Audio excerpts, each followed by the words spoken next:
Isaiah chapter 58 and verse 1. Cry aloud, spare not, lift up thy voice like a trumpet, and show my people their transgressions, and the house of Jacob their sins.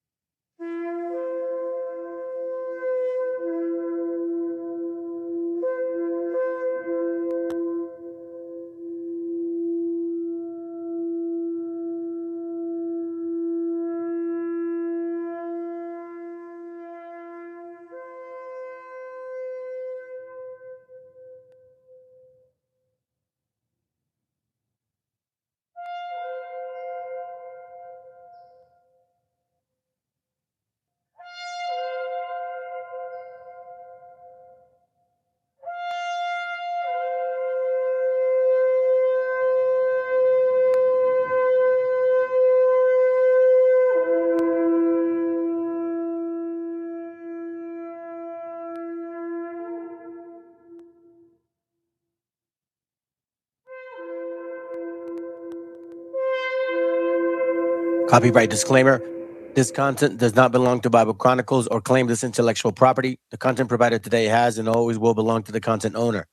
Bible Chronicles does not have any affiliation with the owner of this property. As mentioned, Bible Chronicles did not intend to make use of any material for the purpose of harvesting gain.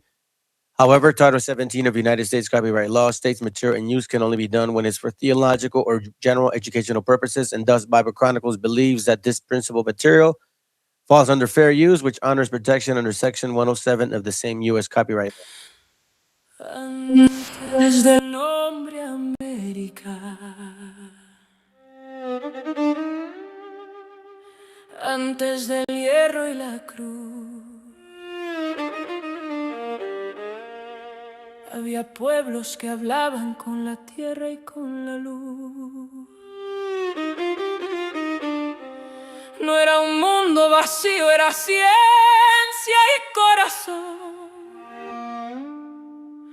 La historia empezó aquí mismo, aunque el invasor no pida perdón.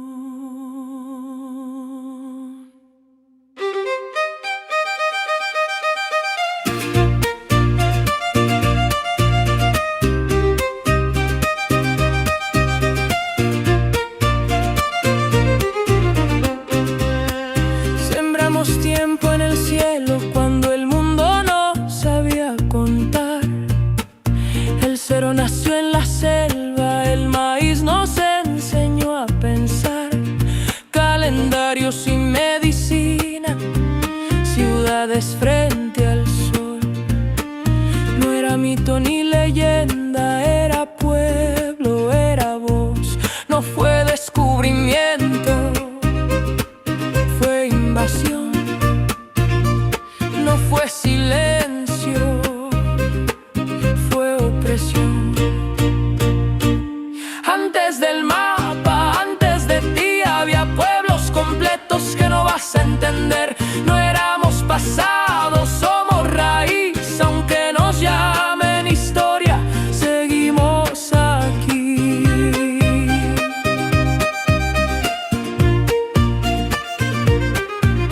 Desde el barro del origen hasta el jaguar ancestral, desde la selva profunda hasta el águila solar, ciudades que eran mundos cuando Europa se partió, capitales que flotaban mientras el viejo mundo ardió. En la montaña aprendimos a vivir sin dominar, sin rueda y sin bestias, pero sabiendo gobernar. Caminos y comunidad, trabajo como misión. El poder no era conquista, era responsabilidad. No fue progreso, fue despojo. No fue fe, fue antojo. Antes del mapa, antes de ti, había pueblos completos que no vas a entender. No era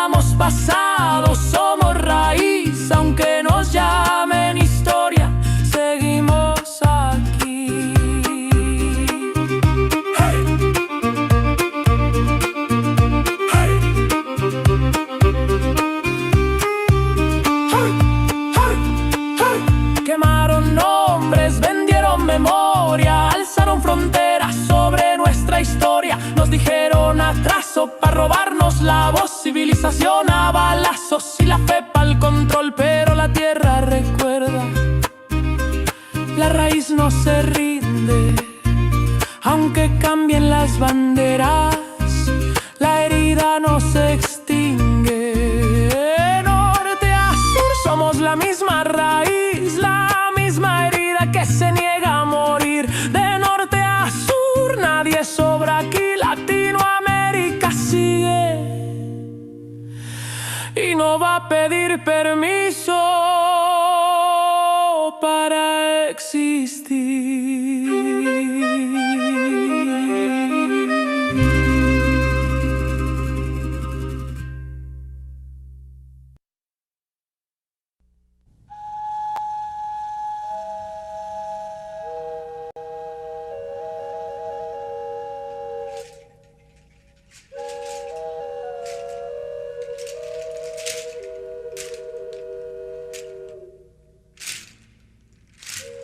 Del mar los vieron llegar,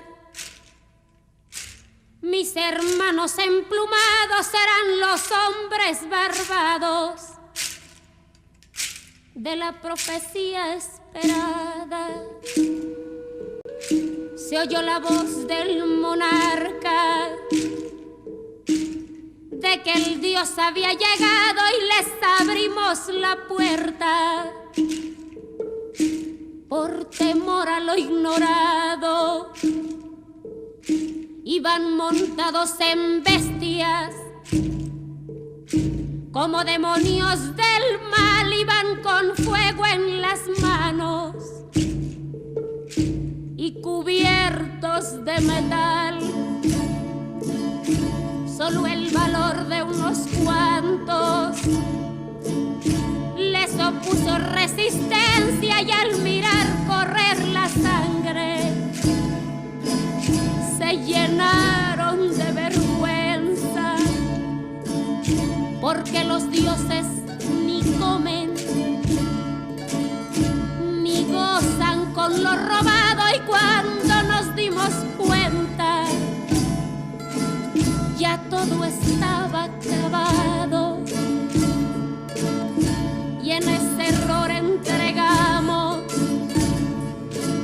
la grandeza del pasado, y en ese error nos quedamos 300 años esclavos.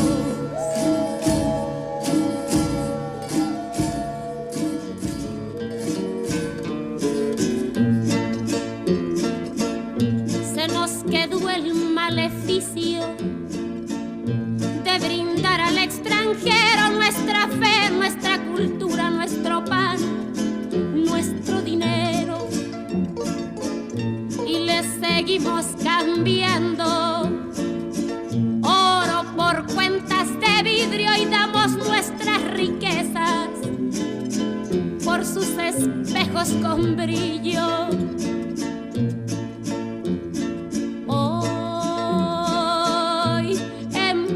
Siglo XX nos siguen llegando rubios y les abrimos la casa y los llamamos amigos, pero si llega cansado un indio de andar la sierra, lo humillamos y lo vemos como extraño por su tierra.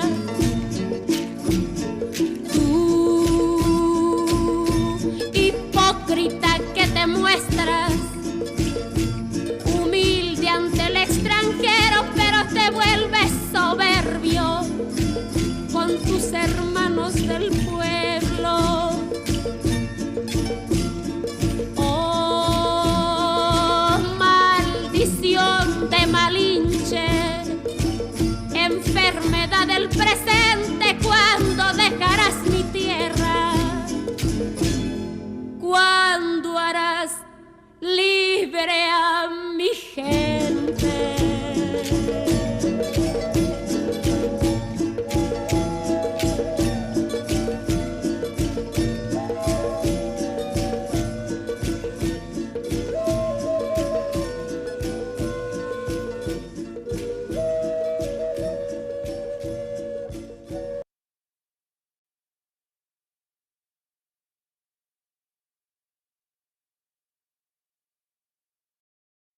autor viene a decirnos con mucha firmeza y gran convencimiento lo mismo que nos decía en el siglo XVIII el barón de Holbach, ¿no? Un filósofo francés de origen alemán.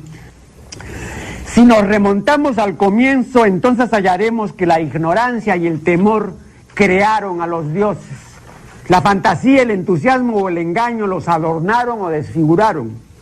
La debilidad les rinde culto, la credulidad los conserva, la costumbre los respeta y la tiranía los apoya para que la ceguera de los hombres sirva a sus propios intereses.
What we got here real quick. I hope you guys are doing well.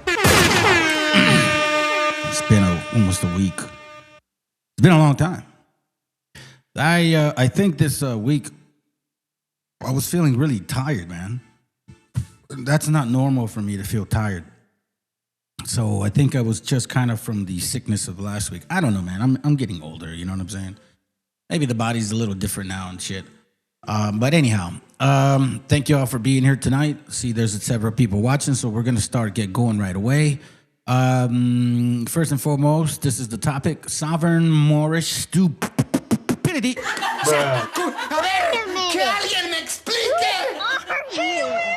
This is me personally. I've always had a problem with chihuahuas, and I have a hard time believing the Moorish shit. I really do, because when you dig into it, they're full of shit. Oh, that's gonna hurt! So, you know, it's kind of like, I mean, shit, bro. It's... ¡Viva México, cabrones! So I am going to give you all a different angle today, okay? I'm gonna show you some things about, well, let's put it this way. In 2004, right? Maybe some of you guys were just born and shit. In 2004, I was working as a mortgage loan officer, okay? All through 2008, when it all hit the fan. In 2009 and 10, I started getting involved with what they called modifications, you know, trying to help people from losing their homes through a foreclosure procedure, which it all falls under the Uniform Commercial Code, you know, contractual, procedural, all that stuff, you know what I mean, considerations, yada, yada, yada. Now, I don't ever talk about these things because it's been so long, you know, and I mean, I was well-versed in this field, right? I had opportunities where I spoke to attorneys regarding particular cases that they needed to actually investigate, supposedly, when they would go to court. They were considered securitization audits. So you would go through, let's say, an audit of how a trench, or let's just say a box of mortgage files were performing. Because a lot of times, a lot of these properties would go into foreclosure, not because that property was in foreclosure, but because a whole, I guess you could say, investment, you know, contract, which has many, many mortgages within itself, was not performing. It's a lot in detail, but again, I don't talk about these things because, like, you know what I mean? It's the past, right? I'm not trying to sound like I'm all like, oh yeah, I know about this. No, I don't. But I talk about what I do know. Okay, so Before we get started, Where's your moral? my bad, bro. What's up, dude? Good to have you here, bro. What up, dog? Good to have you here, bro. Jeremías, buenos días. Europeans will never be American. That's a damn right fucking fact. Okay, so anyways, I wanted to give you a little history of what I know. And again, I'm not boastful about these things, you know, but I do commercial insurance now. So, you know what I mean? These things they're not hard for me to understand. If I probably had a choice, man, and I've said it before, I would have probably really enjoyed being an attorney. You know what I'm saying? Like, I really like the law. Anyhow, it didn't work out for me, so whatever. But I'm not going to be none of this bullshit here. Okay, so first of all, let me bring this out. Before we go into videos, because I'm going to give you an angle of this Moorish concept, right? And how deep the rabbit hole is and how confusing they also can be. You know, I really am thankful that I'm starting to make some adjustments in this channel, willing to embrace other people's understandings of things. But at the same time, I'm also not going to, you know, change how I see spiritually because of one or two items. Maybe I'm just obsessed with detail. Maybe that's my problem. You know what I'm saying? But I would like for you guys to be obsessed with detail as well, because that's the only way you're going to really find out what the truth is. You can't leave nothing unturned. So now, with all that fucking long talk, let me just get to the point. All right? So let's get to understand this real quick. And now, I wouldn't care if they were claiming to be sovereign citizens, but when you start hearing them say, Moorish Americans, now they're Native Americans, now they're using all kinds of excuses that they're Israelites or that they're Native chiefs, and that's why the Constitution doesn't necessarily apply to them, but yet it does at the same time. You know, I mean, really. Okay, so here is what they say about Moorish sovereign citizens. This is from, matter of fact, I'll start here, right? So this is the concept here. Sovereign citizen movement. I mean, I know Wikipedia is, you know, a lot of stuff is fake, but this is pretty much, you know, what's true, right? The sovereign citizen movement, the Sovcits, is a loose group of anti-government activists, conspiracy theorists, vexuous litigants, tax protesters, and financial scammers found mainly in English-speaking common law countries, okay? Common law is the body of law primarily developed with judicial decisions rather than state, right? And although common law may incorporate certain statutes, it is largely based on precedent judicial rulings made in previous similar cases. Now, for all you guys that have never heard of this, you're going to hear an argument about Marbury versus Madison, right? In 18 or 1790 something, I believe, if I'm not mistaken. But when it comes to that particular argument, matter of fact, what they're actually saying in that argument, you know, in a nutshell, is that they limit Congress to stretch their judicial, let's say, abilities. Because, let's say, the Congress can write a bill, but that doesn't mean that it could be legally applicable to us. You get what I'm saying? So, anyways, as we keep moving forward, you'll get it. You'll get the gist of it. All right. So it's mainly used here, here, here, here, here. Now I'm actually surprised because I did hear this Samoan dude going fucking straight sovereign. Now you're also gonna find out that all of these sovereign fucking so-called citizens. It's funny. You have you have like maybe an assault case with a weapon, and they go and claim sovereignty. You have a domestic violence case. They go and claim sovereignty. You haven't paid rent for 5 fucking months. They go and claim sovereignty. Shit, you shoot at a fucking cop and they go and claim sovereignty. Now, this may be boring to you, some brothers and sisters, that I don't really touch on this, but I'm giving you an angle because it's going to encompass a whole, you know, perspective on how I see things. Do you understand? I am methodical in the way that I do my classes or how I approach topics because I want you all to really understand where all of this is going or coming from, right? I don't just judge certain things based on how I feel. I go through logic. So now we go here and say sovereign citizens have a pseudo-legal belief system based on misinterpretation of common law, claim that not to be subject to any government statute unless they consent to them. Now that word consent is very interesting, okay? You're gonna see that. The movement appeared in the US in the early 1970s and has since expanded in other countries.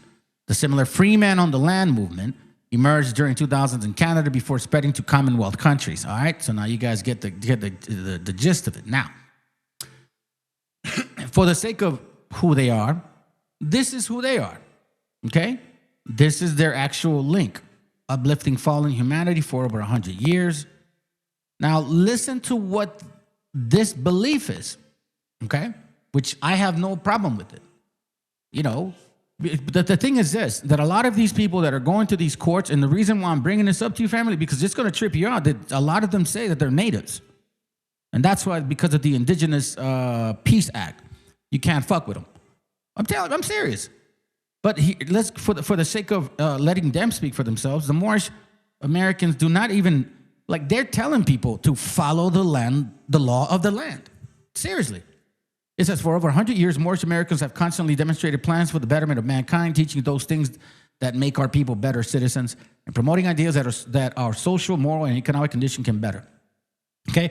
As followers of our divine prophet Drew Ali. Okay? That's technically where it all stems from. All right?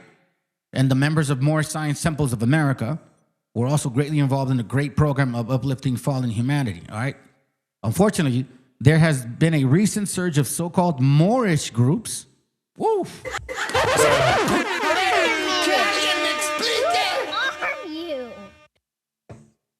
So-called Moorish groups and individuals who promote ideas and principles that are completely opposite of the principle of Moorish Americans. And for many, these events have created a great source of confusion between the Moorish Americans and other so-called Moorish groups.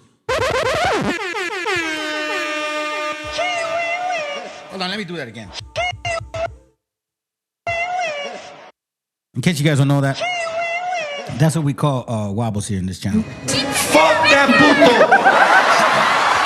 Fuck that puto! Now remember, I am making sure that we get that not all Moorish people believe in what you're going to see in some of these videos. Moorish Americans are sovereign myth, okay? This organization of Moorish Science Temple of America is not to cause any confusion or to overthrow the laws and constitutions of the said government but to obey hereby. We Moorish Americans are not sovereign citizens. This is them saying it.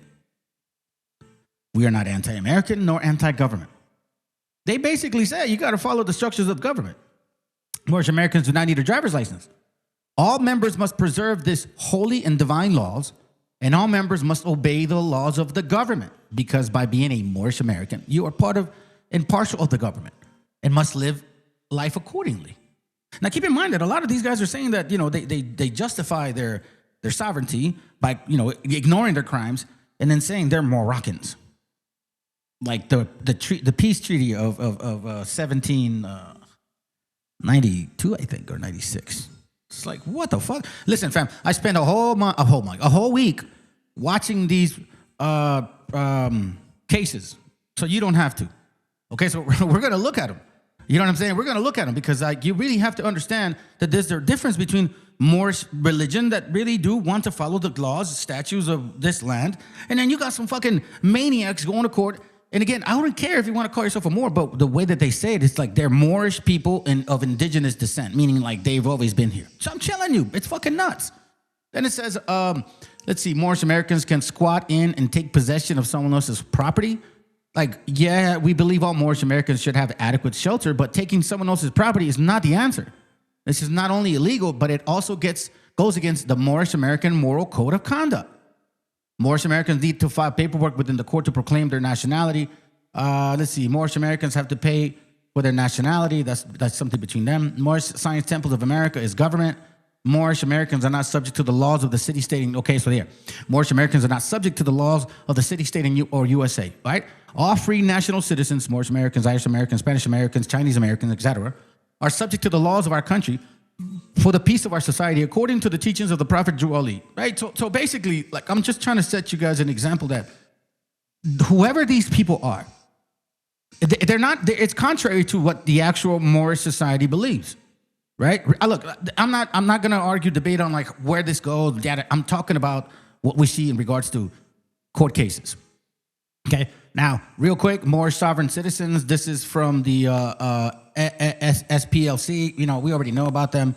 In other words, yada yada yada. Okay, so here's in a nutshell. You're gonna see this. Okay, you're gonna hear these cases, and they're gonna actually mention some of these things, okay? It says, in their own words, your straw man is a non-living, non-breathing, fictitious corporate entity that has the same name as you, except in all capital letters, right? So, for example, let's say Joshua, capital H-O-J-O-S-H-U-A, right? But it's a straw man. So, in reality, I'm capital J, lowercase s, lowercase o, lowercase s, lowercase h, u, blah, blah, blah. You know what I'm saying? So that's their argument. It's ultimately a trust that is brought into the existence with your signature. Lawfully, you are the executioner, beneficiary, administrator, and a stockholder of the United States Corporation, Moorish American Resource School Facebook post. That's Facebook post. You see this? They're not getting it from the link that we just saw. Political thieves, usually descendants of European colonists operating upon the American continent, have, by outright criminality, taken unlawful leave and advantage of the usurped seats of government and have polluted the sanctity of their official oath to uphold the Constitution, treaties, or unlawful violating to the natural people. Tariq Bey. Now, you'll see this last name often. Okay, so we see this argument about null and void, jurisdiction. Common law, is it common law, or is what jurisdiction? Is it criminal or civil? Yada, yada, yada. You're going to hear some of this shit. My point being, okay, so this may be a boring class for some of y'all. Like, quite frankly, I don't give a shit. I'm here to educate my people. And I do this like this. I go thorough with the actual understanding that I have. And not only that, it's because, hold on a second. It's because, look, I'll show you this, fam. I'm not trying to show off, but I mean, shit. Look, I've been studying. Hold on. I've been taking notes. These are old books. Like this is me taking notes since 2018, fam. You know what I mean? Like since 2018, going through history, going through the scriptures, taking notes. I mean, and I'm talking about detailing certain things, writing some books down. Going through scripture, blah blah blah blah. Like this, I have not stopped. Okay, I have not stopped. Then we have that other book over here. Shit, I didn't realize it was that long. Then I have this other one where it's more notes, okay? On top of the fact that I'm sorry, it's all kind of messy, but these are the actual hard copy books that I have, right? And these are books that I've been going back and forth. Yeah, I showed you guys that before, the Mason one. And you see this right here, like all of these, and this is not like everything I have. So then all of a sudden I go into my PDF. So the thing is, I'm constantly reading. I like to read. The Most High woke that spirit up, and I enjoy reading. So I go through as much as I can, not because I must do it. It's just part of me now. Like it's just natural for me to start picking up a book. Hey, listen, I remember that topic. Let me go back to that notes. Let me go back to that book. And that's why I have all those notes. They remind me of what I'm doing. So when I approach other topics, I'm gonna do the same damn fucking thing, bro. Now, let me show you. This is where it gets fucking nutcase, bro. And this is what I mean by what's this channel called? I thought it was a trip. Sovereign citizens claim courts are dissolved and judge shuts his argument down, right? So that's the channel. I don't know what the guy's channel. Let me see for the sake of credit, because I don't take credit for this. Sovereign Citizens Hall of Fame. So they go around and show sovereign citizens going around fucking trying to defend their wicked ass cases. And I mean, bro, for real? Like, this is nuts. What up, Guya? Good to have you here, brother. Hey, what up, Bam Bam? Good to have you here, bro. So I'm like, okay, hold on. This is what you're trying to get out of? Listen to this case, fam. It's going to blow your mind. And I'm not going to long-wind hardly any of these, all right? There's one or two that I'm going to kind of show you a little bit like length, because you have to understand, like, man, there's one case where this guy literally gets his case dismissed, but for quote-unquote mental reasons. And he wants to appeal that fucking decision. It's unbelievable. Now, at the same time, I'm also going to bring up some, in case you don't know, because we're not just going to go and listen to this shit. I'm going to take you through a lot of them things that like what they mean. I'm sorry. Particular terminologies that you'll hear. Okay, I'm going to pull them up because like I said, I've been reading about this all week. Just again, this is not unfamiliar to me, fam. You get what I'm saying? but I don't. That's not something I really talk about anymore. So it's like I don't give a shit. You know what I mean? But hey, I guess we're bringing it back to where why the Most High put me through that particular walk.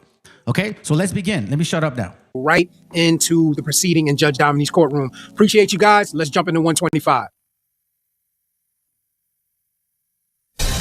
Shooting an East Texas police officer appeared in court today for the first time since his capture. Good evening and thank you for being with us. Bonds for 64-year-old Bobby Dennis total $1.3 million for the 3 charges he's facing, including attempted capital murder of a peace officer. Tonight, new video is showing us the moments leading up to his capture. Texas DPS released this infrared video shot from a helicopter. This afternoon, KLTV7's Emma Burns was the only reporter there as he was taken back inside the jail. All courts and judges have been dissolved.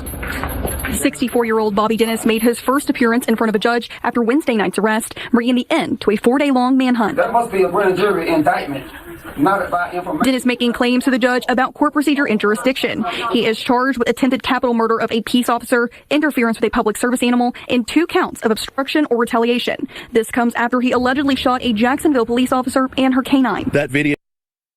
So this guy questions the jurisdiction. We already know where that sovereign shit ideology is going. But not only this, bro, he shoots the cop twice. The cops don't even shoot at him. Well, let's continue. Video shows her running for her life while 20 rounds were being fired at her, approximately 20 rounds, with her back to the suspect, running away from him. According to Jacksonville police, the officer was shot twice by Dennis. Once in the arm, that brought her to the ground, and again in the leg as she tried to find shelter. But I can tell you, we didn't shoot at any citizen. We didn't do anything wrong. Dennis was taken into custody by SWAT and local agencies near CUNY. Officers say he was hiding in a bunker in the woods and surrendered himself when discovered. Bobby Dennis was handcuffed with the injured officer's handcuffs. This was the best way it could have ended, and I'm glad it did. Police say they believe Dennis had help while on the run, and charges may be coming for those who helped him. Emma Burns, KLTV 7 News. And the officer and her canine partner involved in this shooting are expected to make a full recovery. We were the first to tell you earlier this week that Bobby Dennis had filed a lawsuit against the city of Jacksonville back in June. That lawsuit was dismissed 11 days before the shooting happened. That's because Dennis did not pay $405 in court filing fees as required. In his handwritten complaint, Dennis claimed municipal and county courts did not have the authority to order him to appear in court. So he sends in what they call an affidavit or a motion, maybe an affidavit, I think, as I'm still not familiar with the whole procedural, the way the court procedures are. Yeah, all right. So I'm following. So he sends that affidavit, I think. We'll go as far as we can say that. And then here is the case. He shows up and listen to what the fuck he said. All right? Remember, I'm going somewhere, fam. You know me. You know me, family. Follow and just walk with me. We're gonna get to the point.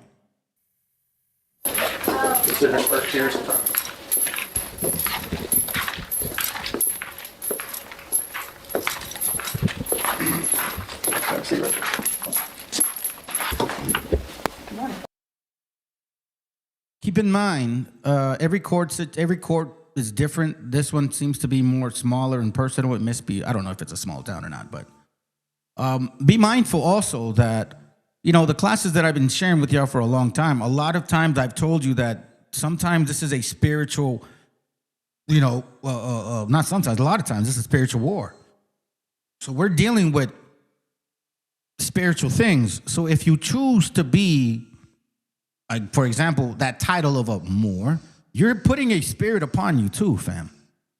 Trust and believe. When I know that I'm a Hebrew, I don't have no fucking wicked spirit in my mind. Now, do I get tempted? You're damn right. I'm fucking normal like everybody else. And I made mistakes. And I think that's why I even got sick.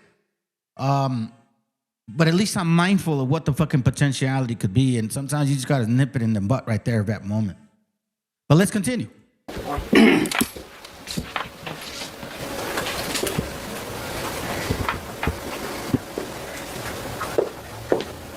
Are you on the Constitution? Sure. Are you on the Constitution? Yes, sir. Are you under the Constitution? No, we don't. If you was on the Constitution, why did you refuse to accept a complaint attempted to be filed by me, called in your office 2 or 3 times? Mr. Dennis, remember everything you say can and will be used against you in the court of law. I'm under the Indian authority. He is under the Indian authority.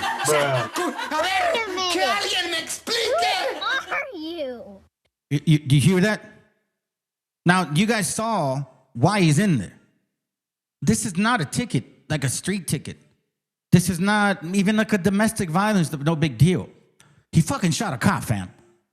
And now he's questioning jurisdiction and saying, oh, well, I'm a native, so you can't touch me. No. That's what you are, bro. And you know, for me, it's like, bro, you guys want... Okay, whatever. Let me just be quiet. Let's continue. Yeah. And also, since this being recorded, the United States has been dissolved. The courts, the police, the whole 9 yards has been dissolved. I'm under Indian authority. That's who have authority over me. Not expired, dissolved corporation.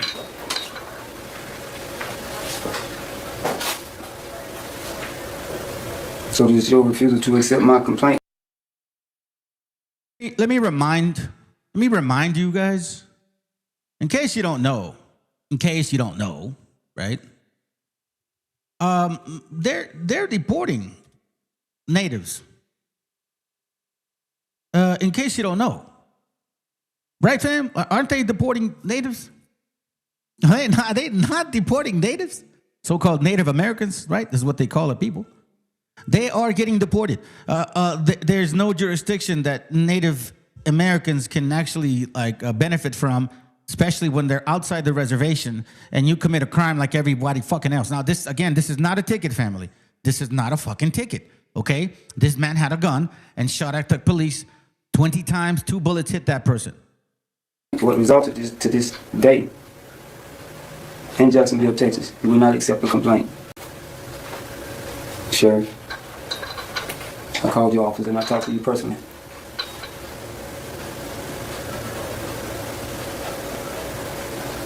Up under 22 USC 912.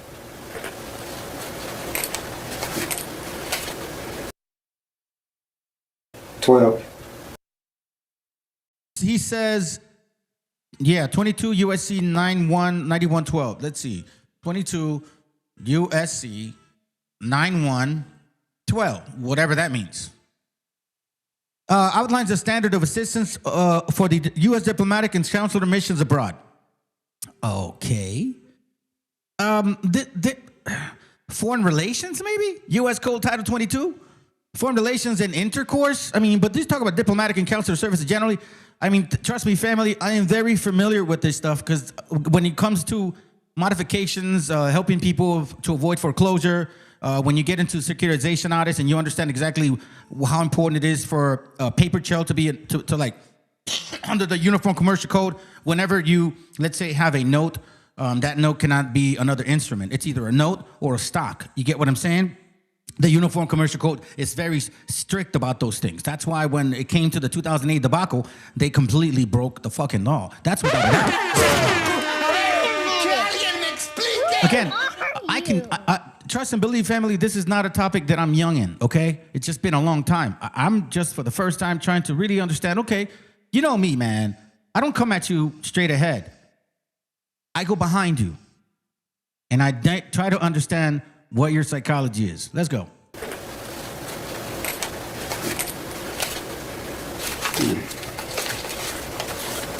Are you familiar that the United States corporation has been dissolved? Sure. Under 28 U.S.C. 912, and the police officer acting under the corporation of the United States vacated his oath and his action. Remember, everything you say, Ken, will be used against you for the law.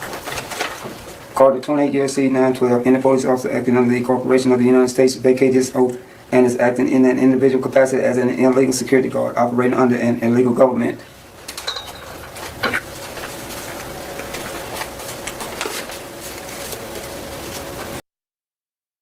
You don't want to carry an ID? Fine. No big deal. But you don't go around shooting people and then claim sovereignty. You know what I'm saying? Let's consider. In a non-constitutional court. Danny Medina, apparently you're defending, I don't know why, other people. Do I consider Canelo and Messi to be Israelites? First of all, it's up to them to decide that shit. Second, first of all, I don't think Messi's Italian. I don't know if you understand that. Us people from here, from the Americas, because I wasn't born in this. I was born in Jalisco, right? I have more understanding than you probably do, Medina. And we know that Argentinos no son de aquí, pendejo. Son pinches Italianos, güey. Like, we understand that shit. Now, as regards to Canelo, is he not? I know that there were Irish people coming over here in the 1840-something, even earlier than that, to avoid being enslaved, because they were enslaved as well, in case you don't know this. Did the women mix with us more than the men mix with them? I don't know. You know what I mean? That's for them to determine that shit. You know, what the fuck? In proceedings, do not have the authority, and it's arbitrary. I am a sovereign American Indian. See, you see that? You see this shit? So you shoot a cop twice, and then your excuse is they have no right to arrest you because you're an American Indian. Whoa. Hey, and you know what, Medina? If he is, so fucking what? Like, I don't understand why you're defending other gente. Like, I'm confused by you people, bro. You probably the same one that voted for Trump, you fuckface. And here you are laughing at whether Canelo is or not.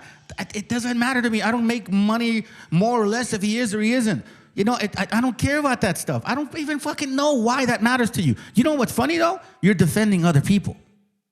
Like, that's what's funny to me. You voted for Trump more likely, man. Shit. Because you know why? This topic don't even pertain to you, but yet you're here trying to defend them. Okay. Therefore, this court do not have jurisdiction. So I'm requesting to be brought before an international court with jurisdiction because I'm not protected under UNIDRIP and ADRIP. Mr. Dennis, the reigning judge will visit with you here in a second. The judges are dissolved by the presidential notice to the patriot. I just want to kind of give you a gist of this one here. Then he gets to the court and watch this real quick, okay? Here we go. Rodriguez versus Donovan. Okay. So you've been found guilty of treason by the courts. Mr. Dennis, you're Bobby Michael Dennis? I do not consent to these proceedings. Okay. I have to go. I am Judge Domini. I'm going to go ahead and read your rights. I do not consent to these proceedings because the corporation has been dissolved, ma'am. Okay. I have to read your rights to you. You see what I mean? She's okay.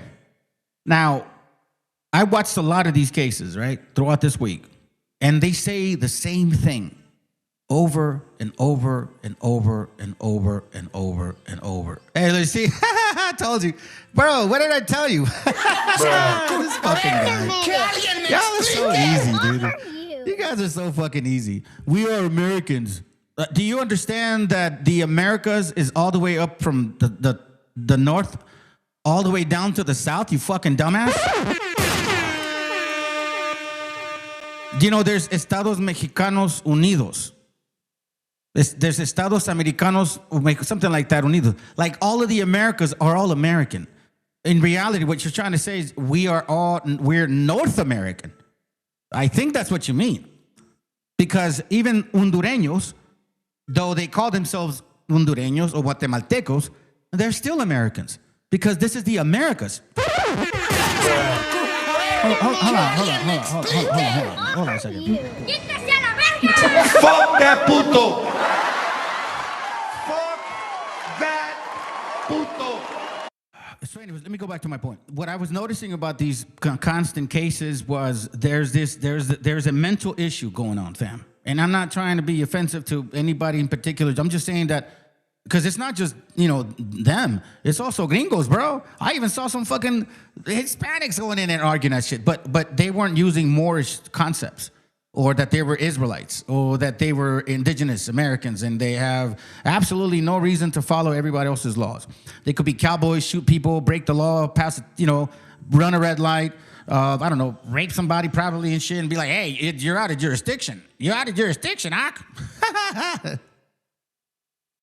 By law, okay? I do not consent to these proceedings, ma'am, because the corporation has been dissolved January the 4th, 2025 by President Donald J. Trump. I'm going to go ahead and read your rights to you, Mr. Dennis. You have the right to hire an Attorney to pay. I do not Listen to this. consent to these proceedings, ma'am, because the corporation has been dissolved January the 4th, I'm gonna 2025 go by ahead. President Donald J. Trump. I'm going to go ahead and read your rights to you, Mr. Dennis. You have the right to hire an attorney to represent you. You have the right to have an attorney present prior to or during any questioning by peace officers or attorneys representing the state. I object to be. You have the right to remain refuse silent. consent. You're not required to make a statement. Any statement made by you can be used as evidence against you in court. You have the right to stop any questioning or interviewing at any time. I'd like to stop it now because you don't have any authority. You have the over right me, to ma'am. have an examining trial if you're accused of a felony. The corporation is dissolved. You have the right to request a So this is one of their arguments, right? And I wanted to show you this one because this is the most severe one. Okay, so now we're gonna go into this one here, and again, this is the topic today. So if you guys are offended by it, well, I'm glad you're here. It was meant for you, Medina.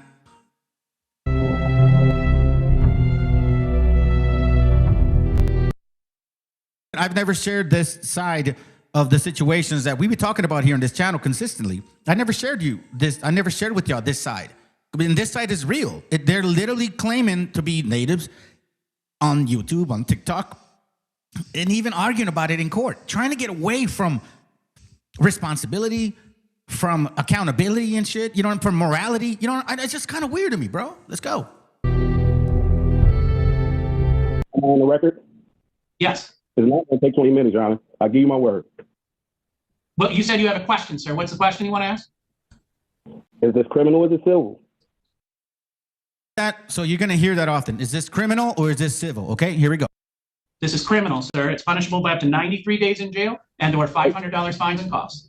Hey, if it's criminal, then I ask to dismiss the charge because at this point, the prosecutor, there's no sworn testimony. There's no sworn. It's because this is just arraignment, sir. What you're talking about is trial. All right, folks, buckle. Let me go back to this. Maybe in another one it'll mention it, but here's the reason why he's saying it should. At this point, he asked. Hold on. This is criminal, sir. He asked, is this civil or criminal? Punishable by up to 93 days in jail and or $500 fines and costs. Hey, if it's criminal, then I ask to dismiss the charge because. See, so he wants to dismiss the charge because it's criminal. Because at this point, the prosecutor, there's no sworn testimony. There's no sworn testimony. It's because this is just. There's no witness. So here's what he's basically saying, family. Here's what he's basically saying. Okay, so now let's go to our legal documentary, right? So it says here. Now, if you go to law.com, it says, pretty clear, but at the same time could be used as an excuse. Watch what it says. Crime. Noun, a violation of a law in which there is injury to the public or a member of the public. Now, here's the question. When there's injury to the public, what do you think that means? For example, we all follow the laws like every day, cross the street. You don't technically jaywalk in the middle of a fucking long avenue. Or when you drive, you stop at the red light. You slow down in the yellow. You show signals to turn. Some states are legal, some are courtesy. That is injury to the public, where you can possibly injure the public or a member of the public and a term in jail or prison or as fine as possible penalties. There is some sentiment for excluding from crime category crimes without victims, such as a consensual act or violation in which only perpetrator is hurt or involved in such person or use of illegal drugs, right? Now, when he talks about crime, it says here the definition of crime. The term crime refers to an unlawful act or omission that is punishable by the state under the law. It is a public wrong committed against society as a whole, even if it directly harms an individual, right? So as a whole, we're individual. Crime is not merely a moral or social wrong. It is a legal wrong defined and prohibited by criminal law. Also, and the reason why it's a moral, right, or social, is because there's also this thing where somebody can technically prosecute you for intent. For example, they caught this guy that was killing homeless people. And you know how they caught him? They caught him because they put a dummy like where usually these injuries were happening. They put a dummy so then they could lure him, and this guy came out of nowhere with a hammer and started hammering that dummy in the head and walked away. cops arrested him. Why? Because they had cases regarding that same incident. The intent.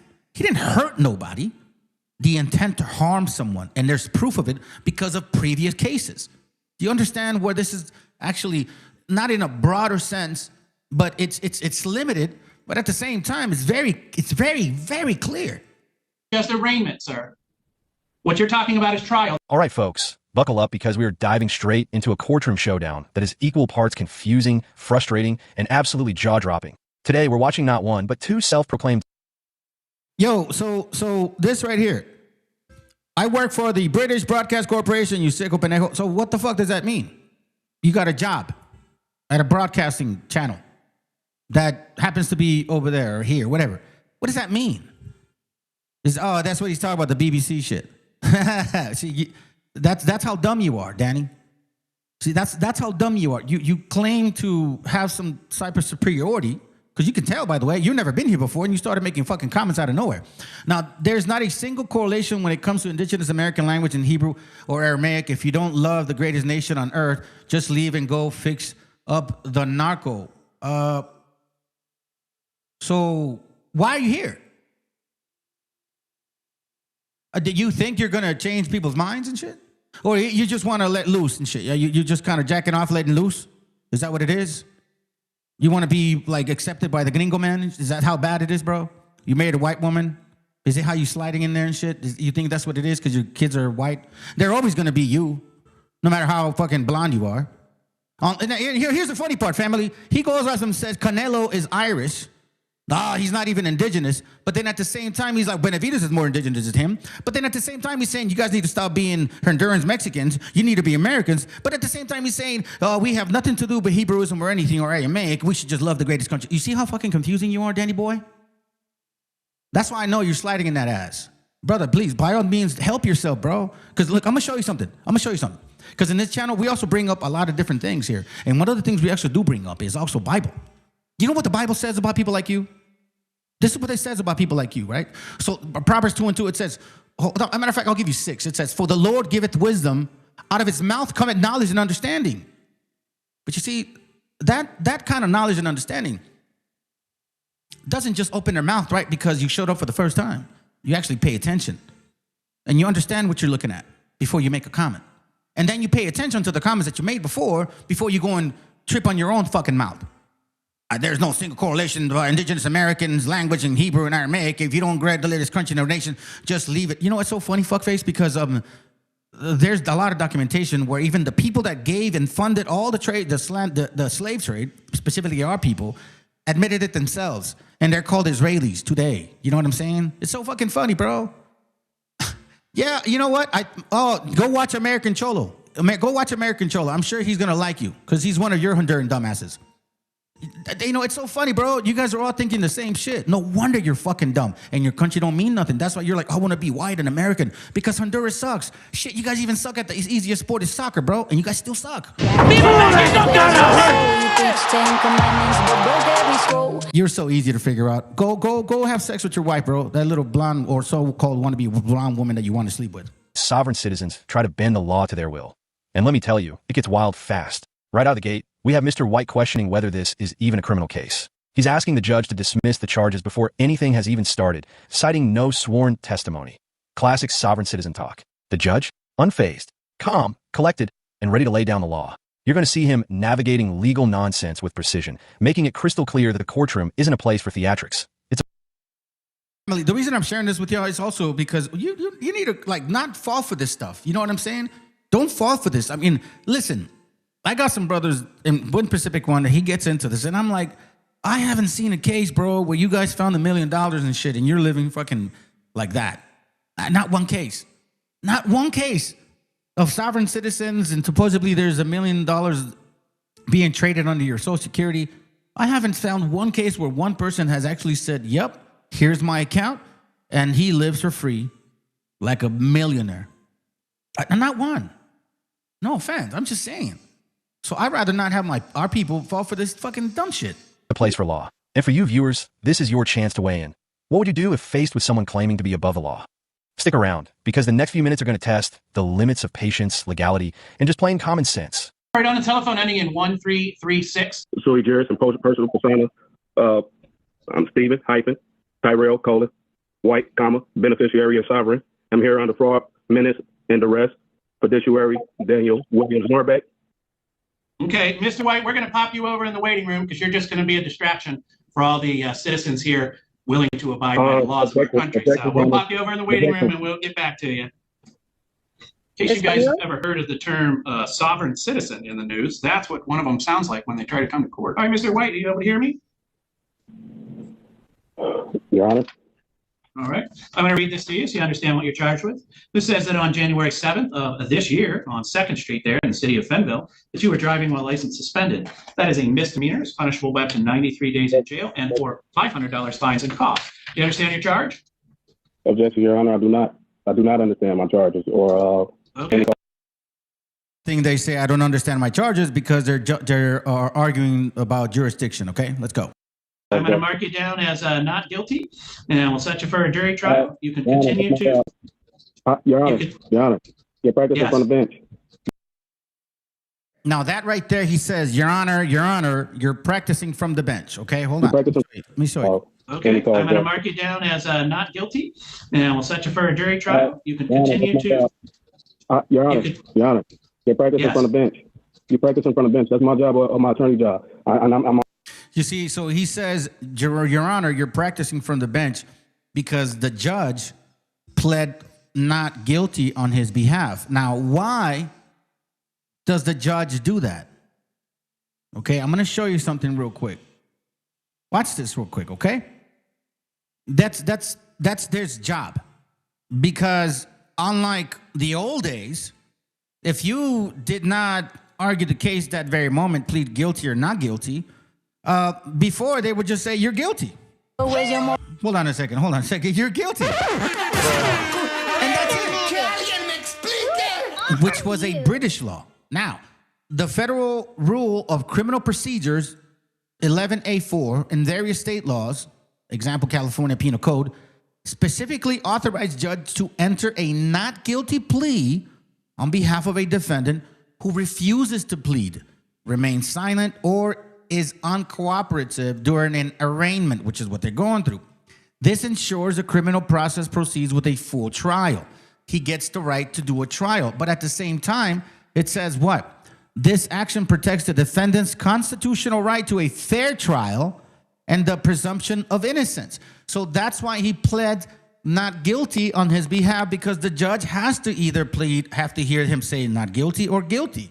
And if he says not guilty, if he says, I don't understand what jurisdiction, or he doesn't want to answer, the judge by law has to plead not guilty on his behalf so he can preserve his rights.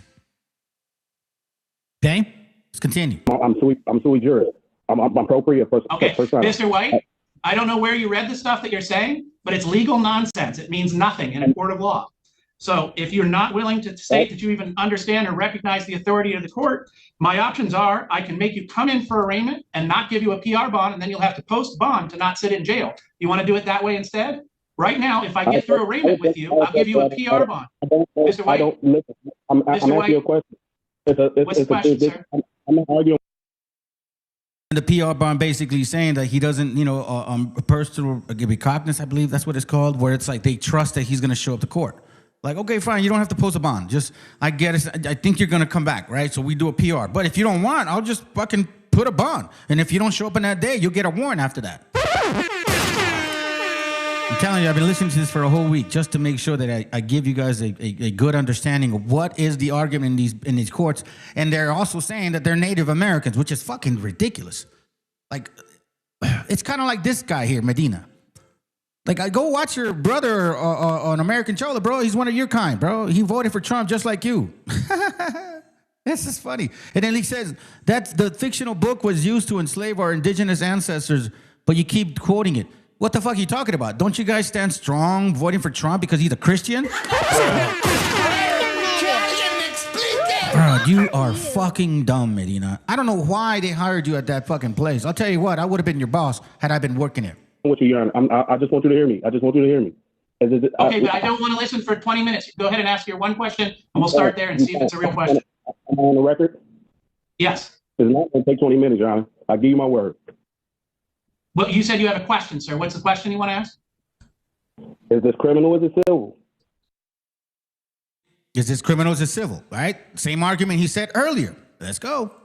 This is criminal, sir. It's punishable by up to 93 days in jail and or $500 fines and costs. Hey, if it's criminal, can I ask to dismiss the charge? Because at this point, the prosecutor, there's no sworn testimony. There's no sworn. It's because this is just arraignment, sir. What you're talking about is trial. That would be several steps down the road. What you're saying is like when he says guilty, not guilty, okay, sounds good. Now, when he says not guilty, then they're going to go to trial where he can prove he's not guilty, right? Like they're talking steps way before because they're trying to get this case dismissed at the end of the day. That's what they want, right? Arraignment is just for you to make sure that you understand what you're accused. Here's where it gets truly fascinating. Mr. White is reading statements like, I'm a beneficiary and a sovereign, but in the court's eyes, that holds no legal weight whatsoever. The judge is crystal clear. Legal nonsense does not hold up in court. This is a key teaching moment for anyone watching. Arraignment is about understanding your charges and entering a plea, not presenting philosophical or pseudo-legal argument. Hey, Medina, why does North America of the Anglo-Saxon, control have a pedophile and you guys still love him? And by the way, and you know what's so funny? He loves the small hat. You know what I mean? The small hat funded his ass. And call him out for it. Khazars. Are you too afraid to fucking say it? Khazars funded his ass. So-called, so-proclaimed Jewish people funded Donald Trump, who you love. As a matter of fact, in case you don't know this, do yourself a favor, Medina. This is how fucking dumb you are, okay? Read a book called The Jews and Muslims of British Colonial America. And you're going to find out that these so-called people you hate gave you this country. Literally. They funded all of it. And you just don't know that you've been a slave to hit their ass since the get-go. Oh, that's right. Because you're a Honduran. Yeah, they really didn't feed you guys a lot of... I won't even say it. Let's go. And yet, the sovereign citizen persists, asking for the charges to be dismissed and claiming the absence of sworn testimony. The judge doesn't just roll over. He carefully explains the process, sets a not guilty plea, and lays out options for bond. This is the perfect example of why understanding the courtroom process matters. So, I want to hear from you.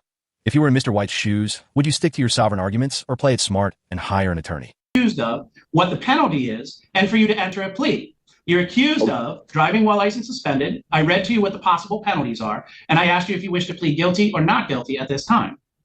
No, with Your Honor, I'm a beneficiary and I'm a sovereign. I'm here under fraud, menace, Okay, sir. Those sentences don't mean anything. They have no legal meaning whatsoever. It's guaranteed by So my I've constitutional indicated that since you can't understand arraignment, I've entered a plea of not guilty on your behalf. I've set you for a jury trial. You can represent yourself free of charge, or you can hire an attorney. And now you must make a choice, sir, for bond. If we get through the arraignment with you on Zoom, I'm going to give you a PR bond, personal recognizance bond. That means you don't have to post any money. We're essentially trusting you that you'll keep coming back for your court dates. It is no driving without a valid driver's license. If you cannot get that far, in other words, if you really don't understand what's happening here, then I'm not going to allow you to be arraigned by Zoom. I'm going to set you for arraignment in person. And you will come to this courthouse. You will not get a PR bond. You will get a $300 cash or surety bond, meaning that you will need to post $300 in cash, or you will sit in jail from that day until your trial date. So I'll give you a choice. Do you want to be arraigned over Zoom like we're doing today, or would you like to come in and be arraigned in person? Well, I object to all of this, Your Honor, because at this point, I don't even understand the charges. I do not understand the charges. I'm not trying to. That's fine. No, sir, you're allowed to. Sir, you're allowed to object, and I understand your sentence that you don't understand the charges. And so I will attempt to work with you for that for a second. I'm going to read the charges to you, okay? This says that it takes place on January 7th of this year. You understand that, right? The date that I just read. So I think this is a good enough portion of this video, because I think it really tells you a lot about where they're going and what they're doing. Now, this is the one that really like kind of got me to like do this class. Pay attention to this, family, okay? And you know what this group is? This is that group. I understand what you're saying. Is that group? What's that group? Fuck. He's that preacher. He's a Moreno too. And he's got white boys in there, white people in there, and shit. They're all Hebrews, he says. All right. So watch this. This is a matter of fact, I don't even need to show this here. Check this out. I don't speak your language. I only speak man to man. Next, we're in Green Bay, Wisconsin, where 22-year-old Ryan Desmith and 24-year-old Jordan Salmi are appearing on gun possession charges. 3 weeks earlier, the men attended a church Christmas pageant armed with loaded semi-automatic pistols. Desmith and Salmi are members of what's called the Hebrew Israelite community, along with former Green Bay Packer Kabir Baja Biamila. Some are using the Moorish concept to set themselves free. Some are claiming that they're Israelites and only God tells them what to do. Oh, by the way, what up, sis? Good to have you here. Hold on, who else did I miss? I missed somebody else too, I think. No, that was it. Yep, that was it. Oh no, that's right, Julio. What up, bro? I didn't. Oh, my bad, bro. I saw you. Where you at? Saludos, bro. All right, let's continue. This. Like I told you, this is interesting, right? Known as KGB.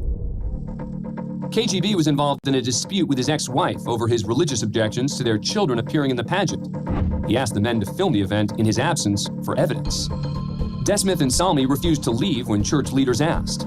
Police arrived and charged them both with disorderly conduct, obstructing an officer, and carrying a concealed weapon.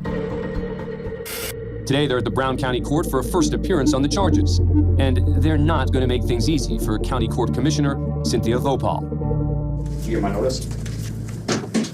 Your notice, sir? I'm not a sir. You can have a seat. Have a seat, please. The notice that Desmith asks about is one of a series of handwritten notes he and You see them fridges? I got me some long fringes, Hawk. They're all the way down to my shoes. It's like that comedian dude that he mocks like some cholos and shit. And you know how cholos like to sag their shorts? I don't know, which one is it? Yeah, like he did the cholo scene where they're sagging their shorts, and then one's like all the way down to his knees. The other one has eventually one's in the carrying the. He's got like a string attached to himself, and the pants are on the floor.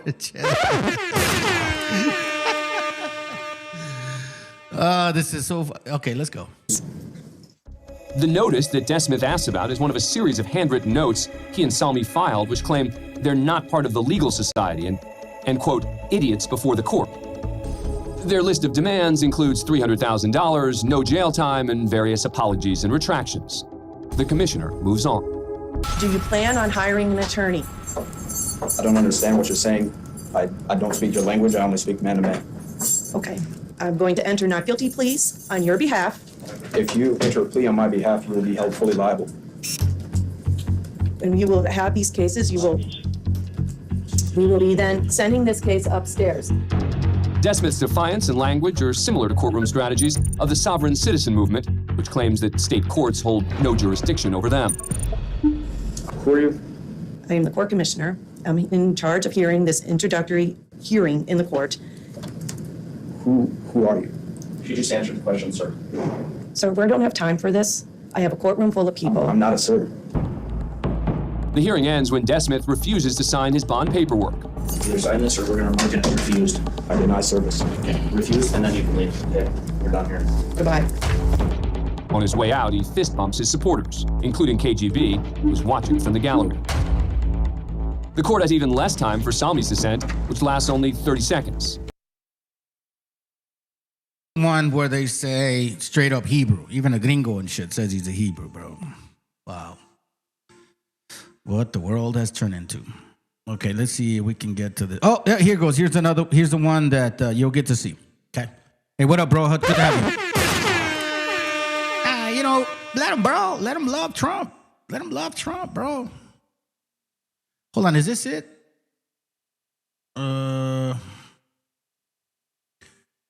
No, there's one says where they are really psycho. Okay, I think this one's pretty good. Let's go. Did you want to handle that case right now, Judge Najee Goodman? Mr. Bowditch has spoke to him. Mr. Bowditch, are you ready on Goodman? Well, Your Honor, I spoke with Mr. Goodman. Mr. Goodman asked me to tell you that the prosecutor in this case has no power of attorney over him. He's an Israelite.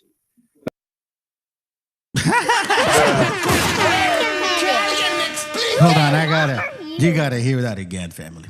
I mean, this is serious, bro. Like psycho. This is confident incompetence. Seriously. Let's go. Mr. Goodman asked me to tell you that the prosecutor in this case has no power of attorney over him. He's an Israelite. There's no grounds under the bar code this matter should be dismissed.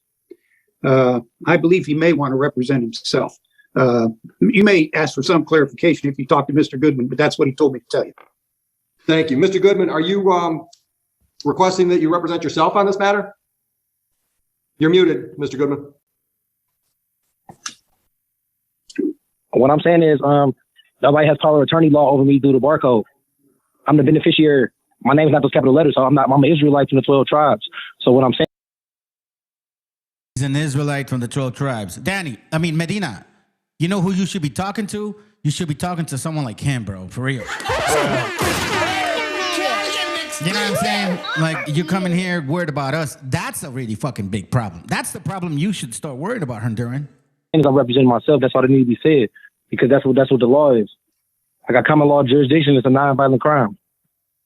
So I push for it to be dismissed under the barcode. Well, it's not going to be dismissed today. So, simple question. Are you representing yourself from this point forward? Yes or no? Yes, I'm counseling myself. All right. Mr. Bowditch, you're out. Thank you. Thank you, Your Honor. I said, are you planning on filing a motion, or would you like to set this case for trial?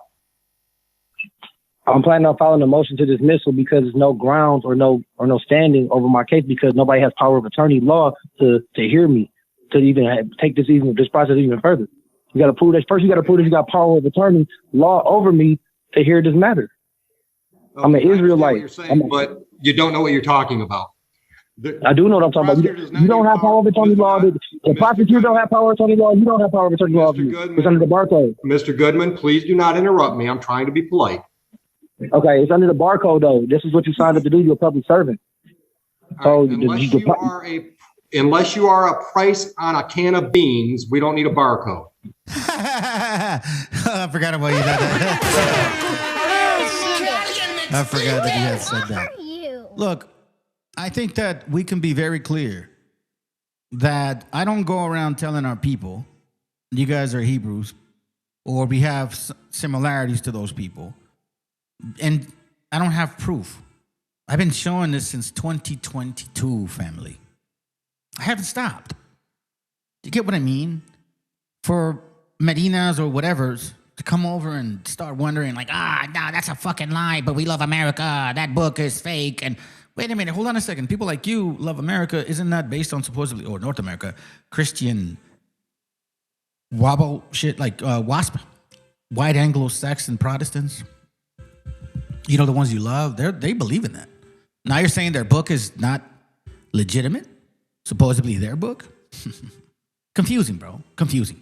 Yes, I am. I'm a human being. I'm not a deity. I'm a human being. I'm a living man. I'm a living being. I'm not no cargo. I'm not none of that. It's under the barcode. He's a living man. He's not a deity. He's not a cargo. He's under the barcode. And the reason I mentioned earlier, like the documentation I bring out, is not to destroy your minds. This is a destroyed mind. Do you understand the confidence that they have? And hey, man, more power to you. But you sound so fucking stupid. And you make no sense. Fuck. A fuck. Hey, the first everything.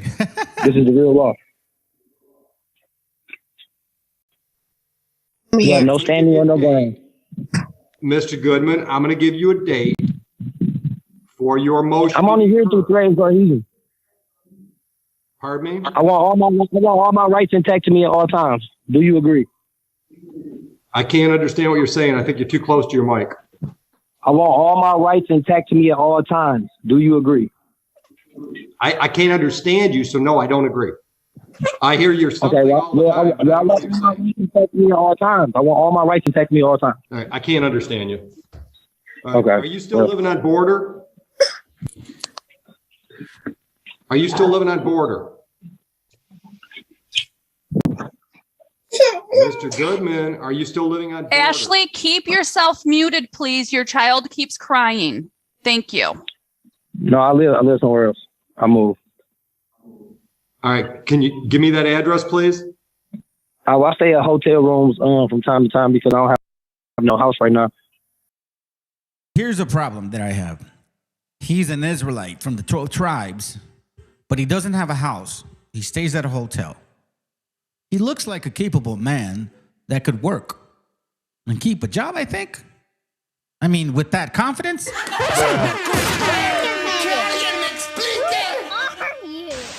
Gotcha, bitch. I'm just saying, bro. So I'm in a hotel room. Geographically, where are you at today? Detroit, Michigan. All right. So my next pretrial date is when, Heather? It is March 8th. All right. So, Mr. Goodman, I'm going to give you a date on March 8th to file a motion. You file a motion, we'll hear it on March 8th. That's going to be in person. Motion for dismissal? Whatever you want to file a motion. You said you wanted to file a motion. So I'm giving you a hearing date for your motion. What time? We'll schedule that at 10 a.m. and this is going to be live. No Zoom. All right. Having trouble All right. I with want audio. all my rights and text me all the time. Pardon I'm me? only here to threaten confusion. I just want all my rights and text me all the times. And everybody just got to prove that they got power of attorney law. You got to slow down because you're talking so fast I can't understand you. I keep hearing all time, but that's all I'm getting. Okay, what I'm saying is for the dismissal, I'm about to put it in today. You got to prove that you got power of attorney law from you. I'm going to have to sue the courthouse for 100-fold. Mr. Goodman, I don't have to prove a damn thing to you, sir. If you're here on the you got to prove you got to prove that you got power of attorney law over me. You don't have power. I don't care what you're talking about. You got attorney over you, Mr. Goodman. Listen yes, you do. You need power of attorney law to talk to me. You know? Fam, the reason why, again, this is important. I don't care if they believe sovereignty. I don't care. But when they're using Israelite, 12 tribes, and Native Indian, Native American, Native chief, Moorish from the get-go, you know what I mean? It's like, nah, fuck no. I gotta make sure that we are clear with the doctrine of these people. See, like I said, whatever belief you have has a spirit behind it. This Moorish ideology or theory, whatever the fuck it is, it's got a spirit behind it. Do you get what I'm saying? You ain't got no ground. You ain't no standing. And look what it's doing to people. You ain't no ground on understanding. I got the affidavit of truth right here. I got authenticate birth certificate. I got a letter of intent over here right now. I broke all my contracts with the government. I'm not those capital letters. I'm with the 12 tribes of Israel. My name is Israel. I'm an Israelite. I'm with the 12 tribes of Israel. What I mean, bro?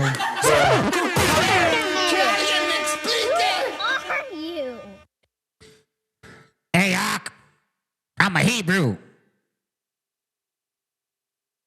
But doesn't the scripture say to, keep, follow the, you know what I mean? Like, aren't they using the Mosaic laws?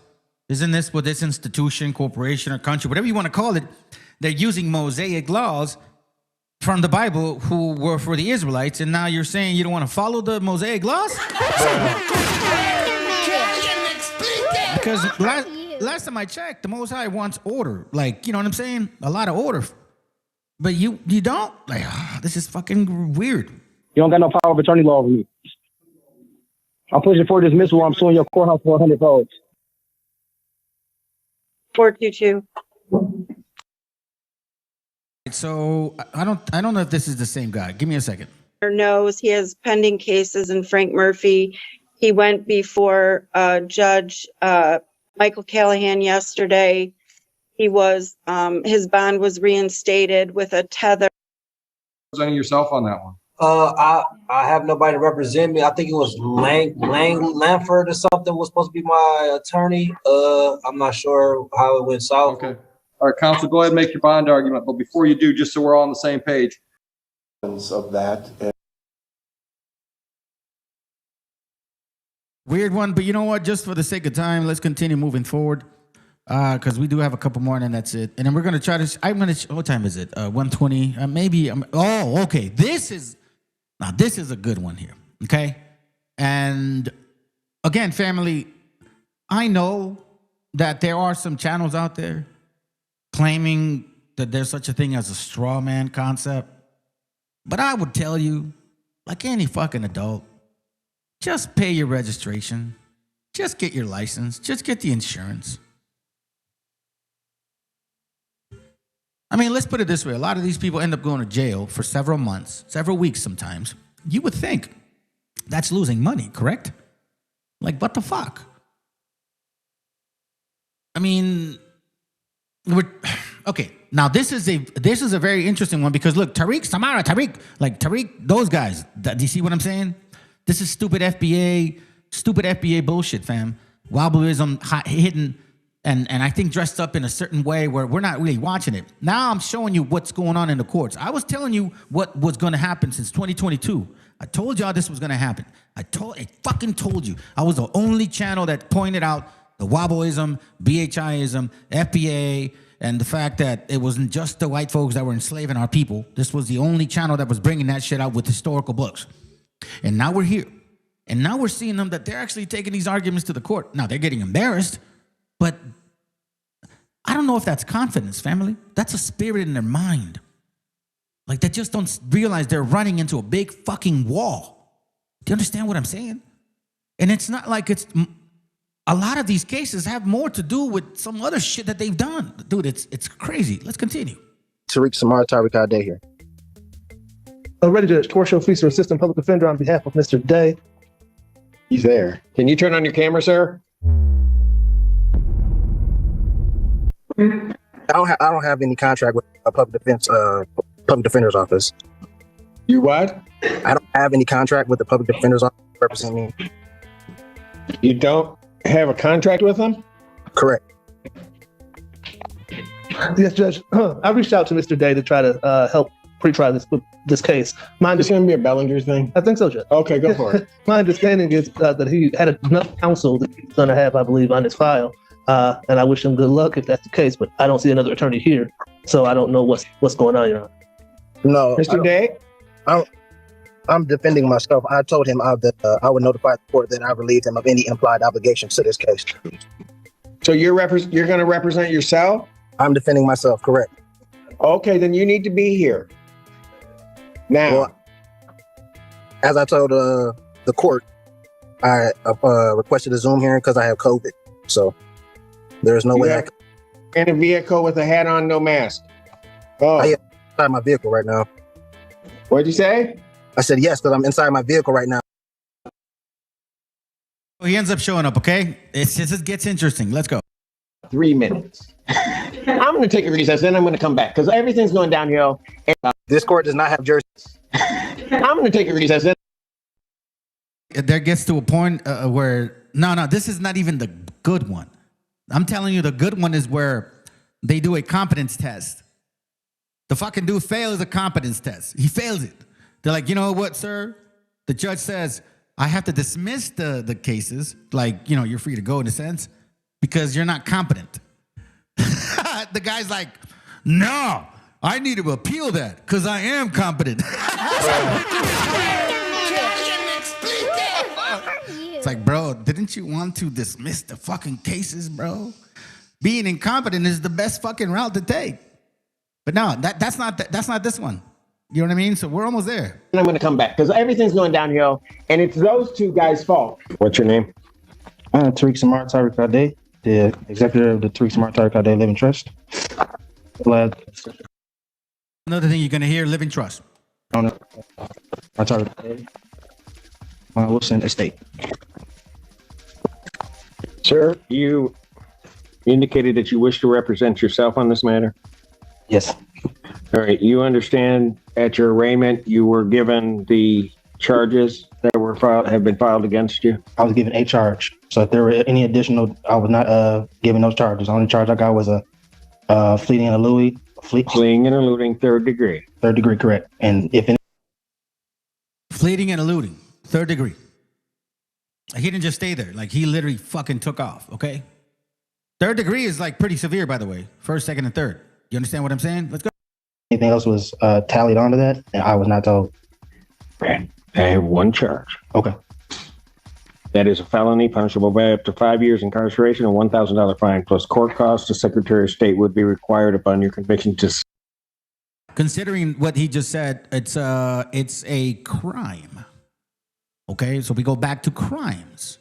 Remember, he's talking about, is it jurisdiction, is it civil or criminal? It's criminal, right? Now, when it gets to felony, you see, other courts take over. But it's talking about a crime sufficiently serious to be punishable by death, damn, or a term in state of federal prison, as distinguished from a misdemeanor, which is only punishable by confinement to county or local jail. That's why they have Third Circuit, Eighth Circuit, you know what I'm saying? Lower courts, higher courts, Supreme Courts, you know, all that type of courts, right? So we're kind of getting the understanding of like what they're talking about. It's not difficult to understand, family, right? It's not hard to understand as long as you got somebody at least giving. Like I said, I'm not in there, you know what I mean? But I spent a week listening to this, and it's all repetitive. It's all so fucking repetitive. You see, the way that it's seen, like, and my wife and I were talking about this. It's the court system has a kind of like a production line. It's just, they're just going with the motion. It's just going with the motion. And this whole fucking sovereign shit maybe at first started kind of like slowing the production line down.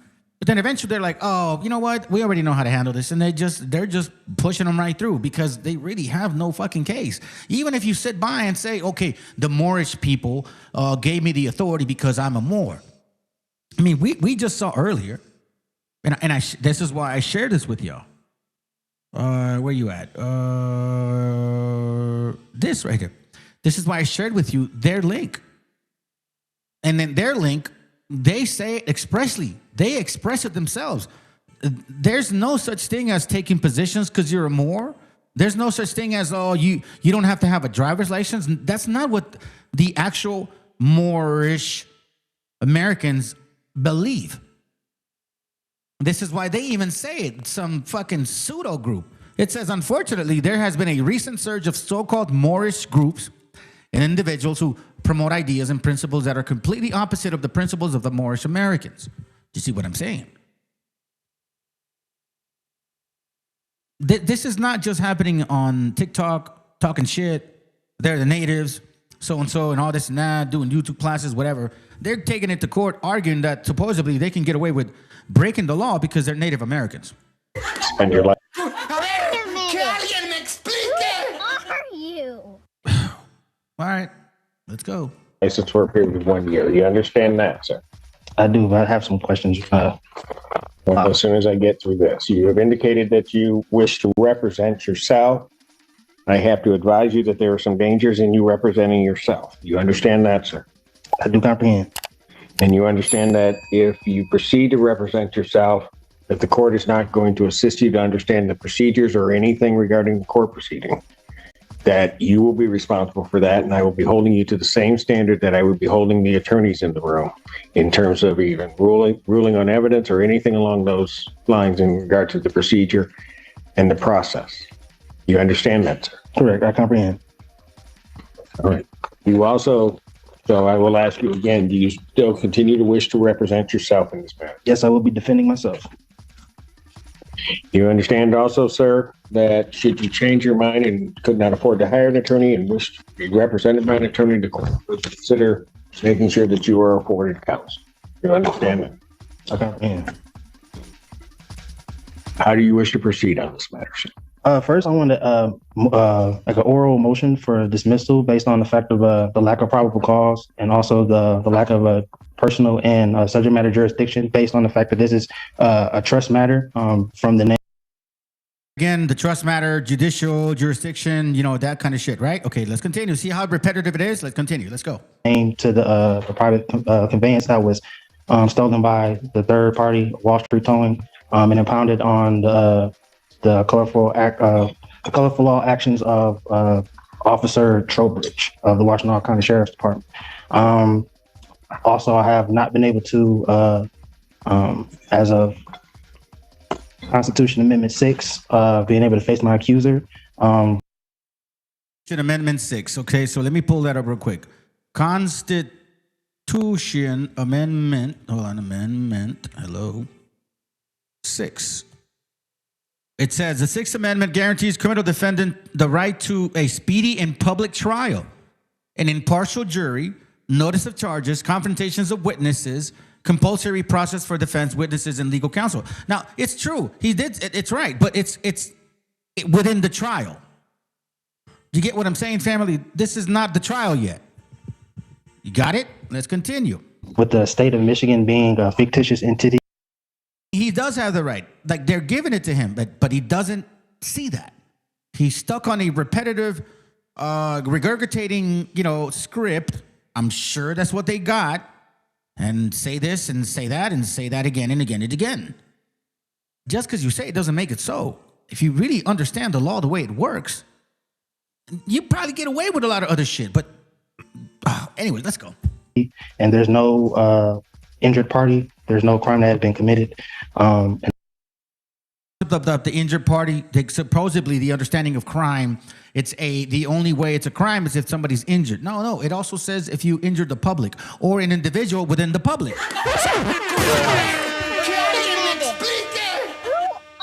I'm not a lawyer, but I mean, you can read it and that's what it fucking says. And again, to the probable cause of the initial stop and the arrest cannot be proven. There was no probable cause for the arrest or stop. There was no warrant on hand for the arresting officer to conduct an arrest.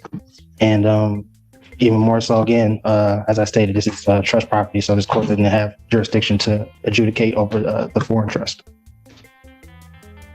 John? Finish? Oh, no, actually, I was also moving to place you and the clerk as fiduciaries over the trust, and I'll be able to supply you all with the adequate assurance certificate of security to settle and offset charges. Well, you will be doing nothing to me and nothing to my clerk. That shit was funny, man. He's like, well, you'll be doing nothing to me, young man. So we're going to go to this point here, because here's where it gets defiant. That's why you see the peace officers going behind him. All right, let's go. They are not. I'm not here. They are virtually the same thing. So where do you wish to proceed now? As I stated, my motion. Do you wish this set for preliminary examination? Your motions have been denied. I wish for the prosecution to provide the evidence that any of this needs. You don't have discovery on this case. Is that what you're asking? I'm not asking for discovery whatsoever. Okay. So in the arraignment process, you have the right to request discovery. Like, discovery is what they have against you. Do you get what I'm saying? So he's like, I need to know. All right, listen to that again, okay? Just listen to that again. He's asking for what they want to give him, then he says he doesn't want it. You have no legal degree. They are not, I'm not here. They are virtually the same thing. So where do you wish to proceed now? As I stated, my motion. Do you wish this set for preliminary examination? Your motions have been denied. I wish for the prosecution to provide the evidence that any of this needs. You don't have discovery on this case. Is that what you're asking? I'm not asking for discovery whatsoever. So what are you asking for? I stated that the prosecution needs to prove that a crime was committed.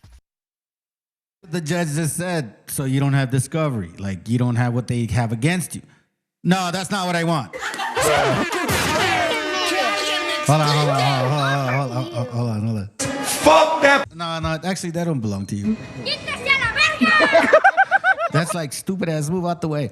Man, this is so fucking amazing. You know what I'm saying? When you start looking at this in a slow manner, like, you realize what's going on. Spiritually speaking, family, I'm telling you right now, this is not by chance. Spiritually speaking, you're starting to see the minds of people where it's turning. Do you get what I'm saying? Like, for example, you have a bunch of people that voted for Trump and they're stuck on Trump, and Trump is Jesus. Then you got these people that are like thinking these things that they created everything. Like the brother said, first everything, first chavala, first first everything. Do you get what I mean? And then all of a sudden, our people are starting to like slow down and realize, hey man, there's a reason why all of these things happen to us. And there's a lot of history about why it happened to us.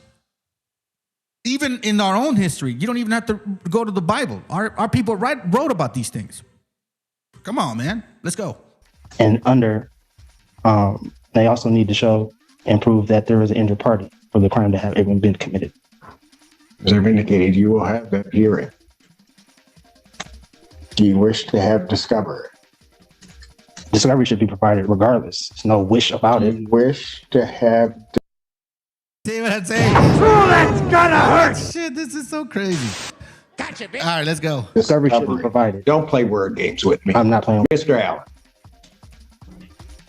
Discovery. Not play word games with me. You're playing. You see how the peace officers went behind him? You don't want this in court. You know, because at that moment, you know, there's a chance that they could, you know, hold you in contempt and give you fucking 30 days right then and there. This is not a joke. And you know what, family? I'll be honest with you. My son, he wants to, you know, get into law. He's young, but he likes that. And I'm trying to influence him to be like, if you're going to do that, don't do cop shit. Don't do the other stuff. Go after that, you know, judge position. Be a judge, even for the lower circuits. You know what I'm saying? Like, work that process and get to that point. Because cops get shot. Detectives don't ever have a life. You get what I'm saying? But these people here, I mean, if that's what he wants to do, I have to support him. I'd rather him focus, be a judge. You know, he got a good mind. He's a 13-year-old boy, but he's got a good mind. All right, let's go. With the wrong judge. You can smile and smirk all you want. I'm not trying. I'm giving you your warning.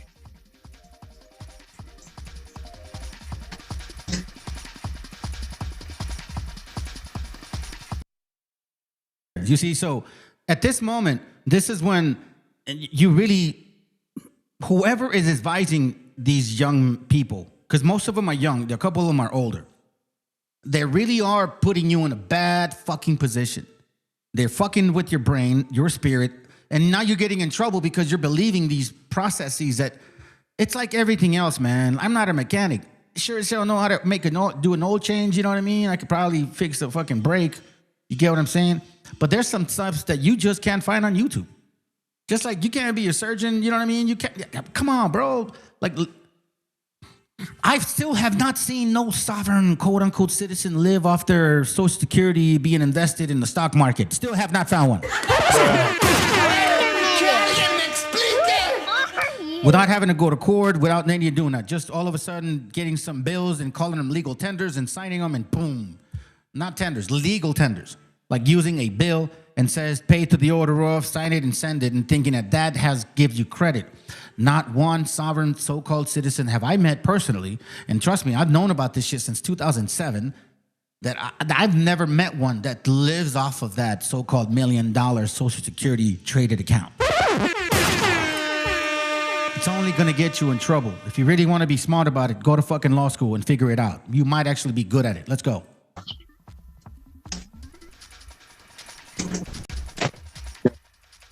I do see traffic stops and discovery videos onto our program.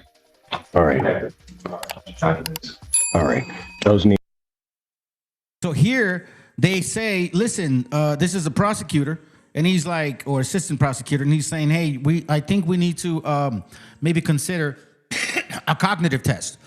I mean, like, is your mind right? He just asked for one. I think we should request a cognitive test. Now you're going to see how shit's going to change. Need to be gotten to the defendant. Yes, sir. How soon can those be gotten to the defendant? I can get those in hopefully by tomorrow around. You have an address for him to send those to? Yes, I do. I can confirm it with him too. All right. What do you have as the address? Do you have a matter? Okay. Go ahead and raise it because I can deal with it right now. What's the personal jurisdiction? This court, as well as the state, lacks personal jurisdiction. I'm simply here under threatened arrest or coercion of you, saying that you would help put out a bench warrant for my arrest. The subject matter, in regards to the name as well as the vessel that was used, is again under. It was conveyed in his held and protected within the trust. And according to Article 1, Section 10, Clause 2. 1, Section 10, Clause 2. Article 1. We're going to look at this shit. Come on, bro. Article 1, Section 10, Clause 2. Okay? That prohibits states from imposing duties on imports and exports without the consent of Congress. What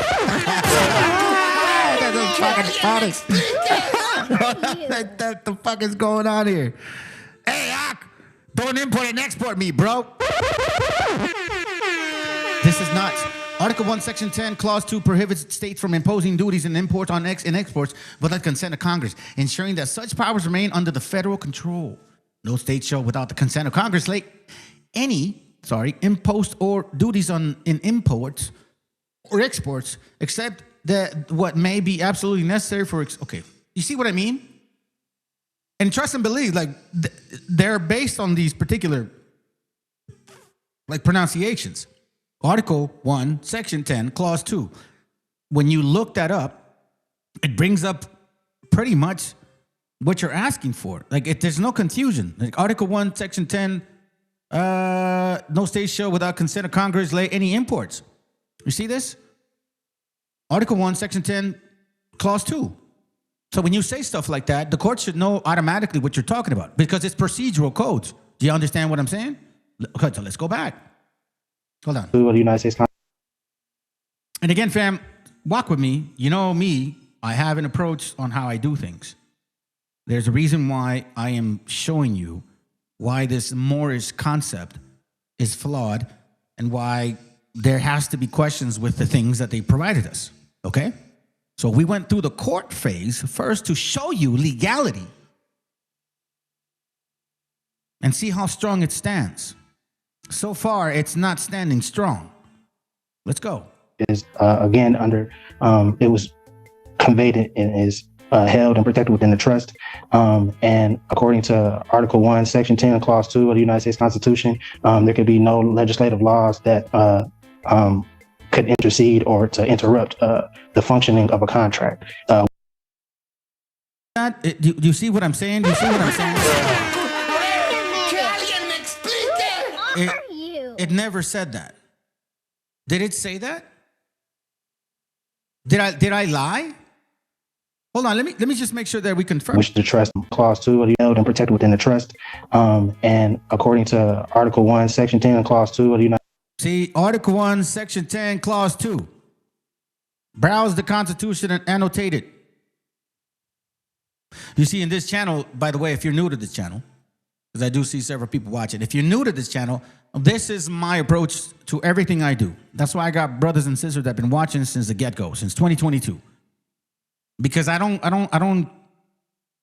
give you peace stuff. I give you the actual facts. There's no point of being afraid of pulling out the information and be like, yo, is it real? No, it's not. Article 1, Section 10, Clause 2.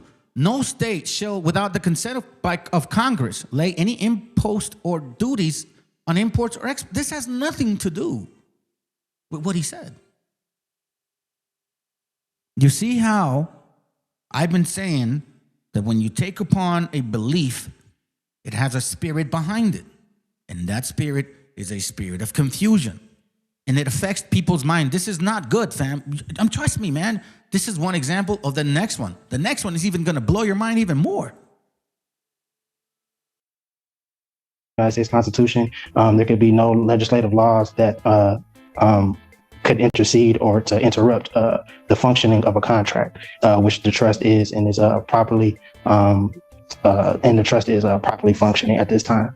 So with that, all right. So here's what we'll do because you're rambling again. So what? That's fucking beautiful. And you know what, dude? I respect this older man because obviously, man, he's like in his 60s and shit, and he's still working. And he's just like, oh my God, this is okay. Here, you're rambling. Here's what we're gonna do, and it's amazing, though. It's amazing that there's people that believe that they really can go against the system like that. Mind you, you may be right in some aspects of particular statutory laws and shit within a state government or county judicial, whatever the fuck that is. But you also have to understand that you're not going to buck the system. The system, by the way, since the beginning of time, has been fucking created since 1776. Man, if you are part of the Constitution, you signed up for that shit. Let's go. We will do is you will put all of your jurisdictional arguments in writing. So we got a racist Negro and shit. Look at that. We're children of Jacob. Meanwhile, y'all spics, because that's what you want to say. You just want to spell it different. Are sons of Hernan Cortez. Fuck the 12 tribes. No, we don't believe that. You're in the wrong channel. We don't believe that shit at all. You're in the wrong channel. Matter of fact, Hernan Cortez was dark as you probably. And you Negroes helped him and shit. You know, there's such a thing called Negro buck-breaking slavers. You know that, right? And not to show you. But right now, we're just tackling some Moorish dumb shit. Because you're wrong. So we might as well get it in writing that you're wrong. Because I have subject matter jurisdiction over you, and I have personal jurisdiction over you under the Constitution of the United States and the Constitution of the state of Michigan. Nah, that's not a system we believe in. We're just criticizing the whole Moorish concept, how it's stupid enough to actually go against the system and think that you're going to win it. We know how ESA works. Benjamin Button, do yourself a favor. Shut the fuck up and listen. So if you want to put your objections to jurisdiction in writing, you may do so, and then I will address those in due course. Awesome. So, dude, that would be the next step, and I can get those in today. No, it is not the next step. Either you're going to have another PCC. If you want me to set it for a hearing, I'll set it for a hearing. Yeah, for the jurisdiction. But I have nothing to set a hearing on. You have not filed anything regarding jurisdiction. Okay, so for right now, as of this moment, PCC is fine, and then I will file the proper documents for the jurisdictional hearing. Gotcha. The part where he starts saying, like, you know what? I'm just going to have them do an evaluation. I think this is the part. Setting the date of 2 weeks out. You can. Oh, no, they don't do that. So no, my bad. All right, so here he comes back. All right. He comes back and then they're like, yo, listen, we need to do a competence test because we don't think you're competent enough to, defend yourself. And here it goes. So you are appearing here without an attorney. I do have to advise you that you are charged with the offense of fleeing and eluding in the 3rd degree under the Motor Vehicle Code. That is a felony punishable by up to 5 years incarceration and or $1,000 fine plus court costs. Additionally, the Secretary of State could suspend your driving privileges for up to a year. Do you understand that, sir? I comprehend. Do you understand? I comprehend, yes. The court has to further advise you that if you wish to be represented by counsel, the court would ensure that counsel would be appointed to represent you in this matter and that you would have counsel if you could not afford to hire counsel yourself. I also wish to advise you that. Hey, this is how I know that either this guy doesn't know anything about this channel or he's just, being a dumbass West African Canaanite. Because that's not something we do here. Matter of fact, I got a class coming up that destroys their bullshit. But you know what? You don't care. You know what I mean? Canaan is like that, bro. You got a spiritual Canaan here, family. Like, you're being like these guys here. You're not even listening. You know what I'm saying? And look, check it out. ICE is terrorizing y'all beaners, but y'all claim indigenous. So he called us spics, now beaners. You see, family? You're being like your white daddy, bro. Esau's racist just like you. You know what I'm saying? Wouldn't it be, imagine us saying like you fucking orangutan and shit, and you know how that connotation applies to you people because that's what racist people say, right? Then you would say, oh, y'all are racist, but you're not even paying attention to your comments. You're like beaner, spick. What else? Yeah, there you go. Y'all spics. Say it loud, bro. Be the racist Negro that you always have been. Just be that Negro. Just don't even misspell it, dude. Spell it right. I'll show it. YouTube may block it. I'll fucking show it. You see what I'm saying, bro? Y'all helped the white man come, man, since the beginning of time. And then this channel is the only one that teaches that shit. Consistently. The court would be treating you the same as it would the people in this case. There are certain dangers to representing yourself in this matter, in that you will be required to abide by the Michigan court rules, the Michigan rules of evidence, and all of the cases and statutory requirements. You understand that? I do not. You do not. What is it about that that you do not understand? It's against my religion to adhere or to assimilate to any statutory. Sir, I'm not asking anything To bring the religion. Okay, here we go. about your religion. It is irrelevant, stating that in this proceeding, you will be required to abide by the rules of this court. Do you understand that? I'm having a hard time understanding why or how religion doesn't play a role. How what? How religion does not play a role. Religion does not play a role in what I do or what this court does. There are certain rules of this court established by the legislature and the Michigan Supreme Court regarding how these particular proceedings will be conducted. These proceedings will be conducted in accord with those rules. Do you understand that, sir? Well, according to the American Declaration on the Rights of Indigenous Peoples, as well as the international. See that? You see that shit? You hear what he said? With those rules. Do you understand that, sir?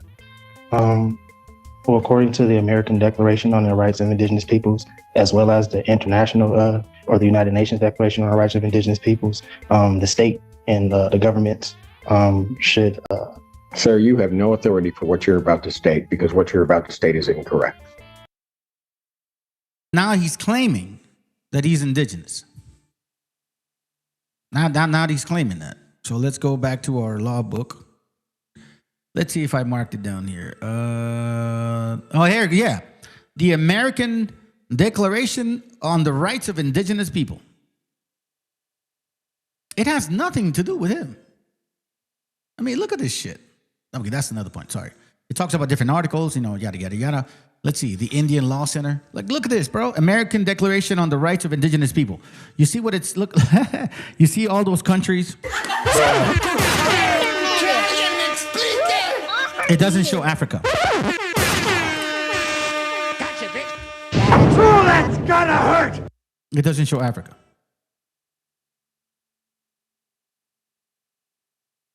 You see what I'm saying?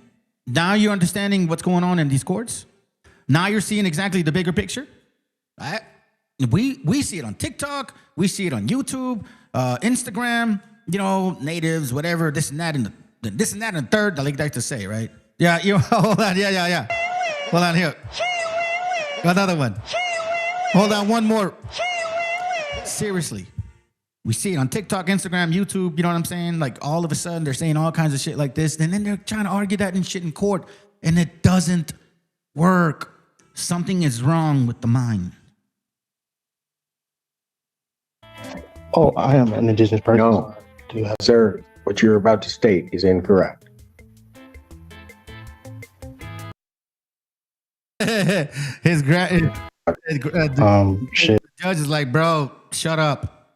Like, shut up. Shut up. Like, shut up. You know what I mean? Just shut up.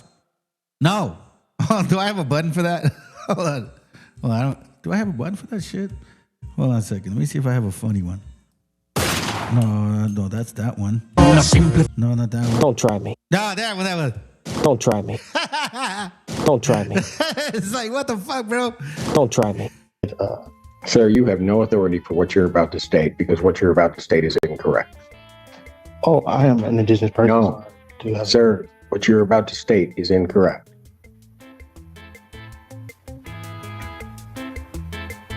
Well, if you were on indigenous lands, if that's where you're going, then maybe you might be right.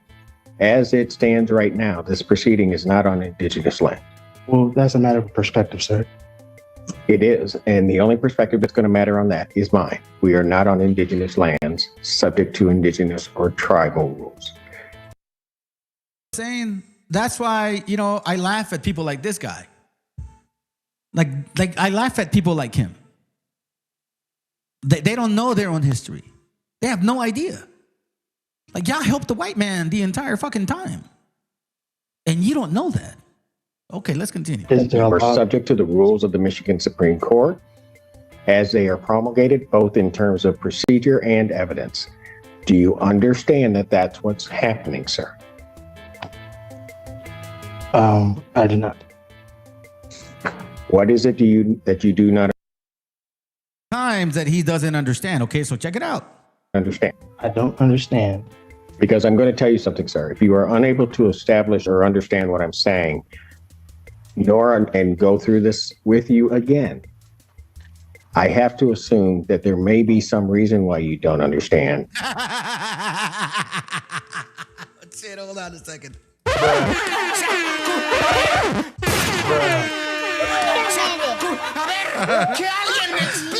Okay, son.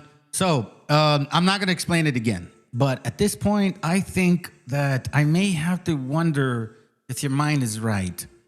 Because I don't think you really understand. Okay? Watch this, family. This court is saying his spirit, his mind, everything about him changes when this topic comes up.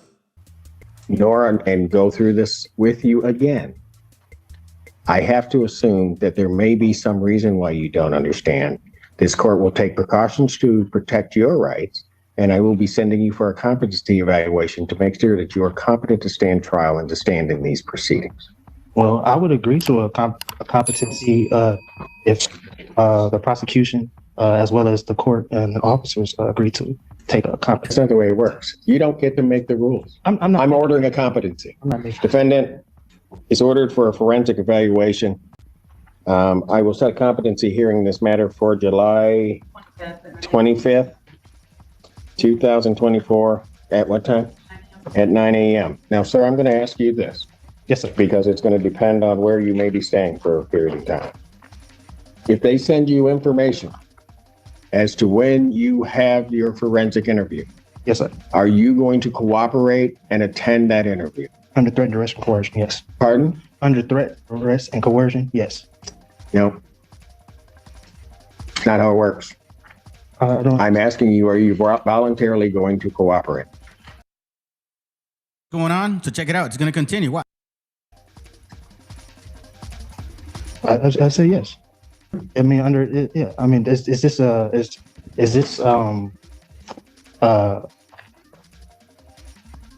what are, excuse me, you see what I mean, family? This is not normal, nor is this good, because he's not the only one. All of a sudden, his fucking mind just kind of went like a computer, like.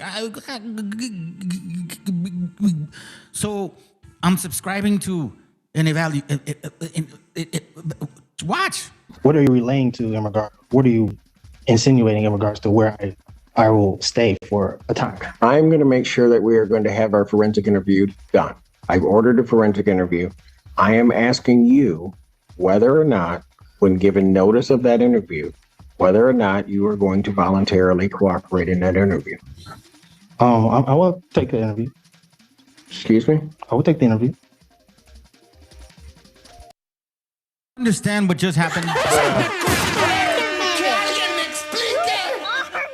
So the judge says to him, listen, bro, I think I may just have to submit a request to figure out if you're competent enough, like in your mind, like if you're okay in the brain.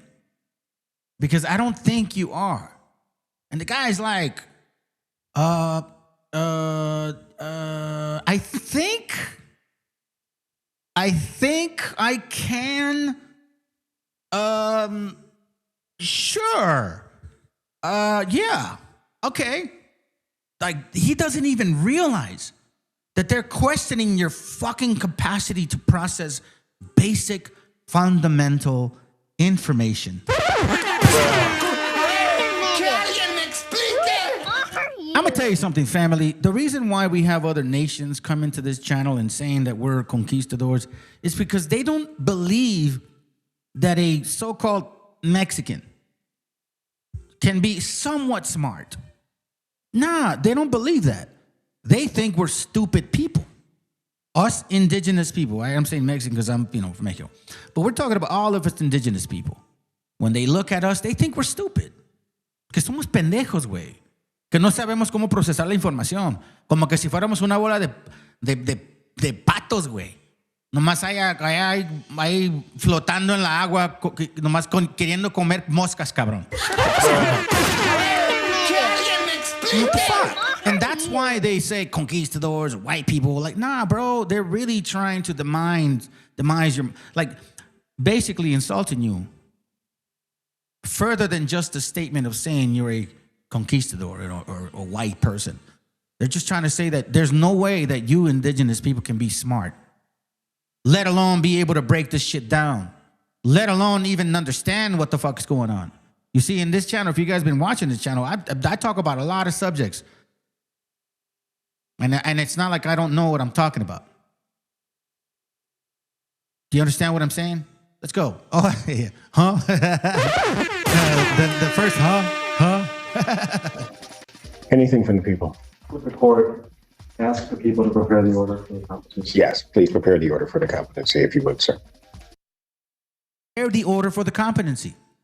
And the address for The defendant. I see on the complaint is 1410 Share Avenue, apartment 1 3. Is that your address, sir? Excuse me? That's correct. All right, very good. I will send a copy to that address. Very good. All right.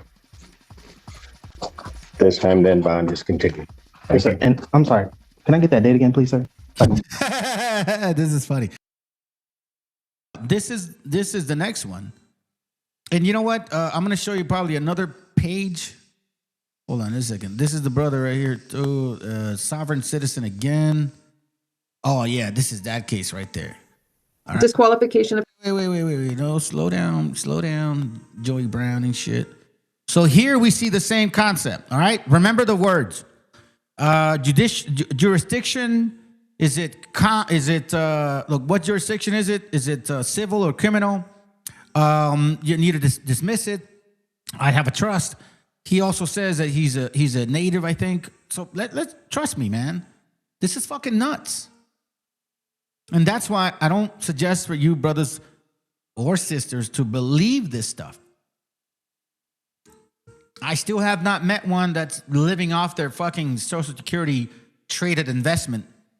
I haven't met one at all, living the life. Be presiding over the session.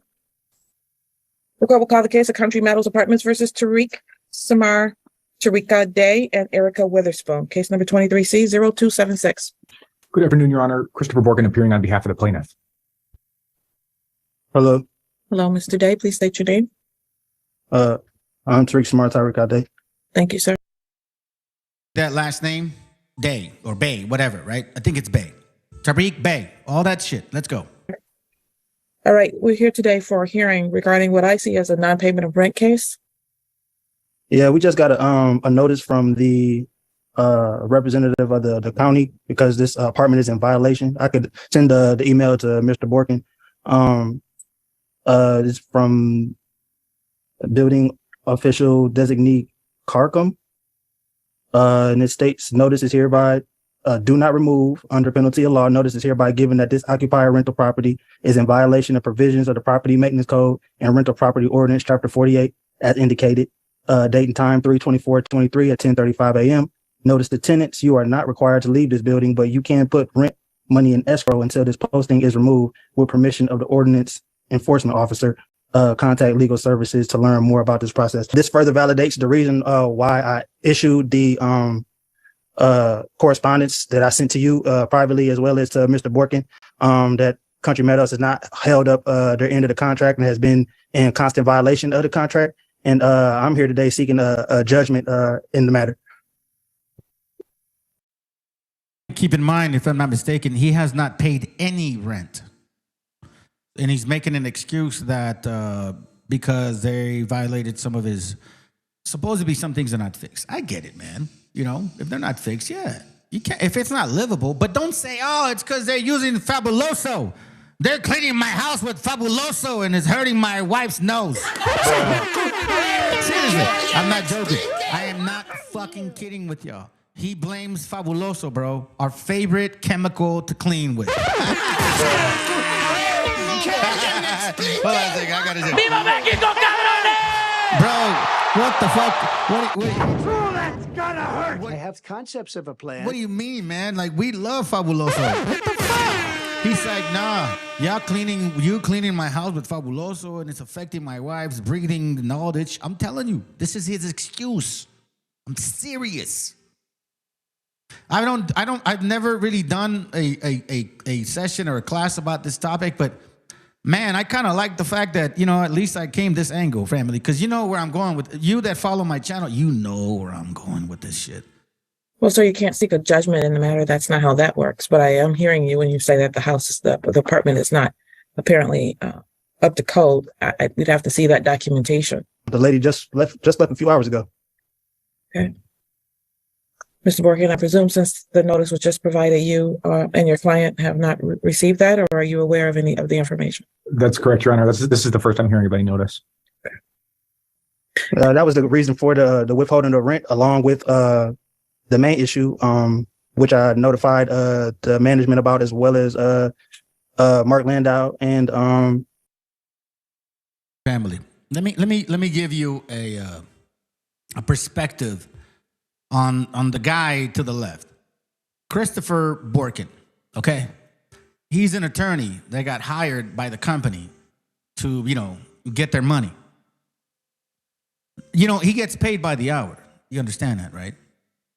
So when he is passive about this approach, I don't think it's so much about not knowing, fam. I think it's about the fact that he can bill those people for more hours. Seriously. Because, why not? If you get paid $150 an hour or $200, you could take this example and say, hey, man, we billed you for these many hours. The case prolonged and this guy wanted more information. I'm telling you, man, that's a good angle. But at the same time, you also have to know why this is a game for them now. Mr. Borkin, I've issued what we are expecting to take place. And if it doesn't take place, then we'll be moving forward with our counterclaim in civil court. If I'm not able to do it orally here today, which I also validated, not validated, but also placed into the correspondence that I sent to all parties in the matter.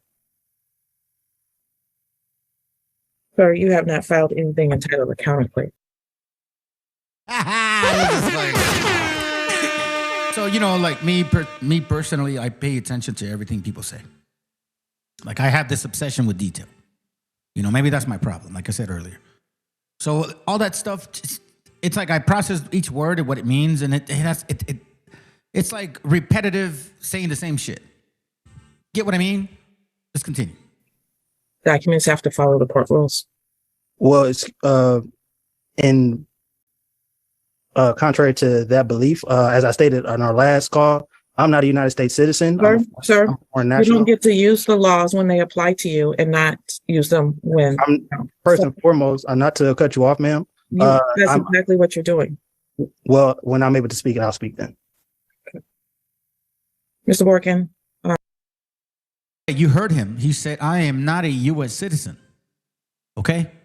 You heard him say that. How come you guys aren't deporting these people then? They've given up their citizenship, right? Why aren't you deporting these people? They're going to court saying it exactly. I'm not a U.S. citizen. If there's a hey Medina, how come you don't sign? Hey, listen, you're probably Border Patrol. I think that's what the BBC means. Border baby cuck. But look, this is a good example. Report him, bro. A problem with the apartment, he's entitled to place monies into an escrow account. I have not inquired about what that escrow looks like or whether they're doing that or not. I think what we need to do first is get a copy of whatever document. Whatever, just for you to understand, again, it's all procedural contractual obligations, right? So if you have a issue with your landlord that they're not actually keeping things up to par, maintenance-wise, all this stuff, you have the right not to pay them rent and put that account in an escrow account. You can go to an escrow company and all that and open up a case and say, listen, for legal purposes, I am going to continue to put that money in that account because I have a legal reason for me doing that, legitimate one. So legally, you have the right to show that you're demonstrating. You're not trying to avoid the payment. You are legally suing them for, or at least, I don't know about suing them, but countersuing for the fact that they're not taking care of that shit. So then all that money that's in escrow gets then distributed once the judgment is made. Hello? Let's go. Remember, family, I'm 50 years old, okay? So You were served with it's not like I was born yesterday. today, Mr. Day. Okay. I don't want to take it off the door because it'd be against the law, but I can definitely, I took a picture and I can send it via email to Mr. Borkin. And if he wants to get that to your email or to the clerk's email, I don't have a clerk's email or your clerk's email, but I could email that as soon as we get off. Can you email it to Mr. Borkin? You have his email address? I do. All right. Can you email it to him, please? Yes, ma'am. Law, which I'm under, which supersedes. I'm speaking on. I'm going to make a ruling, and I'm telling you that it's not in your best interest. Well, it's a little bit behind. Okay, there's a point that I want to make here. Okay, let's go. With your case. That's what I'm telling you. So you're giving me legal advice? That is not legal advice. I'm the judge. I'm going to make a ruling, and I'm telling you that it's not in your best interest. Basically, it's like you're like a parent, okay? Like, let's say you have two kids. You know what I mean? And you have one kid that's a little bit smarter than the other kid, or a little older than the other one. You as a parent or as a judge, you want to make sure that it's not unfair for that little one in case they're not as witted or quick-witted as the other one, right? So you're like, no, listen, it's not to your favor. I'm not trying to side with you. I'm just saying that it's not favorable to you because you're not aware of the law, whereas this one over here to my left probably is a little bit more aware of the law, so he's taking advantage of that. I cannot do that for you. That's why when it says, do you plead guilty or innocent? And they're like, I don't want to say nothing, or what's your jurisdiction, or they don't want to say it. The judge has the obligation to plead not guilty, because if it was the old British ways, they would say, guilty, fucker, fuck you, go to jail. But hold on, what? That's what we're doing right now. Let's go. Well, I don't agree, and I feel that I've already filed a. I already denied that motion. I'm not talking about the affidavit. I'm not talking about the affidavit.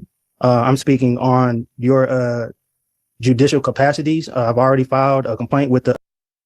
He's questioning her position of power. He's questioning her black robe.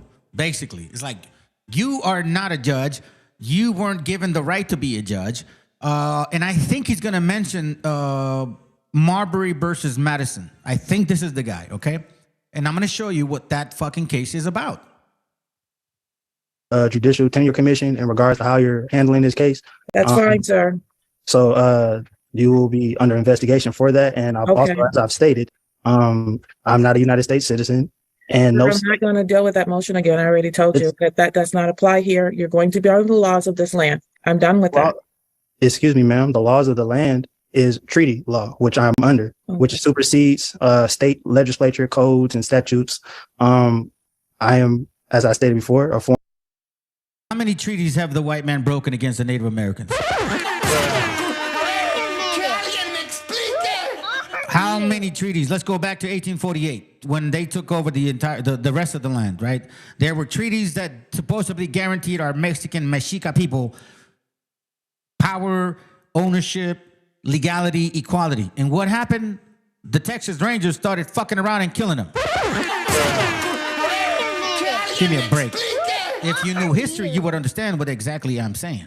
More national, and I'm under the Constitution of the Moorish Natural Republic of Peace, which is supersedes state law. And for you to continue to pursue the matter is a ultra virus act. I am, as I stated before, a foreign national, and I'm under the Constitution of the Moorish Natural Republic of Peace, which is supersedes state law. Moorish National Republic of Peace. Let's pull it up. Moorish National Republic of Peace. It's a sovereign theocratic nation state that claims to preserve the lineage of Moorish sovereignty and aims to restore the identity of Moroccan nationals. So, are you saying you are from Africa? Is that the case? Who are you? Because these guys here, and we read already, Holy Quran, magistrates, subjects, heavens, all this stuff, Declaration of, I mean, I haven't read this one, to be honest. I don't know what this is about. But Empire of Morocco. So that means you guys are Africans. Right? Is that what you're saying? The Secretary of State and report on the subject of citizenship, expatriation, and protection abroad. This is pretty amazing. But then what are you saying? That you're an African? Let's continue.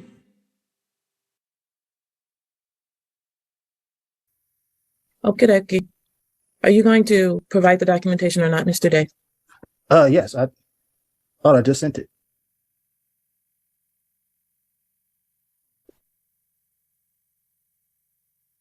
I don't have anything in my email, Mr. Day. Okay, hold on 1 second, sir. I wanted to bring this up because he says this, and you know, we can go long-winded on that, but I think that it's time to show you the most amazing one out of all of them. This one right here, bro.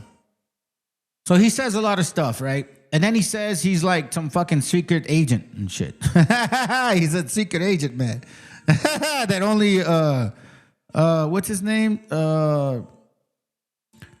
Judge Mathis, I think. Like some Supreme Court judge supposedly has a secret agreement with this guy. I'm serious. Watch. We're almost done. It's fucking amazing. Council is a triggering event for new commencement. Okay, so 49. We are on the record. Thank you for asking. yes, ma'am. I would like to get on the record that I would like to fire my lawyer on You don't have a lawyer. Remember, we've already been through this. You represent yourself. Right, but the one that's on standby, I would like him replaced with another lawyer. I'm not going to do that. What's the basis for that? Because irreconcilable differences. The fact that you had to explain to me what an affirmative defense is, when he explained it to me, it was polar opposites. It's nothing that it's irreconcilable differences. It's like, I would rather. Remember, family, every article or section, whatever that they mentioned, at least so far, I've been able to show you guys, and it has nothing to do with what they're fucking saying. So this guy's like, oh, this attorney that you gave me, he doesn't say the shit that I want him to say, so I don't think we get along. I want you to replace him. Watch how quick this shit changes. Work with someone else. So if you do that, sir, speedy trial starts over today. Disqualification of counsel is a triggering event for new commencement. Okay, so I can't replace him without restarting my speedy trial dates. Correct. Which will prolong my time in jail. That's why they call it speedy trial, because he's in jail, right? He don't want to be there no more. But he's like, if I replace the guy, then it's going to start again, and that means I'm going to stay here longer. I don't know that. Possibly. Possibly. All right, so due to that, it's going to possibly prolong the time I have in jail. I'll do my best to work with this guy. Okay. Mr. Evans, do you want me to represent to the court what we had discussed? I mean, you didn't mention what you just mentioned, but the subpoenas and what you're asking for? I'm going to write a letter to her, mail it. I have it mailed out today. I'm going to write a letter to her as well as the Supreme Court of Washington, the state of Washington, with the things that we discussed. But you, fam, they take too long. Let's go. Can let her know the people that I want subpoenaed. Sir, so any letter that you send to the court, you must include the city. You have to include the prosecutor, or I can't look at it. Yes, ma'am. Okay. What do you mean by I must include the prosecutor? You have to send it to them as well. I'm going to send it to the clerk of court. So they should. Nope, it's your burden to serve the city. What's the address for the city? It's the same building. Jesus. It's the same building. So I have to send two different letters? Yes, sir. Yes. I mean, I have to make a copy of it. And send, yes, sir. I have no way of making a copy from inside the jail. Yes, sir. You have to make one longhand then. To you, dog. Oh, well, I don't even have the paper I have is only enough to send one letter. They in the jail, they're not even giving me sufficient things to even properly do what you're asking me. Perhaps you could send it to Mr. Ainati and then he can serve the city and the court. I would ask that Mr. Ayanati, once it's filed, the letter that I'm going to mail out, once it's filed, he make a copy and send it to the prosecutor. I cannot look at it unless the city is included. I understand, but what I said is that once it's filed, that Mr. Ayanati gets a copy and send it to the prosecutor, and then you can look at it. Which Do you understand how much money is being wasted right now, family? Do you understand the resources that are being taken upon? Just the reality, just looking at it like anybody else. Regardless of whether you believe it's right or wrong. Let's say you have your perfect country or your perfect land or whatever. And you have situations like this, just prolonging the system that where they can take care of real criminals, like real fucking cases. You get what I'm saying? Anyways, let's continue. Still should be before my next court date. So that's it. This is the problem with representing yourself, sir, is that you do not understand the rules of criminal procedure. And you can't, you're having ex parte contact if you send something only. That's exactly it. Criminal procedure. And look what she says. You're having ex parte contact. Now watch what that means. To the court. My next court date. So that's it. This is the problem with representing yourself, sir, is that you do not understand the rules of criminal procedure. And you can't, you're having ex parte contact if you send something only to the court and not the city. I'm not in, can you tell the jail, give me sufficient paper so I can make 2 copies?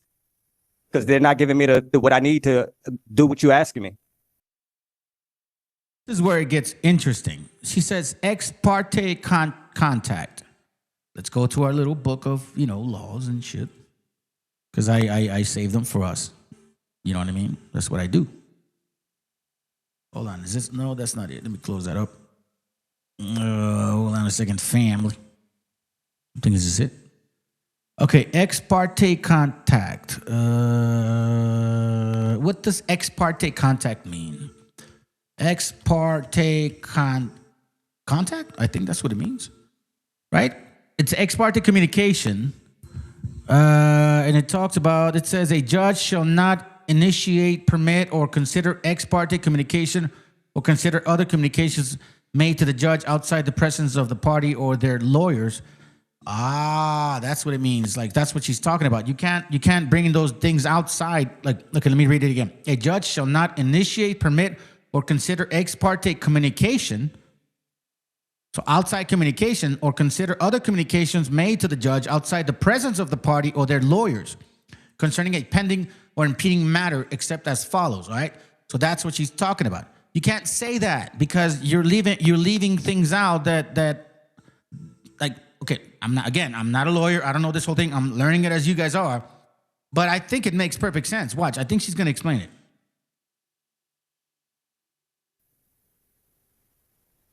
And that's why I'm suggesting that you send it to Mr. Ainati, and then he can make copies for both the court and the city.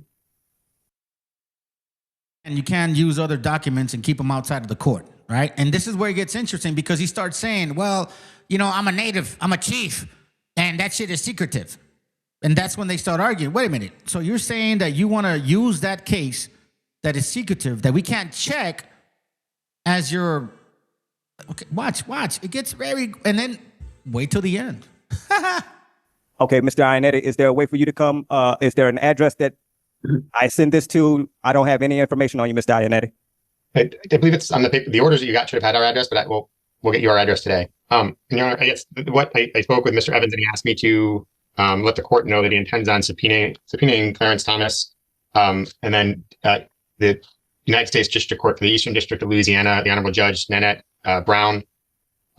He's also asking that we subpoena the Apostle Barry G. McCoy Sr. He believes that they're all witnesses for these cases. They need to be brought in. I did, and I told him that I was able to, and he said I could. I just want to make sure, Mr. Evans, I can address the case number that you said. I don't want to, like I said, that's a matter of secret state privilege. I don't want you discussing that. Okay. This is what he's saying. So he's like, I have people that can testify for me, but it's a matter of secrecy. And there's only one judge that can unseal that secrecy. All right, watch. And see, this is where I kind of go back and think about this family. Like, we are smarter than this shit. We just weren't made to believe that we weren't. Like, unless this guy's playing the role, dog, or he's pretty stupid. You get what I'm saying? No offense to him. But I thought they were brighter. I thought they were smarter. And this is why it's important for you to understand They weren't smarter. They didn't civilize nobody, family, at all. Do you understand what I'm saying? So, Mr. Evans, in order to subpoena people in another state, you need to actually go to the Superior Court of those states. Neither Mr. Ainati nor I have subpoena power that goes beyond the borders of the state of Washington. Would that be grounds to have this case removed to federal courts?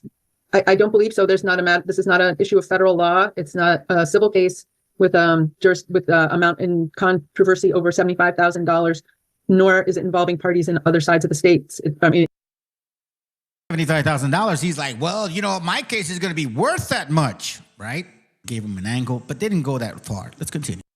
In separate states, there's no diversity jurisdiction. There's no subject matter jurisdiction. It's definitely the restitution is going to exceed $75,000 in the case that I'm found innocent by the jury. In addition to that, it would be biased by the city based on the witnesses will be able to provide testimony that will possibly exonerate me. Is the city seeking any restitution? I definitely stated that in the letter, and I made that clearly known to Mr. Ianetti if he's doing Sir, you can't get restitution. I don't know what the basis is for restitution.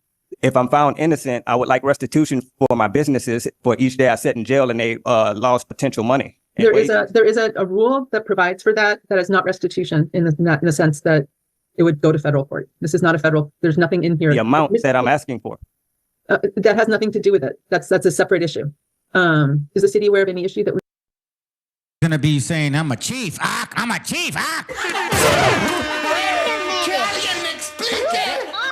I'm these people. They're the people that have been eating corn forever and ever and ever. And by the way, I got a beautiful video for y'all at the end that I think you're going to appreciate, family. My wife was the one that gave me this one, and I think it's fucking great to see it because it literally tells us like how deep our diet goes. It goes all the way into our bones, all the way into our fucking bones. That means that, again, that debunks a lot of things. Do you get what I'm saying? Debunks wobbleism, debunks, to be honest, kind of old world shit too. I hate to say it. Because if this was the old world, then we had Japheth and Ham and Shem here, So it's like, those are questions that we need to answer. And I'm glad that we have a brother that at least gave us his perspective. Very good points. We still got questions. Let's continue. That would cause this case to be removed to federal court? No. And not even my rights as a tribal chief. You have asserted that you are a tribal chief. I have seen no evidence. You have asserted that you're a tribal chief, but he has no evidence. Seriously. Of that. See, again, if it was about sovereignty, whatever, independent, whatever, that's cool, bro. But when you're saying I'm a Native American, I'm an indigenous man, and that's how you want to get away with fucking criminality? Seriously? Nah. It's not the way it works. Is the city aware of any issue that would cause this case to be removed to federal court? No. And not even my rights as a tribal chief. You have asserted that you are a tribal chief. I have seen no evidence of that being true. Just because you say it doesn't make it true.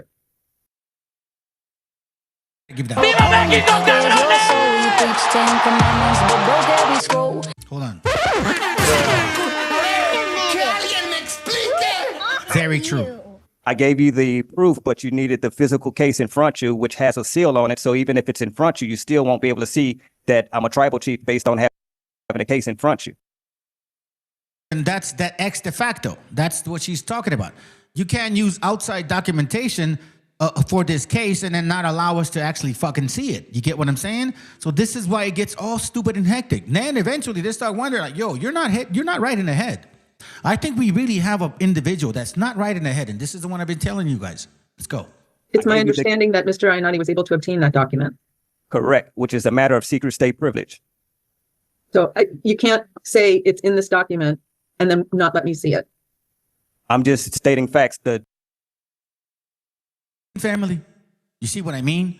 You can't say you have a document that supersedes whatever the fuck these people are saying, and then at the same time tell me I can't see that document that will supersede whatever the fuck we're saying. Hello?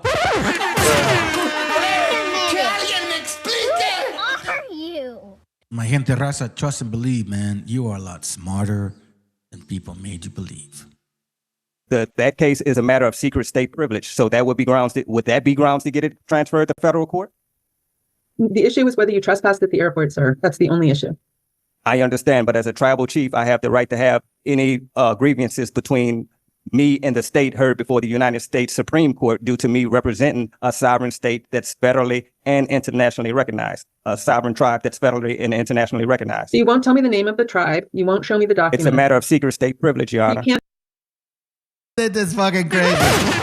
Hey, hold on. Yo. I'm from the 12 tribes of Israel, but it's a matter of secrecy that I don't tell you what specific tribe I'm from, because it's a matter of secrecy. And who else knows that secrecy? Hold on, he's gonna tell you. Have it both ways.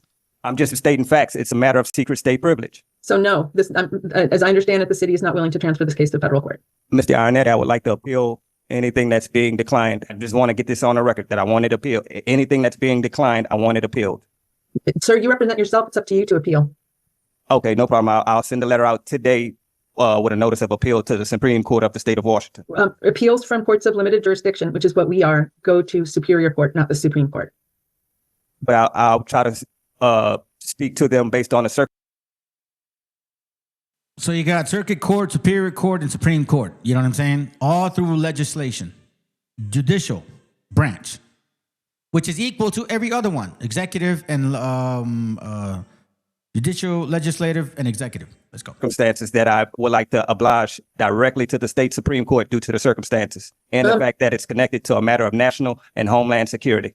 Oh, you're going to have to show them proof that that's the issue too. You can't just say it. I will show them the proof. I will show them the proof with no problem. It's on them if they want to do their work and research and diligence to get the answers that they want, that they seek. The weird shit, fam. Like, you don't realize you're talking to a crazy motherfucking person until you realize you're talking to a crazy motherfucking person. Let me skip it again, okay? Justice is the only one that could unseal something within that case is also not consistent with my understanding how the law works. Particularly if it's a state case. She indicated that I can pay $1 a page for the file. They weren't able to tell me how many pages were in the file. They said it was archived based on the age. All right, I shouldn't have put it that far ahead. So basically they're saying now that since he's saying it's secret, right? Like sealed, he's like, well, I got to pay $1 for every file.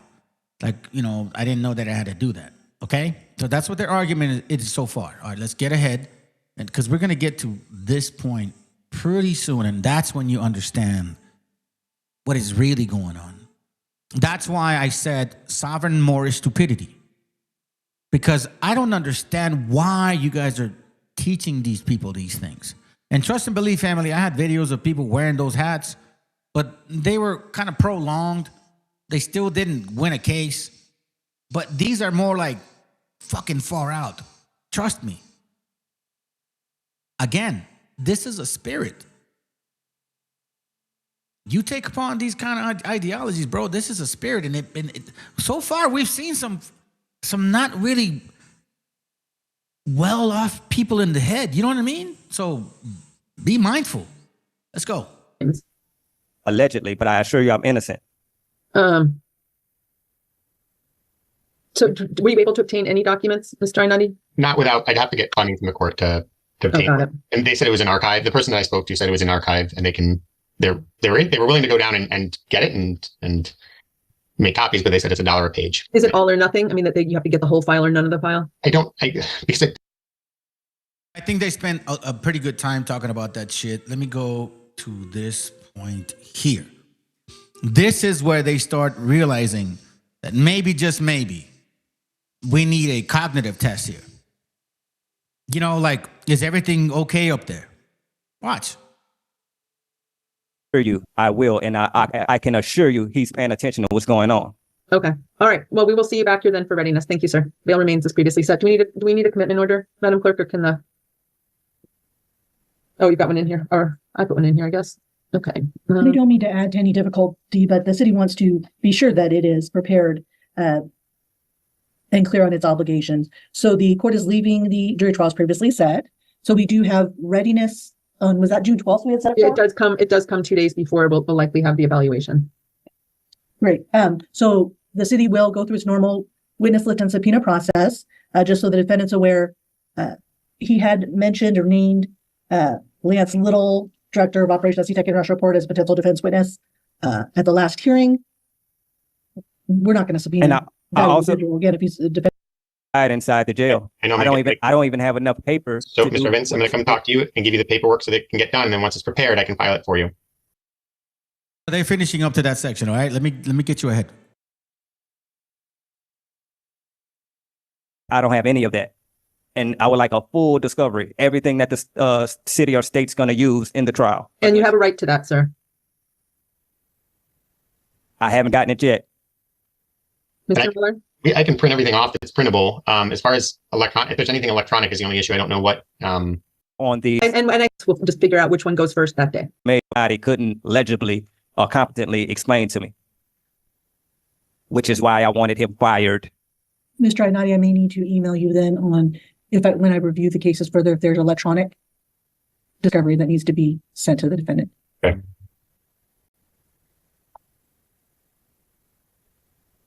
All right. Thank you, sir. We'll see you back here on the 12th. Now you're going to see what happens. They already, I guess, agreed, I might have missed it, of the evaluation, okay? And then it gets pretty funny. Thank you. Friends, just 1 second. We're in the middle of something. Was I found competent or incompetent? Okay, so listen to this. Listen. So he's there. It's about, do we continue with the case? Because, you know, whether you're competent or incompetent, okay? Remember, follow this. The whole idea was to dismiss the cases, I think, right? Okay, are they dismissing everything, or do I still have the review cases? Just 1 second, sir. Mr. Evans, just 1 second. We're in the middle of something. Was I found competent or incompetent? No, Mr. Evans, this is someone else. Now we're about to address you're here. This is standard. Okay. And this is City versus Lester Evans. It's Andrews show the blue line. 082019. Everybody come out. 05525 3A0549 4A0231898 4A0472552 and 3A0312319. The cases that he's dealing with, okay?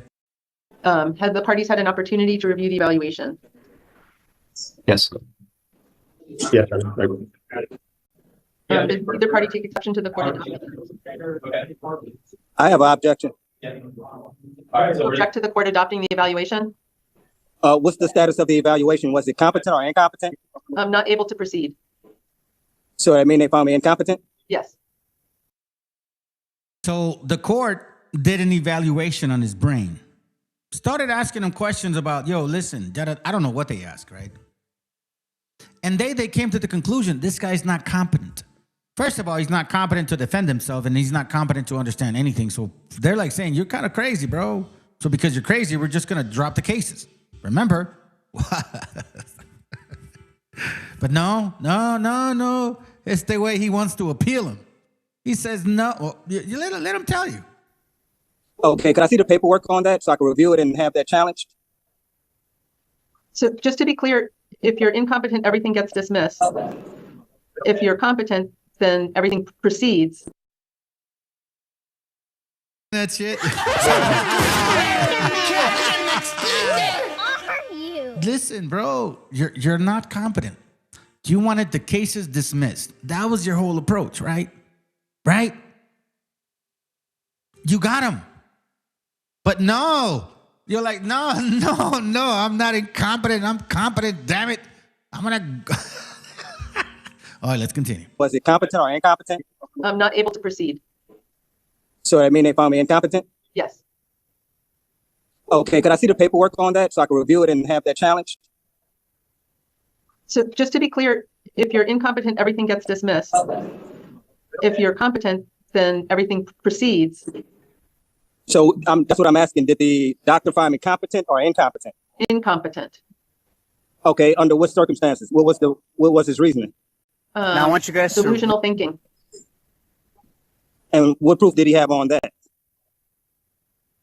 I mean, the interview that he did with you. Okay, and being that you said everything is dismissed due to delusional thinking by law, from what I read at the law library, it said being delusional in itself is not reason in itself to be declared incompetent. Do you understand what's going on? So now he's arguing that he don't want the cases dismissed. Who are you? you? He wants. I mean, what do you call this, fam? That you are unable to assist in your own defense because of it. So there are two prongs, there are two ways that you can find someone unable to proceed, that they don't understand the nature of the proceedings, which you clearly do, and the evaluator said that, but that you are unable to assist in your own defense due to the delusional thinking. Well, that's being with the letter that I sent to you, that would directly refute that, correct? No, that supports that. With the letter I sent to you, it had motions that I wanted filed and whatnot that would prove that I'm able to assist in my defense, correct? No, it was, you wouldn't give me any information. You gave me half information about things, refused to give the further information when I asked in court. I did declare that the information regarding the evidence, that was a matter of secret state privilege. And then I also declared that the motions that I want to file, I didn't have access to the law library to get the proper documentations. I am adopting the evaluation over your objection and finding that you are unable to proceed in these matters. They're dismissing the cases, but you don't want them to now. So the pretrial cases are dismissed. All of the reviews are closed pending a further finding of able to proceed. The evaluator did not opine that you should be evaluated by DCR prior to release, so you are just released today. You can appeal this. You're welcome to appeal this finding, this ruling, and you could come to the court and the clerks can tell you how to do that, what paperwork to file. All right, so I'll be released from jail today. Correct. And also, can I get the paperwork of the evaluation from the doctor? You represent yourself, so I think you kind of have a right to it. Yeah, how do I get that paperwork? Mr. Ainati, are we able to print that out for him? We can print it off and give it to the officers to give to them. Okay, we'll get that to you. And now you get it. Now you see what I'm talking about, family. But there's it's like what they call no hope. I got some videos to show you. This is one of the, man, I don't know if you're listening, bro, but I'm glad you're back, man. I've suggested for people to follow you. This brother here has some good points. Sometimes people take breaks. It's all good, bro. You still familia, homie. And he brings up a good point. Hold on, let me slow it down. No, we're good. We're going to show you some videos of him, and then I got one video to show you, and then we out, okay? I want to continue this topic, don't get me wrong. But I wanted to show you this particular perspective first. All right, let's go. Really critically think on what I'm about to say, okay? Listen. Hey, would you date him? I don't know about date. I don't know about dating. I got a question to ask, okay? And if you're Mexican American, you live in Texas, or you live in Cali, Southern California, Central California, please answer this. I noticed a lot of the Mexican Americans that live in Houston, Texas, not at all, but a good amount, especially the young ones, they have a Black American accent. Good amount, especially the young ones, they have a Black American accent. And I noticed in Cali, whether it's Central California or Southern California, that is extremely rare. Sorry to burst your bubble, man, but somebody has to say something. That accent is not a Black American accent.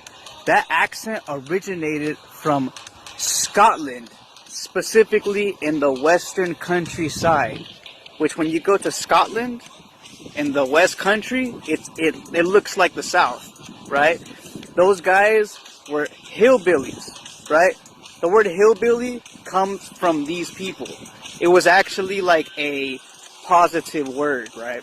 The Black American accent and hip hop, it is a West Country Scotland accent remixed with some pirate type shit, right? So pirates talk like this, right? Pirates say, instead of saying I am, it says I be, right? Instead of you are, it's you be, okay? This, T-H-I-S is this, right? That, in pirate, it's that. Or West Country, whatever you want to call it, right? Instead of saying something, it's something. Or walking, it's walking. Just remove a G. Door is do. That is a West Country thing. I don't know about that, right? So pirates, they say yo, right? Yo ho, a pirate's life for me, right? But pirates also say the word booty. Booty means loot. Loot means to steal, right? So we see the word yo, ho, and booty. And we see other type of accents that is connected to the pirate accent, right? These are all pirate terms and pirate slang, right? So let's put it all together, right? Here we go, right? Pirate way. Yo, that food bussin'. She ain't lying. If you were to hear that, you'd be like, dang, he sounds like a black dude. Now, let's take that pirate accent, which is actually a West Country accent, and let's do it a little more remixed. Culture appropriate. Yo, that food bussin'. She ain't lying. You would think I sound black, but in reality, I'm talking like a pirate. But the pirate accent originates from the West Countryside of Scotland. Right. Right. Hillbilly was actually a term of endearment. It was a positive word, right? The hillbillies were from Scotland, had a lot of pride. The hillbillies in the beginning of America, they're very prideful, very egotistical. The way they act is just like how black culture is. And I'm just keeping it a buck, right? So in reality, people gotta stop culture appropriating and talking about, oh, he has dreadlocks, he's acting black, right? The Vikings had dreadlocks, anyone could grow dreadlocks, right? Or, oh my God, he's dark skinned, he's black, that's a N-word, right? Right? Or when you hear someone talking like this pirate, Scottish, European accent, country hillbilly thing, people think, oh my God. Whenever you see a non-black person talking like that, we think, oh my God, he's talking like those biggity blacks. Like, no, he's talking like the fucking white hillbillies, right? So look guys, no racial. Stop with this too. Black folk, unfortunately, not even what you think black culture is, black American culture, that is something many of y'all trying to steal as well, personally. So, there is no such thing as a black American accent. That is a white hillbilly accent that came from Scotland, specifically the West Countryside, which the West Countryside, it looks like the South. The attitude, the pride, the laziness, whatever, that came from white rednecks, hillbillies, whatever the fuck you want to call it. So all right, so he's got some videos going on, man, and I want to show him and shit. This is the one I kind of like. York. Right here, this one. We're gonna listen to it. And you know what? I actually watch this man's channel, bro. Every now and then I'll chime. I don't ever post nothing, man, because I don't know them. But he makes excellent points, and I think you guys should pay attention to this shit. Because, you know, he's not lying, bro. Let's go. They were owned, the boats that Columbus used, they were owned by Moors. He said the boats that Columbus used were owned by Moors. When he says that, he's under the impression or trying to tell you in talking that old played out shit that Moors are black people.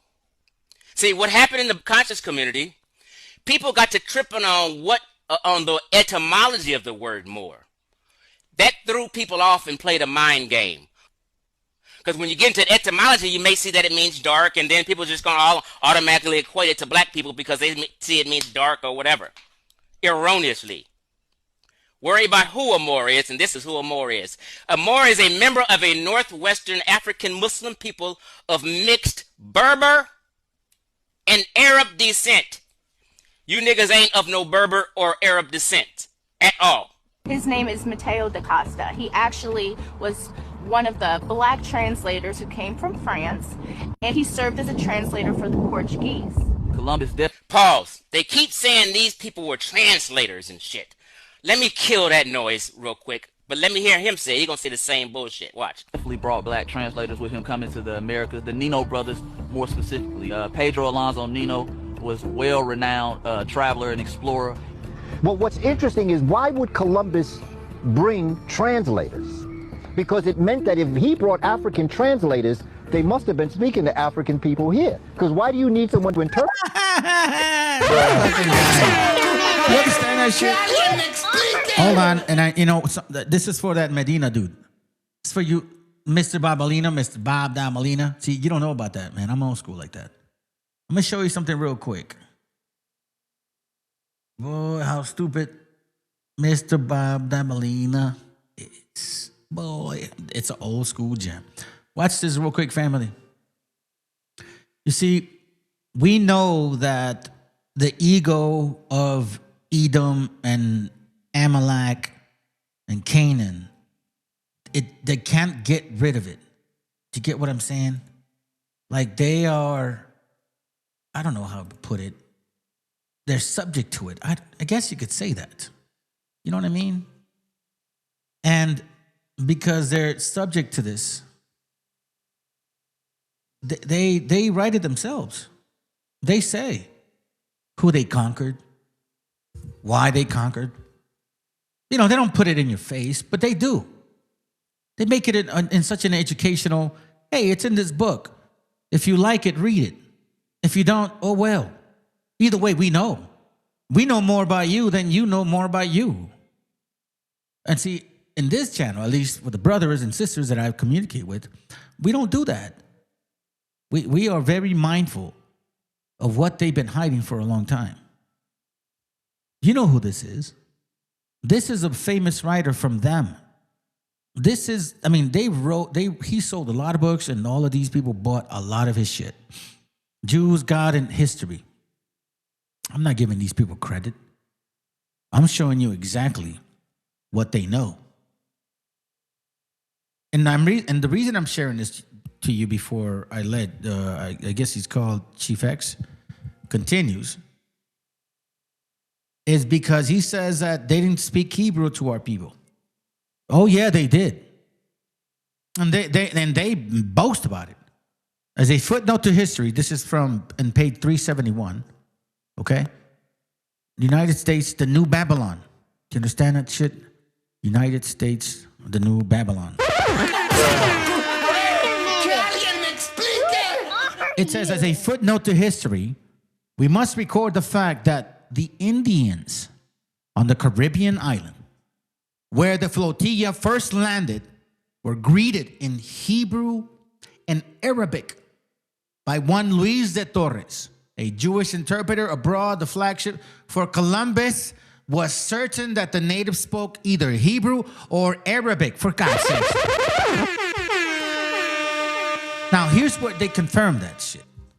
It was de Torres, incidentally, who discovered maize and brought it to Europe, where, with the potato, it enriched the diet of the Western man.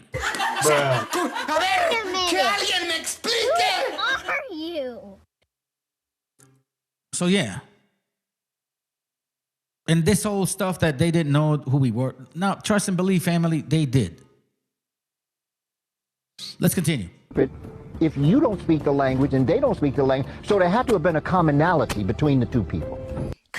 This is they call him Baba Kaba Khomeini. He's a devil. He is the same man who teaches melanin gives you superpowers, and he knows better. He is an intentional liar and deceiver, and that's why he's in this video. Well-renowned Pedro Alonso Nino was well-renowned. Pedro Alonso Nino and all these translators, she said it, he said it. Well, let's go. Why did they even mention translate? This is how ignorant of history they are. First of all, they couldn't translate. You know why? Watch. Here we go. Columbus Day and interpreters. Let's just read. Columbus brought Luis de Torres, an interpreter, with him during his first voyage. De Torres spoke Hebrew, Aramaic, Spanish, Portuguese, French, Latin, and some Arabic. Pause right there, people. The Native Americans didn't speak none of those languages. Listen, I'm gonna say this to you, fam. I don't need to debate him on these things because it's not relevant to him. Like, it means nothing to him. Do you get what I mean? He makes that comment. He's not interested in that, whether it's true or not. He doesn't care. He's more about his people, his history. That's why I actually listen. I'm not gonna say I watch him all the time. I'm not gonna bullshit you, y'all. I don't. I think maybe once, twice a month, maybe he comes to my feed. Every now and then he'll debate like these other guys named Anks and shit. No, not debate. He does classes on that, or he does a session or rebuttal or some shit. But at least you can respect somebody that cares about their history. So if he doesn't agree with our history, that's not a problem to me. I don't care. Because it's not like so boiled up where it has to be talked about. You get what I'm saying? The point being is the rest of the stuff that he says. Therefore, he can't interpret. Let's go. Because he expected to encounter Asians. That's why he brought interpreters. But they failed to tell you that in the video. Because they didn't know and they're ignorant of history. They just race hustling you guys. Pedro Alonso. But that's why the scriptures talk about don't make merchandise of your own people. What the fuck is that about? That's not the reason for due teaching. Like, never make merchandise of your own people. That is not... I mean, shit, man. You literally are going against the commandments of the Creator. I mean, if you care about your own, since you hate the other people, because that's really what, Wobboism does. They hate everybody else. They're not showing love to their own kind. Fuck, they're lying to them. They're sending them to court with no ammunition. Fucking crazy. Nino. Pedro Alonso was a what? Afro-Spanish explorer. See, they want to give you the impression that these people were just straight black folk. They weren't. They're biracials. I don't even consider biracial black. But I've been sharing that shit for a while, fam. I told y'all I've been saying it for a while, for a long time. Y'all are mixed, bro. Now you've been mixed. Light skin. I'm telling you, man. You know what I mean? The first conquistadors. Matter of fact, where's he at? Hold on. Let me pull that shit up. Fucking dude that showed up here. Where you at? Right, this guy right here. This fucking dude right here. We're children of Jacob. Meanwhile, y'all speaks are sons of Hernan Cortez. Do you realize that you guys look more like them than we did of the conquistadors?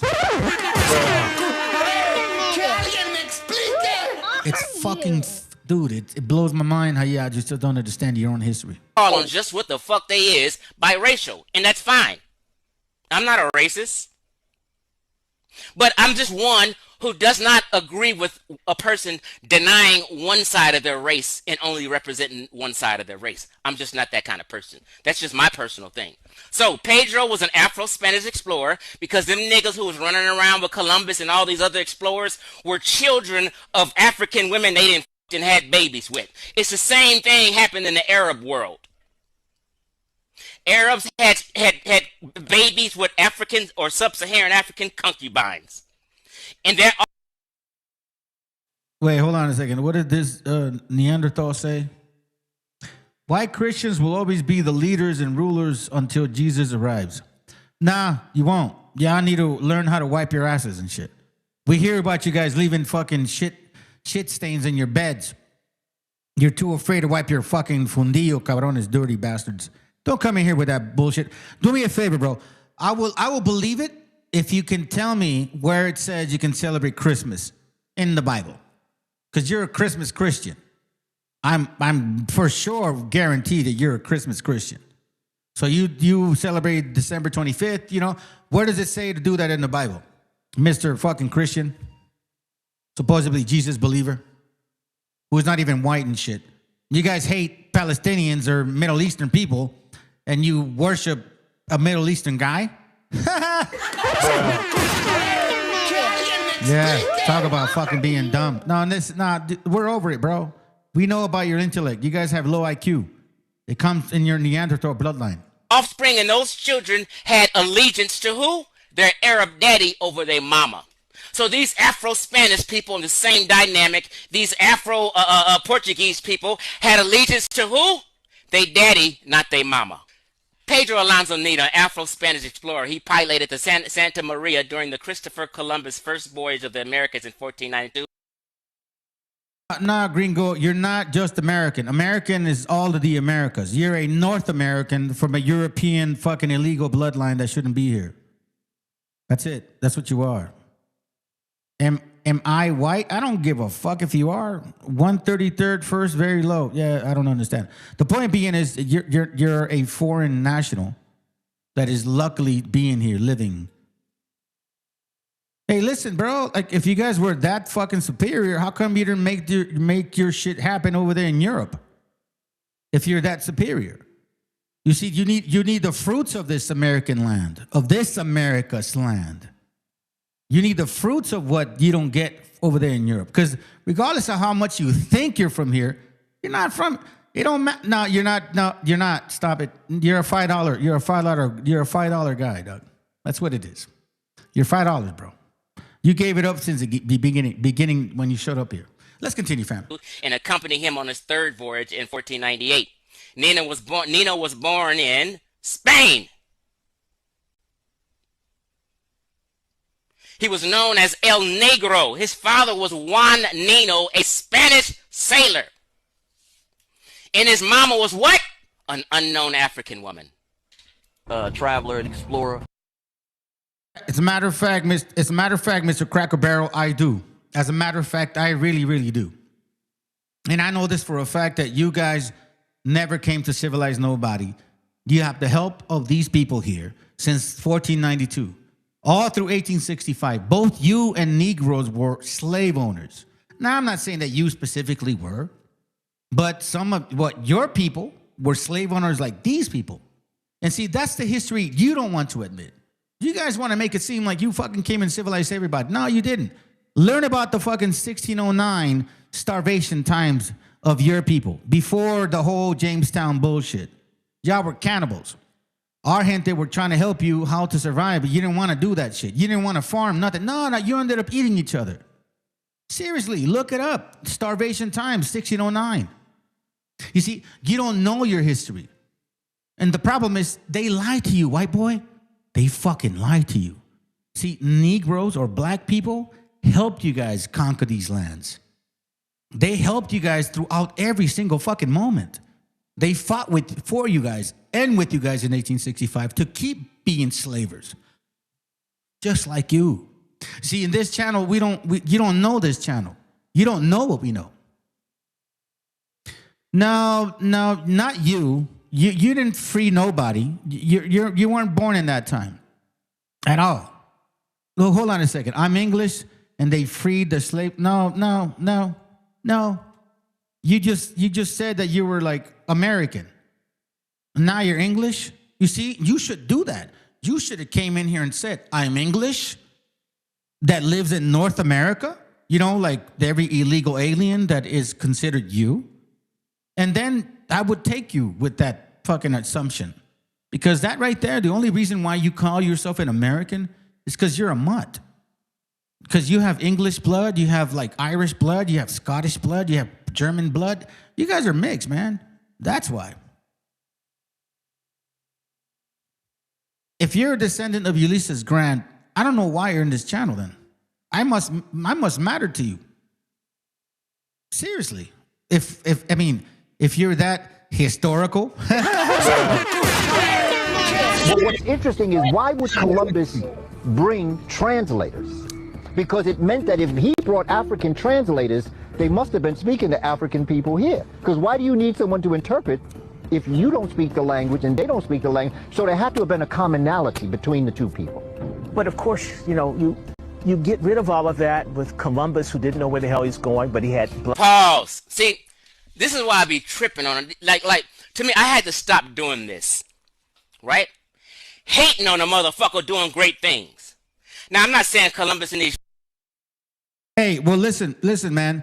You are welcome to watch this channel, but don't think you can walk over somebody like me. Like, nobody here in this channel ever talks like that, thinks like that. We don't look down on people. We don't look up to people. We look at people eye to eye. If you can respect me, I'll respect you. But when you come out on nutty and shit, I will come with the same fucking fire. You get what I'm saying? Let's go. Moorish was doing great things. No, I'm not mad. I'm not mad. This is the way I talk. In that sense. What I'm saying is they had shipbuilding technology in Portuguese. The Portuguese was the first to advance shipbuilding technology. And they were able to make boats that were able to cross large body oceans. People are like, oh, he didn't even know where he was going. Well, goddamn it, did Africans know what they was going? They wasn't even seafaring people. So people. Point, not at all. Never. As a matter of fact, the materials that are brought out in the past never show that they were actual seafaring people. Most of the history that we read regarding, the slave trade within those communities, they were going from inland, sub-Saharan, all the way to the coast, right? That's what he's talking about. Let's go. People like to bash other races and try to make other races and try to make themselves look good, as if they knew where the fuck they was going. Pizarro had black people with them. Balboa had black people with them. Magellan had black people with them. Paul, see, but you don't see no black. You might see one black person. I do want to say Magellan was a Portuguese. Magellan was dark-skinned. But we understand that Portuguese were already transporting slaves from Africa, mixing with African women. That's why I showed you guys the new Voyage to Italy, chapter 2, page 42. It talks about how, they were so-called Jews, you know what I mean by that, right? So-called Jews, Portuguese that were dark-skinned because they were intermixed with each other. But there were all kinds of people that were different colors. Now, they didn't say they were Africans. You get what I'm saying? Well, that's what he's talking about. Yes, they weren't really, the men were not the ones, they was the women. Let's go. In these pictures. But to get excited about them bringing along a black person as help, you bringing along the help, and these niggas is excited about that. Oh, they had a black person with them. Oh, and he had a black person with him. And he had a black person. Stop the cap. Bro, here's, in this channel, all of you guys ignore that shit. When I bring up the fact that negros were helping the white boys coming in here, enslaving and doing all this kind of work, funky shit, right? All of a sudden, nope, that didn't happen. He's saying it did happen. But yet you guys are proud of it. You guys are proud of being help. And see, this is why until you both understand what your history is, then maybe we all may come to our senses. Because nobody came to fucking civilize nobody. Y'all didn't do it by yourselves. Black, white, Arab. I'll show you. Because you know what? One thing I do love about why I approach my channel the way I do, because I don't lie, man. I don't like to lie, and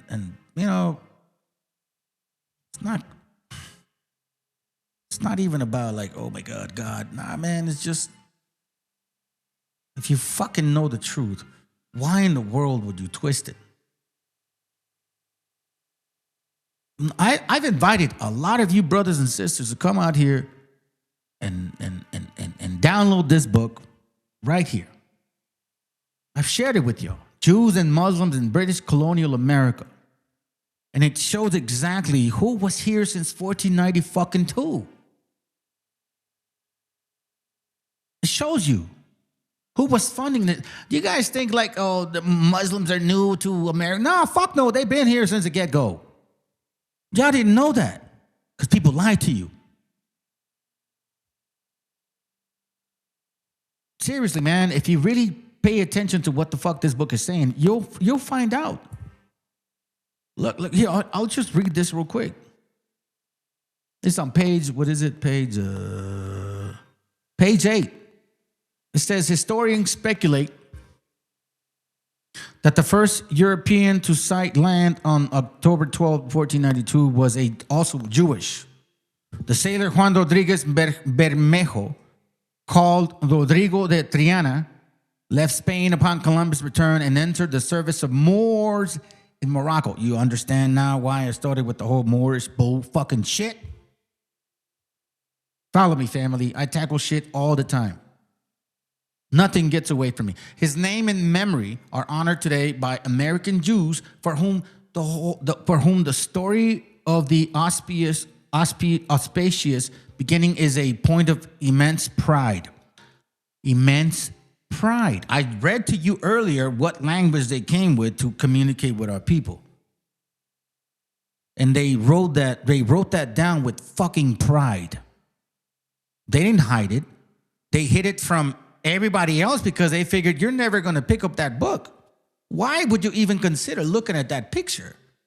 Jews, God, and, you know, history, they'll never think that you're going to look in there. But we know that ego is very fucking strong. And people in power, elites, they always wanted to remind themselves of what they have achieved and what they've been hiding. And why they do it the way they do it. You see, all of you motherfuckers that been over here trying to kick us out, bro, y'all kicking our wrong people out. This is called la participación judía en el descubrimiento de América. This book right here, it's very fucking thin. It's in Spanish. I'm not going to read it. Tells you exactly what they were doing. This right here, I said it before. 1.5 million copies in print. Unquestionably the best. Look, listen to what they say. Unquestionably the best popular history of the Jews written in the English language. Los Angeles Times. Max I. DuPont, Jews, God, and History. 2nd edition. And he says, what? As a footnote to history, we must record the fact. Hold on, let me slow you down. As a footnote to history. Like all your history, all your life that you lived, he wants to make sure that you put that fucking note on the side. We must record the fact. Not the assumption. Not the, oh, we didn't get it right. No, we must record the fact. Remember, they hold media. Remember, they've been printing since 1538. Remember, they funded all that shit. Family, I've done classes on this. Do not get lost in what I'm saying. They've been the power of printing since 1538. Since Sumaraga got here. Okay?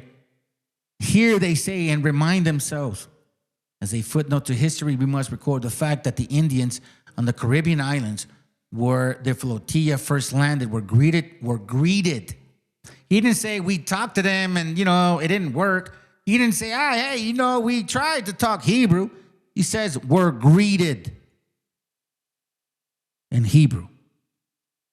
In Arabic or Aramaic, because Arabic wasn't that further in, by one Luis de Torres, a Jewish interpreter aboard the flagship.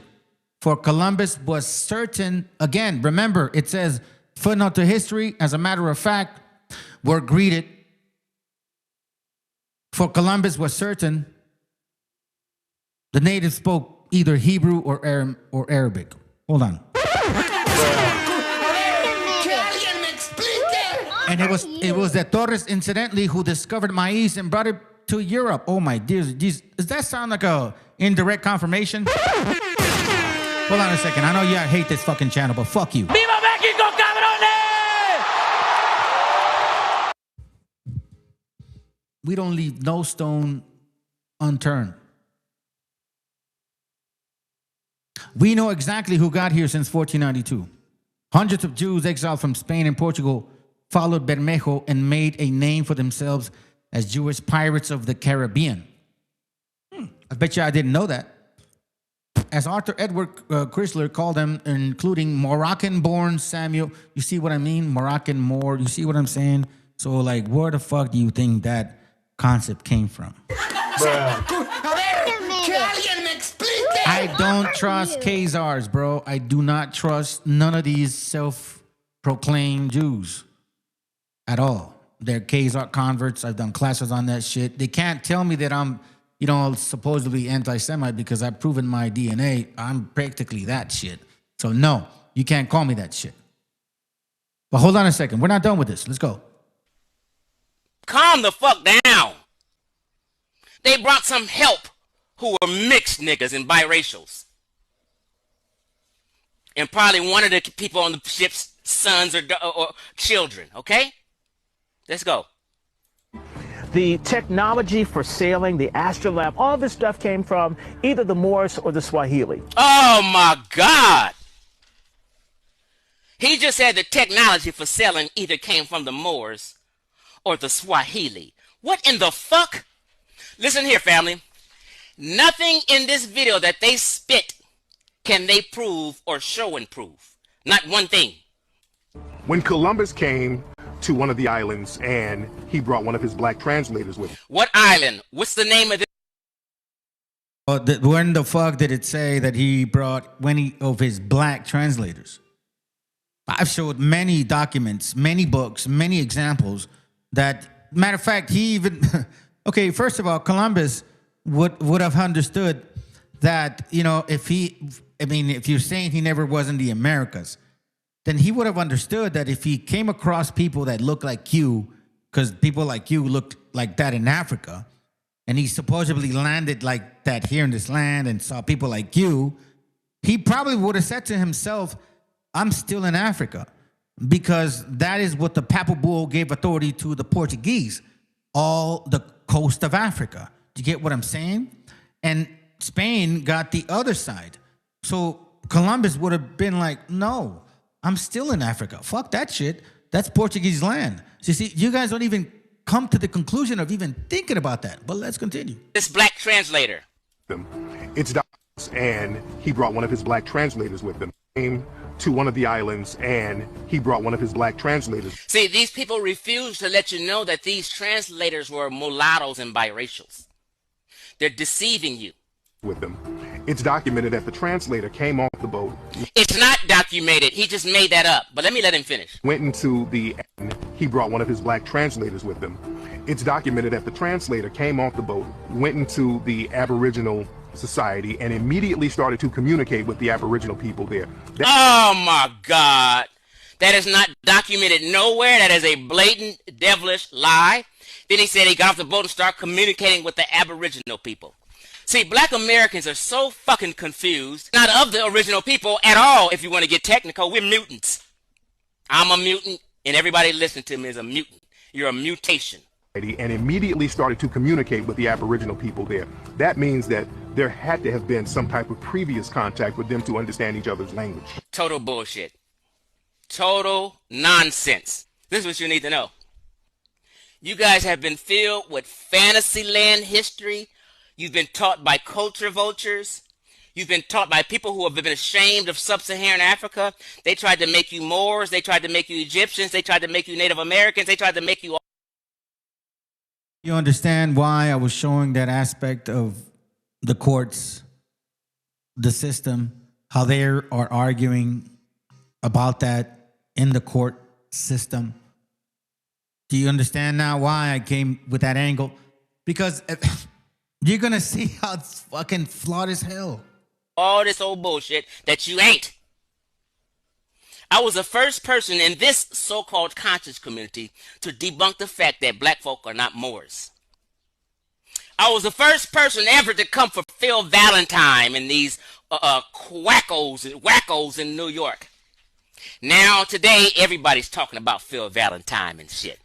Remember when I used to make the joke and shit? This nigga fat, how is he teaching health? Phil Valentine is fat right now, big as a graveyard possum. I said Phil Valentine got Dunlap's disease. His belly Dunlapped over his belt. And he's supposed to be a health guru.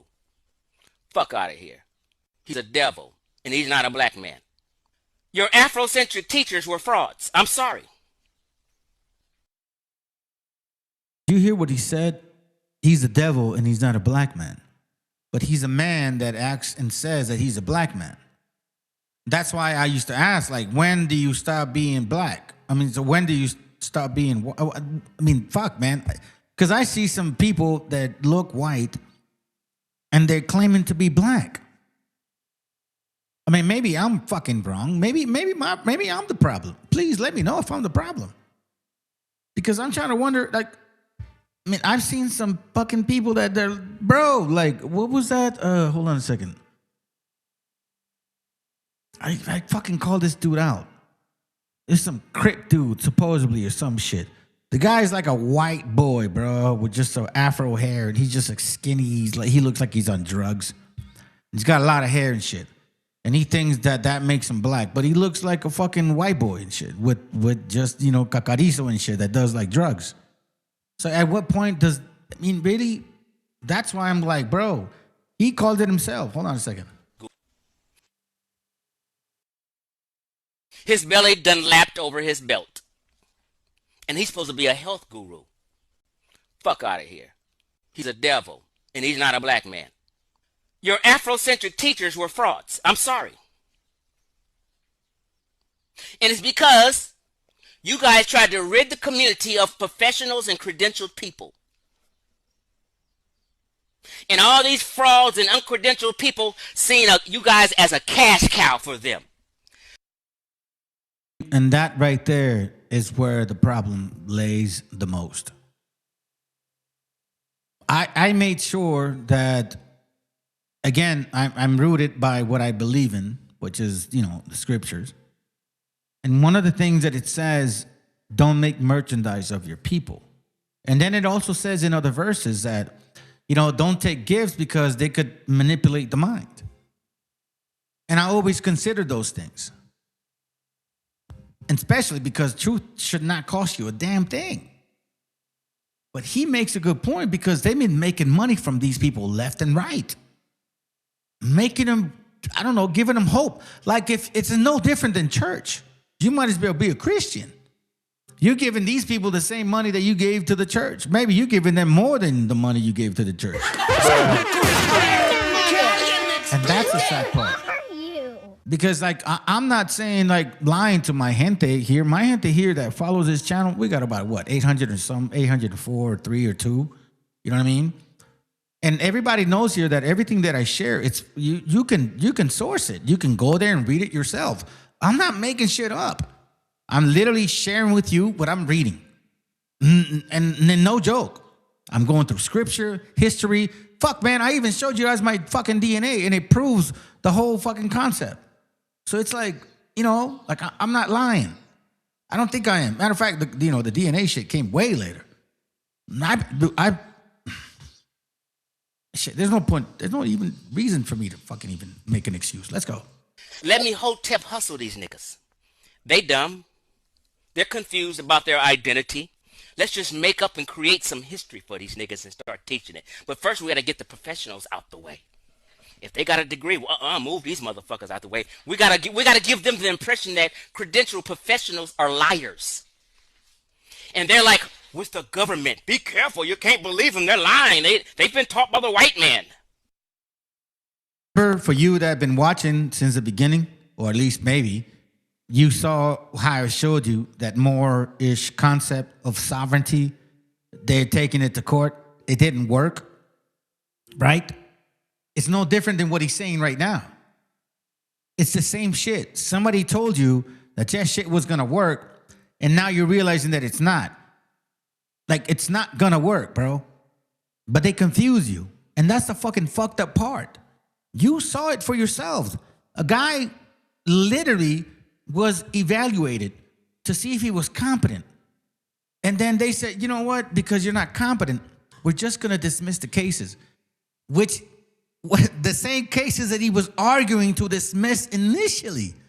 But then he's like, no, I'm competent. I want to appeal that incompetence. So it's like, okay, so you see what I mean? You see what I'm saying? This right here that they've done to people, it's fucking horrible. And the fact is that it's your own gente. That's the sad part. I mean, Colombianos or Corimero, yeah, you know, he did his shit. He's a Khazar. Whatever. Fuck you. Fuck him too. But that, you know, that's no excuse. Y'all believe fucking for real, bro? Tariq what the fuck do they know about history?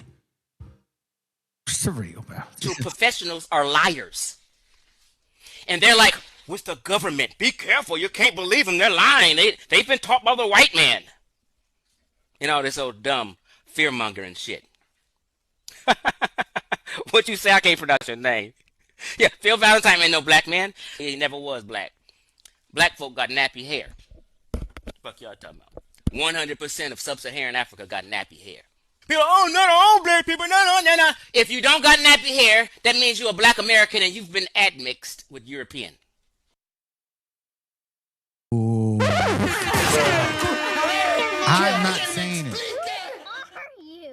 He's saying it. And I'm telling you, I listen to him. Not every day, not every month. But I respect the man that brings facts and he loves his people. because he says he's an African. He's of the continent of Africa. How can you hate somebody like that? I'm from, our people. I'm glad to know who I am. I know what my root is. I don't have to say, oh, I'm from the Americas. Nah, bro. You know how I know my roots are? I fucking love tortillas. I eat cheese. Like, I love my gente. I eat tostadas. You know what I'm saying? Like, it's like, I don't even know, bro. I don't even know how to say it, man. This, like, there's no explaining for it. It's just, you just know. This is who you are. Let's go. If you go to Ghana right now, you ain't gonna see no straight or loose curly hair people. If you go to the Dinka tribe, all these tribes, you're not gonna find no loose curly hair folk. All of Nigeria and all of Ghana is 100% nappy. And it's okay. I don't see nappy as a pejorative or some disrespect. It is what it is. We only got loose curly hair now, and sometimes some people may. It's because you niggas have been adding folk up in you. Let me read some of these comments. He's not lying, bro. And that's the thing. A lot of people that come to this channel, they always say, like, oh, fuck you, you're a conquistador and shit. And you're like, bro, you don't even know that you guys were the ones helping him. He said, don't do Phil like that. Yeah, fuck Phil Valentine. Phil Valentine has been a devil for decades. Got another one, man. I'm promoting this brother's channel right here, bro. I'm trying to help you, man. Trying to help you, brother. I'm glad you're back, bro. I'm glad you're back. You got another video in here real quick. Hold on. This one real quick, right? This one. This guy is an example. There it goes right here. Check this out. Let's go. On how the spiritual, black, and the indigenous people community all around the world is being exploited in real time. This is insane. Let's talk about who the Moors really are. Much of their history has been whitewashed by others and by themselves. I've been studying Afrocentric shit for 8 years straight, yo. And millions show this picture right here. And they trick you guys to make you think this guy is some king or some shit. This picture right here is at the Philadelphia Museum of Art. This picture right here is on the cover of a book. And people think, oh, this is some high-class Moorish chief or Moroccan chief or some kind of Spanish chief. But no, this is a 19th century Orientalist painting.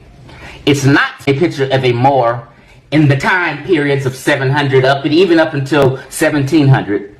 It's a painting of a servant. Original title, The Guardian of the Seraglio.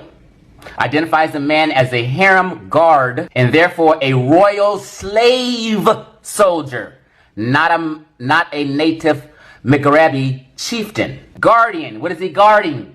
He's guarding the property and things of the Arabs and Berbers, who enslaved the African and Islamized him. Now, before we rip this dude's video a whole new asshole, we gotta break down who the real rulers of North Africa were prior to the Moors, which a Moor means a North African Berber, or someone who is descended from them, which Negro Sub-Saharan Africans and Black Americans, you are not Arab descent. I'm sorry.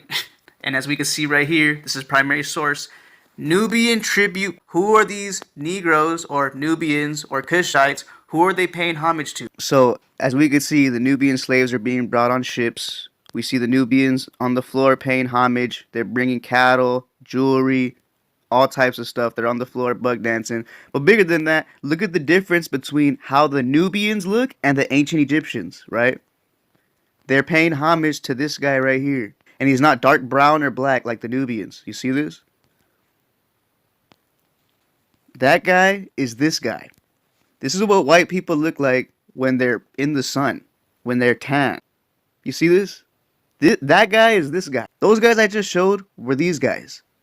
And we're going to get deeper into this. The red hair, blue-eyed, the blonde hair, blue-eyed, and the black haired, blue-eyed. I want you guys to read this article right here. I'm not biracial, but I am really tan. And in this thing, he says that he gets so dark he turns almost black. This is a white guy. He's not biracial. He's not black. So the swarthy Europeans that they talk about, right? You guys don't think they're still here? Right? Look at this. Right? Right? This is an Italian. This is an Italian. Right? Closer to North Africa. Now, Afrocentrics are so low IQ. Afrocentrics are using the word melanated in exchange for the word Negro. Melanated doesn't mean you're a Negro. Melanated means you have melanin. If you're super melanated, yeah, you are like this. But this is still not a black guy. We got these motherfuckers erasing these guys' history, bro. Right? So, you guys see this? This is the Nubian. This is the Nubian. This is the ancient Egyptian. Right? The Nubians were enemies, servants, and slaves to the ancient Egyptians. You guys see this? Look at the phenotypes. You guys see the slavery in ancient Egypt. This is on the walls. You guys see this? These are non-Negroes running down on the Nubians. So, for these Afrocentrics to say that these slaves are actually the oppressor is making the ancestors of those slaves turn in their grave. This is a Negro, Black American, and this is an Egyptian. And the reason why Afrocentrics are getting away with this lie, getting away with this because ancient Egyptians used to wear Nubian wigs. You guys see this? Just like how Black American women, most of them wear the ancient Egyptian white women hair. That's what the Nubians would do. It's like in reverse, like what the author of the beginning of the video was doing, right? You see that little hole in the forehead? That's where the uraeus goes, right? The little serpent. This is King Tut. Look at his phenotype. This is not a freaking black guy. For 8 years straight, Afrocentrics used this picture and the other picture in the beginning of the video and other photos I'm going to break down for their grift. Now, if you got low IQ, you're going to fall victim. You see the holes? That's for where the snake goes, the uraeus. If you were to take this cap off, this is what the hair looks like. It's a redhead lady with straight hair. Nubians, Kushites, Black Americans, Black people, they don't have straight hair or hair that falls unless you're mixed. So that doesn't make you 100. You guys see this? That's her. And who was her king? Amenhotep. Amenhotep and Queen T, right? These sandals were found in Tutankhamun's tomb, bro. And look who's on there. The Asiatic and the Nubian. They're both bound and they're on the bottom of the sandals to represent them stomping on these individuals. But Afrocentrics want you guys to say, you black people, you're not this guy right here. Isn't that wicked for you to think you are the oppressor? You're talking crap on the oppressor. Some of your people are wearing their garments and stuff, and you're saying you're them. It's very sad and embarrassing. Y'all should be ashamed of yourselves. This. On, man, I gotta give you that props. Man, this is why I love the fact that this brother's back, bro. Like, I'm glad to hear back from you, man. I sent you an email, by the way. That I just showed you guys is this. The reign of Akhenaten and Tutankhamun. Akhenaten and Tutankhamun, which I just showed you guys. They're not Negroes. That means the whole dynasty were not Negroes. And I'm showing you who were the real oppressors in this area before the Arab and Berber, which the indigenous Berber and Arab prior to the Moor creation, they're called the Amazigh. The Amazigh people.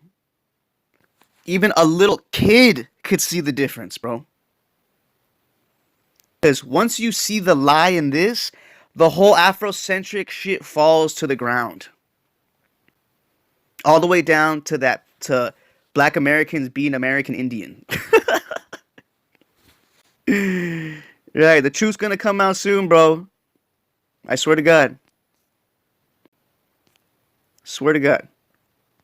Yeah, so I only showed you guys a few seconds of his video. We're gonna go deeper into that video. But he's saying, right, America is Egypt.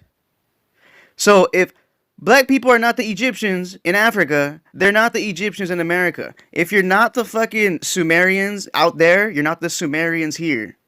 Break down the word Sumerian. It's some Aryans. The ancient Egyptians, the Sumerians, the Aryans that created Hinduism, they're all a part of the same family. They're not exactly the same, but it's the same Indo-European type of family.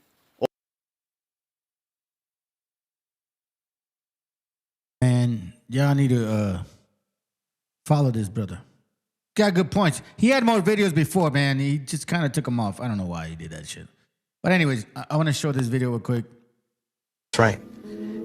Hold on a second, fam.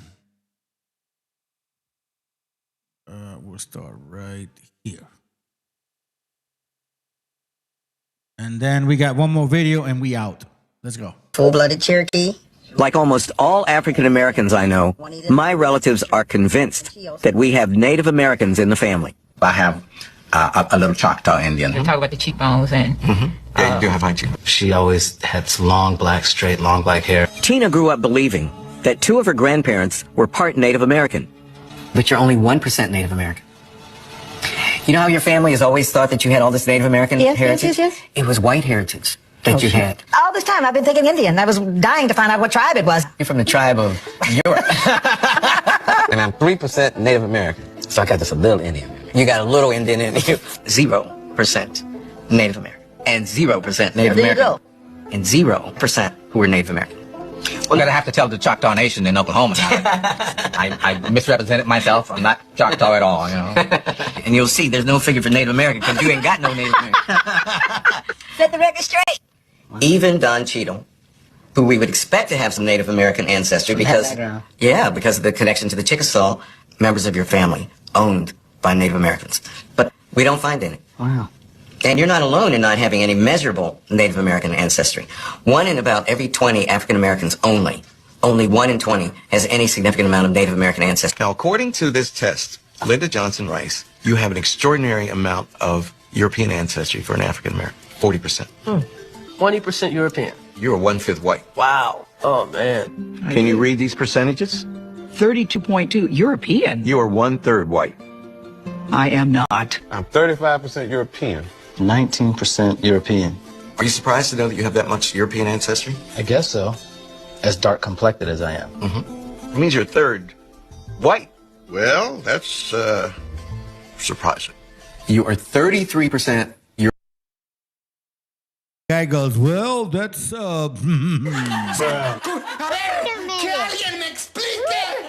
surprising. Like, he's so fucking proper.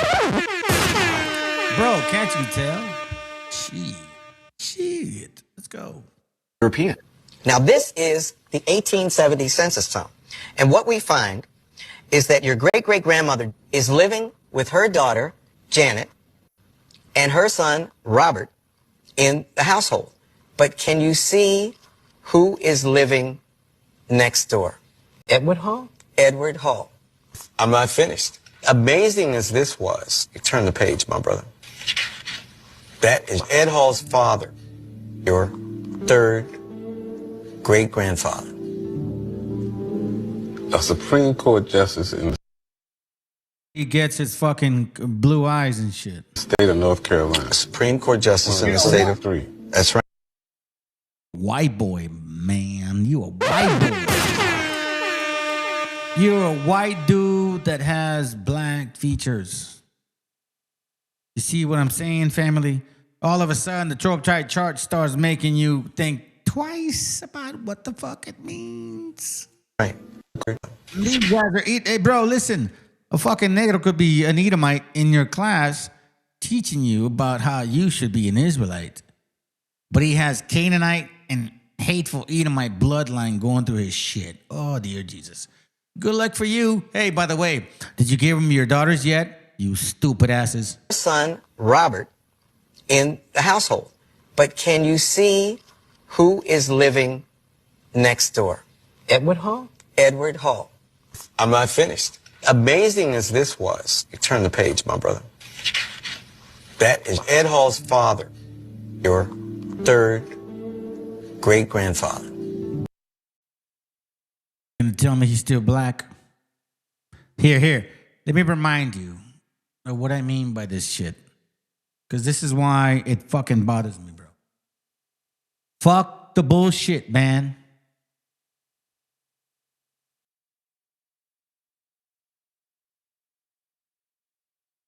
The legacy of slavery and placing slavery at the center of the narrative. And that's what we did. It's not that we were hiding anything.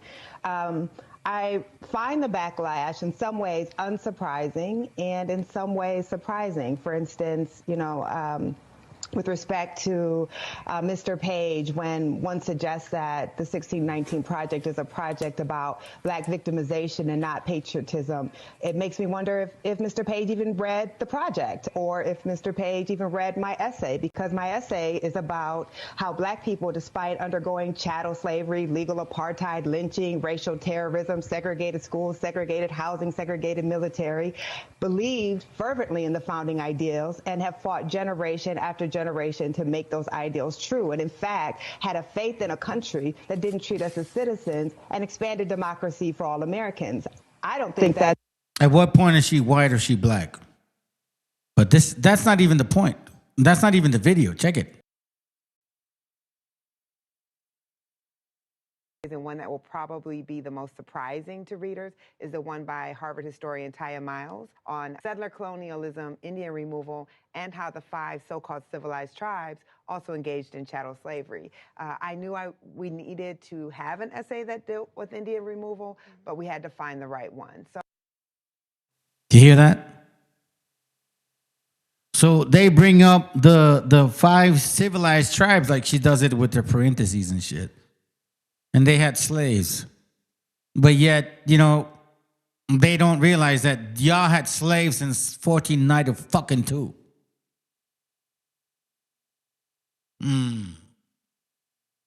It hurts, huh? Nah, hell no. We're not going to forget this shit. A Supreme Court justice in the state of North Carolina. A Supreme Court justice in the state of... 3. That's right. That's your ancestor. Direct. Smoking pistol.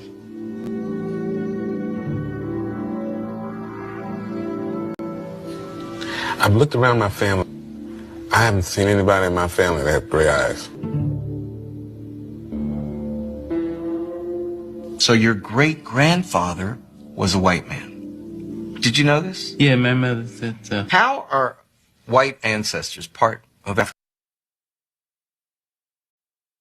Hey, what up, bro? Good to have you here, man. I know you're a busy dude and shit. You got no time for my channel. It's all good. But I appreciate you coming by every now and then. I'm just kidding. You know what's up, VTC, bro. You know what I'm saying? You know what's up. Let's go. American history, do you think? How? Sure. Or are they? Gosh, of course they're a part of our African American history, and more prevalent in the South than anywhere else in the country. And I have your results, Snoop. Are you ready? I'm ready. I'm also ready. Snoop Dogg, you are 0% East Asian. Wait a minute. I don't got no Asian in me. I like Chinese food. Snoop, you are 23% Native American.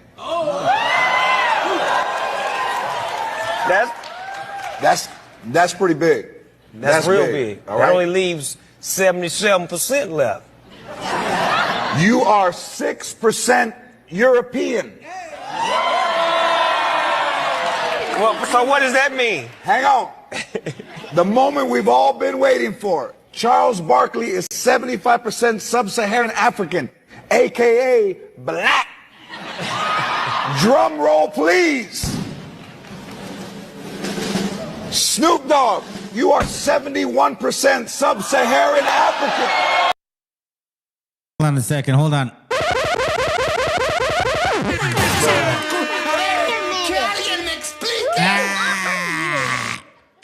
No, I'm not gonna stop. That's gonna hurt. Hold on a second. And by the way, Puto. Fuck that puto. Concepts of a plan. Viva Mexico, cabrones! Where's your moral code? Where's your soul? You preach 10 commandments, but broke every scroll. You can't take this shit from us no matter which way you try to roll, bro. Let's go. Oh my God, Snoop! Charles Barkley is blacker than you are! Oh no! Charles Barkley got your ass by 4%! Oh no! I want to feel like George Bush right now. We got to have a revote. This ain't right. This ain't right. Charles wasn't able to be here tonight, but he sent you a message. Check this out. Hey guys, thank you for this honor. I am the notorious DNA. Hey, I'm sorry I can't be there tonight. Hey Snoop, I would love to meet you actually. Hey, but Snoop. Tag this brother like left and right and shit. They started posting some shit here. It's a good video, by the way, bro. It's a good video. A good video to talk shit. So now look, listen, man. He showed my class, so I got to show my class. South Carolina historical. Fuck, what am I? You think I'm gonna fucking leave without him showing my? Nah, hell no, bro. I appreciate you, brother. Appreciate you very much because this is powerful shit. Let me speed it up. So I already know what I'm gonna say. Let's go.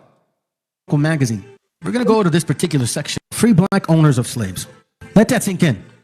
Now you have wobble with stupidity. Now like, whoa, well, that couldn't be because, you know, I mean, then how come? Exactly. You guys were already working with Spaniards. This is what makes it even worse. That you guys don't even want to pick up your own fucking books and find out exactly, hey man, did we really have a lot to do with slavery? Yeah, you did. And not like in a sense where it happened to you completely, fully, wholly to you. No, technically slavery as a whole is inapplicable to you because as a whole, it didn't happen to you. As a matter of fact, there were several of y'all that were free. Free to do wherever the fuck you wanted. Page 129 on the bottom says, where did these free blacks come from? Some had never been slaves. Excuse me? They had been indentured servants. Some had purchased their freedoms. Others were born of free parents, while some were born free by miscegenation. Yeah, that's why a lot of you guys look like that. A lot of you guys are actually white. Like, for example, Bob Marley, his whole line, they totally think that they're, you know, quote unquote, African Americans, quote unquote. But nah, that whole bloodline, bro. If you come from Bob Marley and you're a boy, you're a white guy. You're just a white guy with good woolly hair and a tan. That's it. Others, let's say, and then it says here, others were born of free parents. Some were born of miscegenation. Slaves were also emancipated from meritorious military duty, for faithful service by the last will, yada, yada, yada. Check this out. Free blacks became slave owners early in our history. Indeed, one of their first legal known sections of slavery, other than as punishment for crime, involved a black owner. In 1654, Anthony Johnson and his wife, in a court suit, gained the service of their black servant, John Casor, for life. So now, follow what's going on here. Prior to 1654, most people came through an indentured servitude program. You understand? A contract, for the most part. All right? We did not have that opportunity. They did. Okay? White and black folks, they did. You understand me? And at this time, Sephardic Jews were self-proclaimed. These guys were also enslaving these people, but under indentured servitude. Now, they were selling us left and right. I'm telling you, family, this shit goes deep. But it said here, like in 1654, right? You can see that this Anthony man, he's black and he owns slaves, but he happened to own this slave, sues him. This is the first case where an indentured servant contract became perpetual servitude. That's gonna hurt! So do you understand now what nation of people moved the line?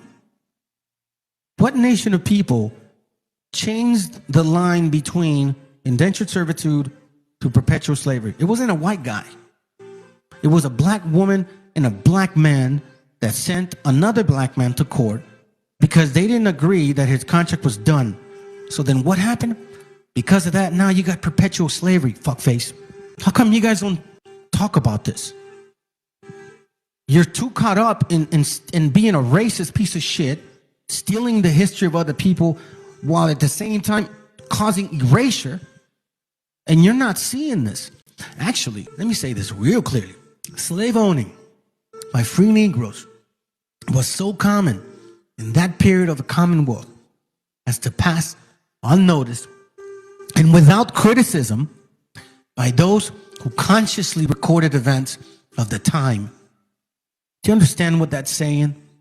Slave owning by free Negroes was so common in the period of the Commonwealth as to pass unnoticed and without criticism by those who consciously recorded events of the time. But these are the fucking true facts that occurred here in America, okay? When you think that only gringos enslaved our people and raped our women and hung us to trees and all, nah, bro, no, not at all, man. See this? The most remarkable property right possessed by the free Negroes was what? To own, purchase, and alienate slaves. Indeed, for more than 20 years, from the time when free Negroes first appeared in the courts, there were no legal restrictions upon their rights to own indentured white servants in Virginia. And see, this is what disgusts me, especially those, not all white folks, but those that believe in white nationalism, like they're so fucking superior. They believe the critical race theory. It's funny, they're scared of the critical race theory, even though that's not real, but they don't want to admit that they were slaves too. They were being bought. Let me skip that. There were black slave holders in Boston as early as 1727. You see this? There were black slave holders in Boston as early as 1727. In Connecticut in 1787. Now, keep in mind as what we're reading. Boston is up north. Connecticut is up north, okay? We're going to read another book pretty soon that's going to be like, oh, shit. Boom. Before we go to the next one, let me finish this.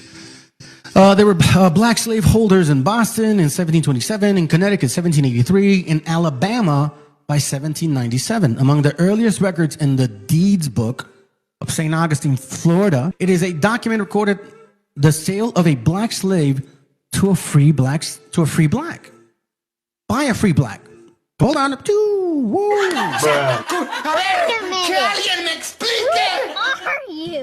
The fucked up part is that you have been misled by people in your own community. Because if you were really native, like for real, man, I don't think none of us would have a problem, bro. It's not like an envy. No, man. It's like if you are, you are. If you're not, you're not. Historically speaking, you're not. Being misled and then at the same time asking you guys for fucking money. Every single channel that talks about, oh, Aboriginals this, Aboriginals that. Make sure you subscribe to Substack, follow me on this and, hit the like and send me money and donations are welcome and thank you. And they don't work. They live off of you guys believing this shit instead of you listening to your own history and looking back and like, whoa, did this really happen to us or were we really doing this shit? Because now when you see your own history, you're going to start looking at things way fucking different. Then it says here, free black owners were as usual a thing much more severe on their slaves than the white owners.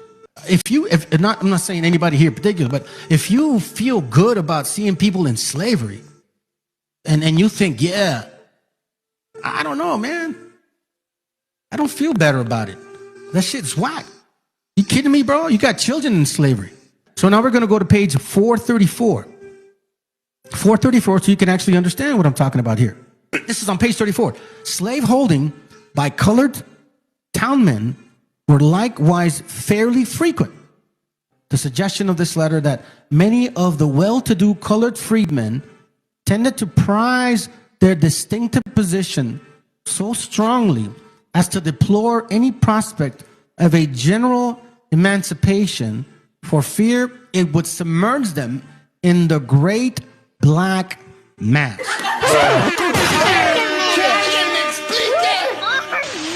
Gotcha, bitch. How long are we going to continue to deny? If this was my history, I would not be denying this shit. I would be investigating. Like, bro, did we really do this shit? This is Africa's in the Americas, 1500 to 1540. It says here, restoring the role that persons of African descent have played in the creation of the saga of the Western civilization has been the motivation of our creation of the African Americans documentary series and the writings of this book. The repopulating of the Western Hemisphere through a series of voluntary and involuntary migrations over the past 500 years was never a one-sided process, and it was never solely a European experience. It may come as a surprise to many Americans to learn that African people played an essential part in this process, from the very beginning, according to one source, Alonso Prieto, from the very beginning. Then it says, according to one source, Alonso Prieto, the pilot of Columbus ship in the Niña 1492, was a mulatto, a person of mixed black and white ancestry.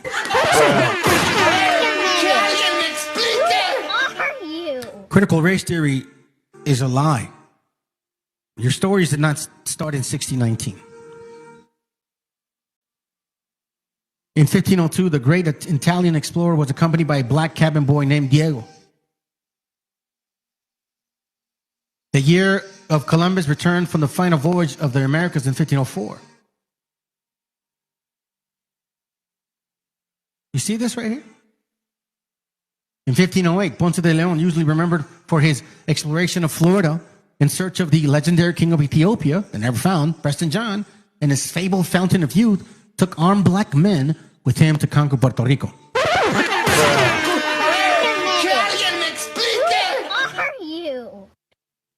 Diego Velázquez from 1511 to 1512 employed other Africans to help seize Cuba. In fact, Velázquez advised King Ferdinand that many black slaves had assisted him in the conquest of the islands. Bro. Gotcha, bitch. Ultimately, by 1867, according to the Transatlantic Slave Trade Database, approximately 12.5 million Africans had been sold into the New World slavery. You know the story on that one. So now let's search further. As we continue, now that you know, natives, all of this stuff, Europeans, right? Anglo, light skin, they didn't just do it themselves. Y'all helped them. You guys helped them. Marcus, your people helped the Europeans. It is equally important and surprising to many of us, because he's black, to note that not all of the first Africans who assisted the Spanish and Portuguese came as slaves. No, not at all. Some untold number of free people of African descent, black conquistadors, born in Africa or on the Iberian Peninsula, also accompanied Spanish conquistadors. Listen, I'm not going to tie you guys out with this whole shit. I appreciate you, brother, but, you know, I've been saying that for a long time. I'm going to show you this real quick. I'm not going to show you the whole video. I'm going to get to the point.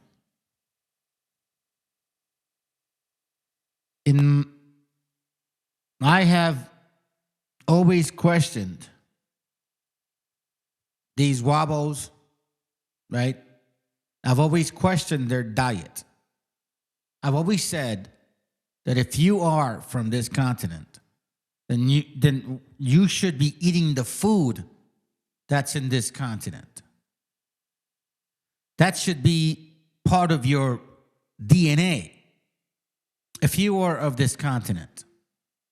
Now, this is going to prove to you, at least in a sense, you know, if this is the old world too, then all these people that supposedly should be in the old world, like Ham, Japheth, and Shem, should be having this diet in their bones. Family. I've been saying this left and right. They can't take your heritage unless they are part of the fucking diet. That's some shit that never changes. It never changes. Do you understand? No matter what people say, the diet of people no cambia, cabrones. That's in your nature. Now listen to this. If you are of the Americas, then you should have predominantly this fucking DNA based on your diet in your bones.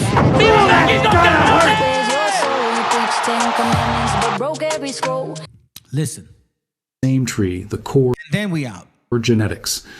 But the study found that the individuals belong to many different specific branches or sublineages of that tree. This supports the archaeological view that Teotihuacan was a multi-ethnic city. It implies that while people were from the general region, they migrated to the city from many different specific but generally nearby towns, valleys, and villages, bringing their distinct local genetic branches to mix in the metropolis. But genetics alone tells only half the story. To understand how these people lived, the researchers turned to stable isotope analysis. This technique operates on the principle that you are what you eat.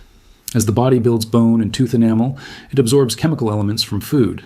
Specifically, the researchers looked at carbon and nitrogen isotopes. Measuring these isotopes is more like reading a cumulative receipt of everything a person ate over the last decade of their life. The isotopic evidence revealed a heavy, almost singular reliance on C4 plants.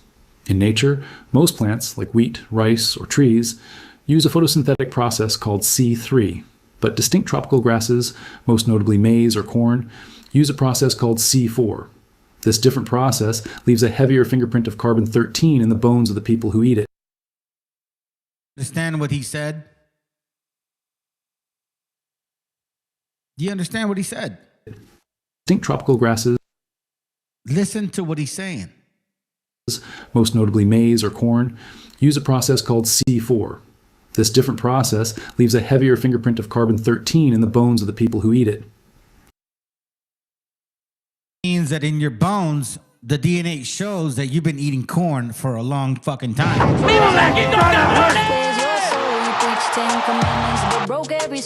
So if we are here originally, and we got Ham and Japhet here originally, they should have that carbon copy in their DNA, in their bone. Right? I think, correct? The levels found in the Teotihuacan skeletons were so high that they suggest a diet overwhelmingly dominated by corn. Maize was not just food, it was their identity, it was their economy. To support a population of over 100,000 people in a semi-arid highland valley required a mastery of hydraulic engineering. Around 550 AD, however, the great city entered a period of violent decline. So that's where it talks about the actual food. That's why I say you can't take that away from us. These wabos, these negros that try to claim that they were here originally, bro, where's your diet? Is it in your DNA? Do you eat the stuff that we eat? Because if you are, then I get it. But that doesn't happen. Hold on, Sonny. But that doesn't happen. It's been alive for a while. I'm glad that we're here debunking it. Family, you guys have a good night.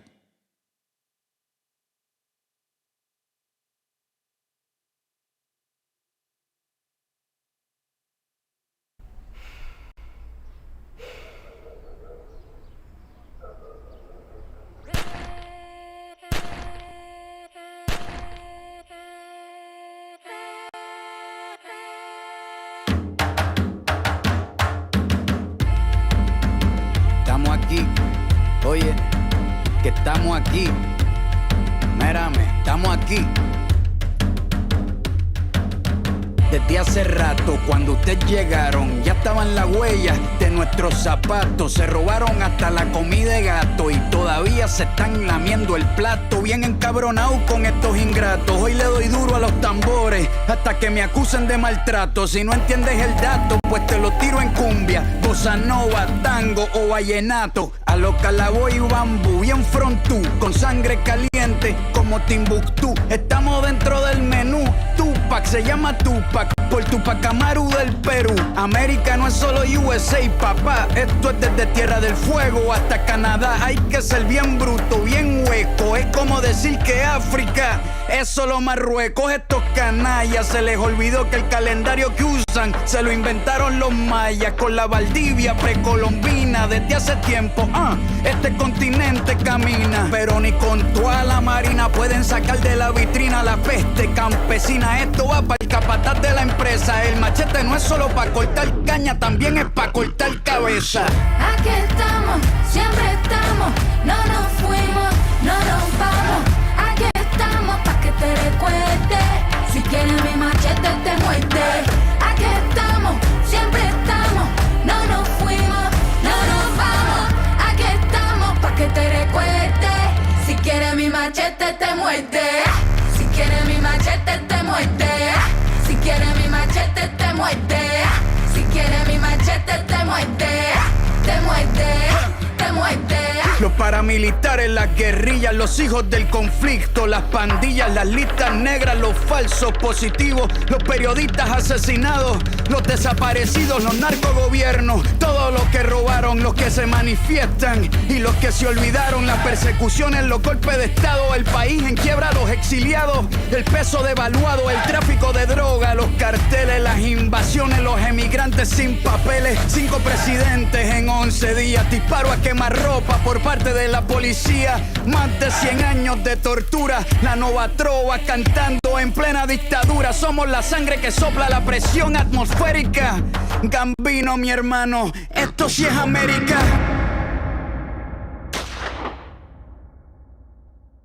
Aquí estamos, siempre estamos, no nos fuimos, no nos vamos. Aquí estamos pa' que te recuerdes, si quieres mi machete te muerde. Aquí estamos, siempre estamos, no nos fuimos, no nos vamos. Aquí estamos pa' que te recuerdes, si quieres mi machete te muerde. Si quieres mi machete te muerde. Si quieres mi machete te muerde. Si quieres mi machete te muerde. Te muerde, te muerde.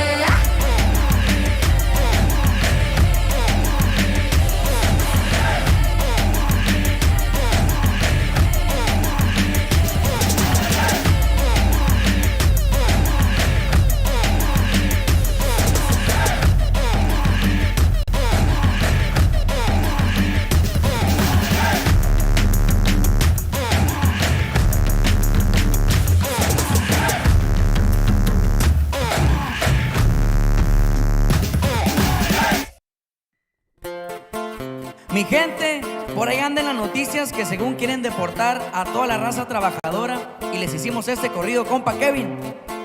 Para que le pongan oído dice más o menos así, compadre.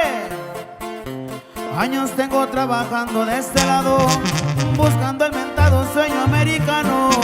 Los gringos aquí ya no nos quieren, que según les estorbamos. Se menciona mucho en los noticieros, traen muchos mitotesos del gobierno. Resulta ya quieren deportarme, en eso no estamos de acuerdo. Resulta que por ser inmigrante mi valor es insignificante. Si supieran lo que batallamos para salir adelante. Ya con día salimos a chambear, no creo que a nadie le hagamos mal. Ya quisiera verlos trabajando como lo hace este ilegal. ¿Y qué culpa tenemos nosotros los inmigrantes por querer buscar nuestros sueños? ¡Ánimo, mi gente! Y no se me rajen. Y así suenan los de la norte, compa Jesús Méndez. Puro elegante récord, mi viejo. ¡Ay, ay, ay!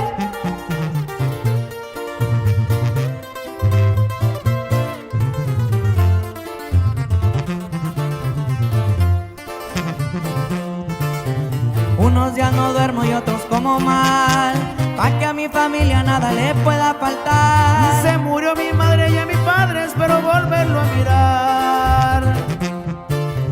Canto por mi gente, no se vayan a agüitar, que Diosito es grande y de esta ley nos va a salvar. Nomás acuérdense de Florida, nos volvieron a ocupar. Resulta que por ser inmigrante mi valor es insignificante. Si supieran lo que hemos sufrido para salir adelante. Día con día salimos a chambear, no creo que a nadie le hagamos mal. Ya quisiera verlos trabajando como lo hace este ilegal.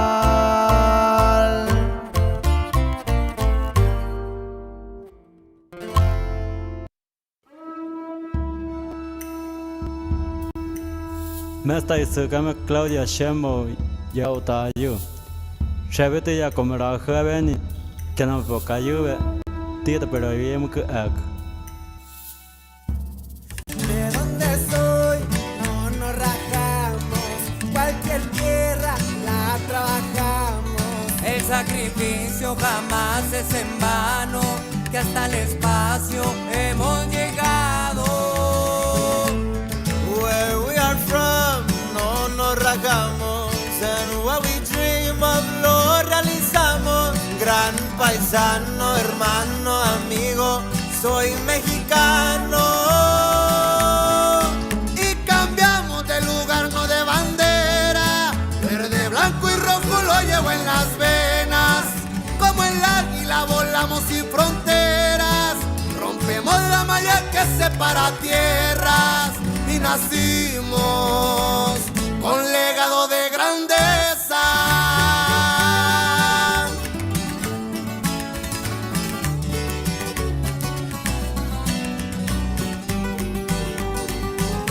Extraño mi rancho, también mi familia, pueblo querido que no se me olvida, aunque de este lado me trajo la vida, siempre paradela como Pancho Villa.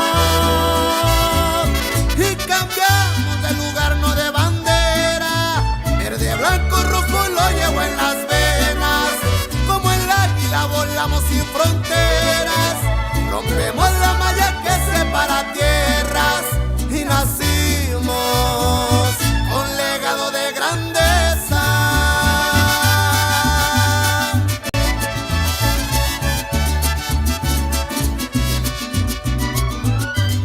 A nuestras mujeres y madres inmigrantes, un ejemplo de fuerza y valor. ¡Y que viva México! Y aunque el acta diga americano, hay en puro mexicano. Y cambiamos de lugar, no de bandera.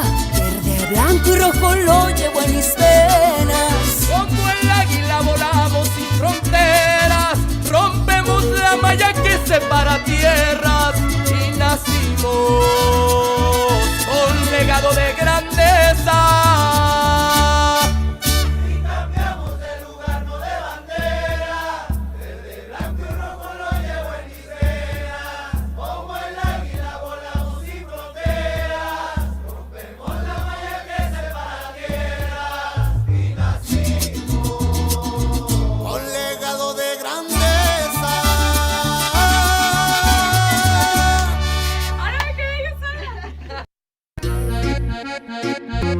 Yo, las líneas que parten el mundo. Yo, el meridiano. Que sepa el mundo que soy de orgullo moreno. Ande donde ande, no olvido de dónde vengo. Traigo la sangre de un indio todoterreno. En fuego como un 10 son los pies del Cuauhtémoc. Que sepa el mundo que soy de orgullo moreno. Ande donde ande, no olvido de dónde vengo. Traigo la sangre de un indio todoterreno. En fuego como un 10 son los pies de Cuauhtémoc. En una simple frase te explicaré cómo es mi gente. Si maltratas a un carnal, te devora la serpiente. Emplumada, va en picada, desquiciada el águila real.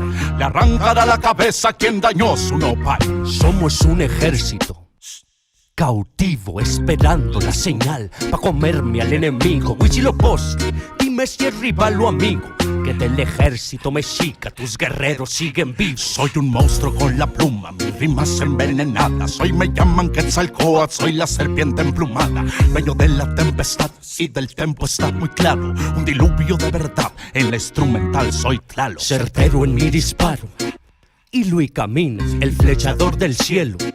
Pero con rimas, cultura de mi tierra que nunca se acaba, con águilas y estrellas que vuelan desde la nave. Que sepa el mundo que soy de orgullo moreno. Ande donde ande, no olvido de dónde vengo.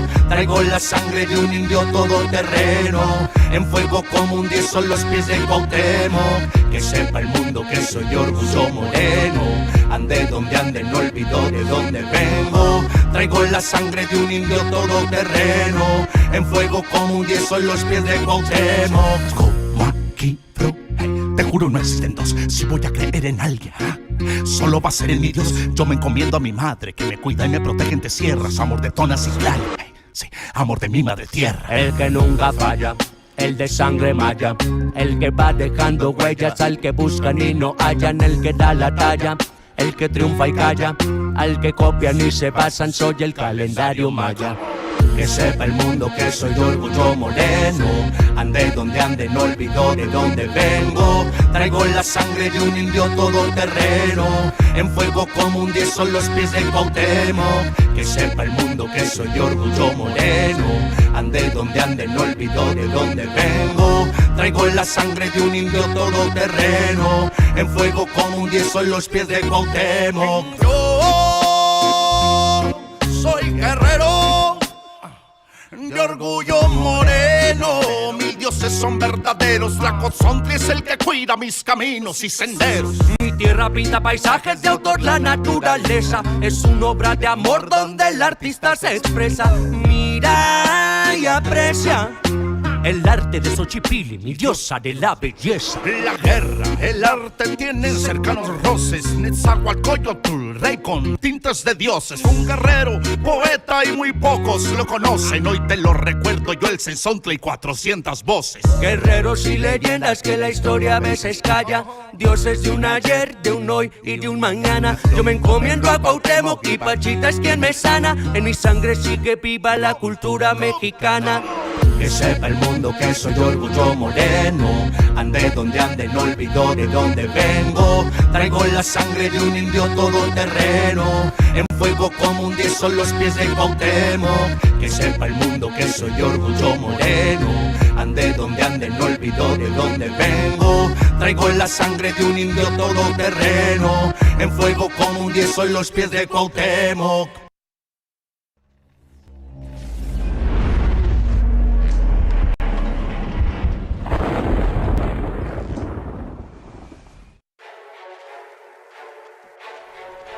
Este día enfrentarán a un ejército que se asume como invencible.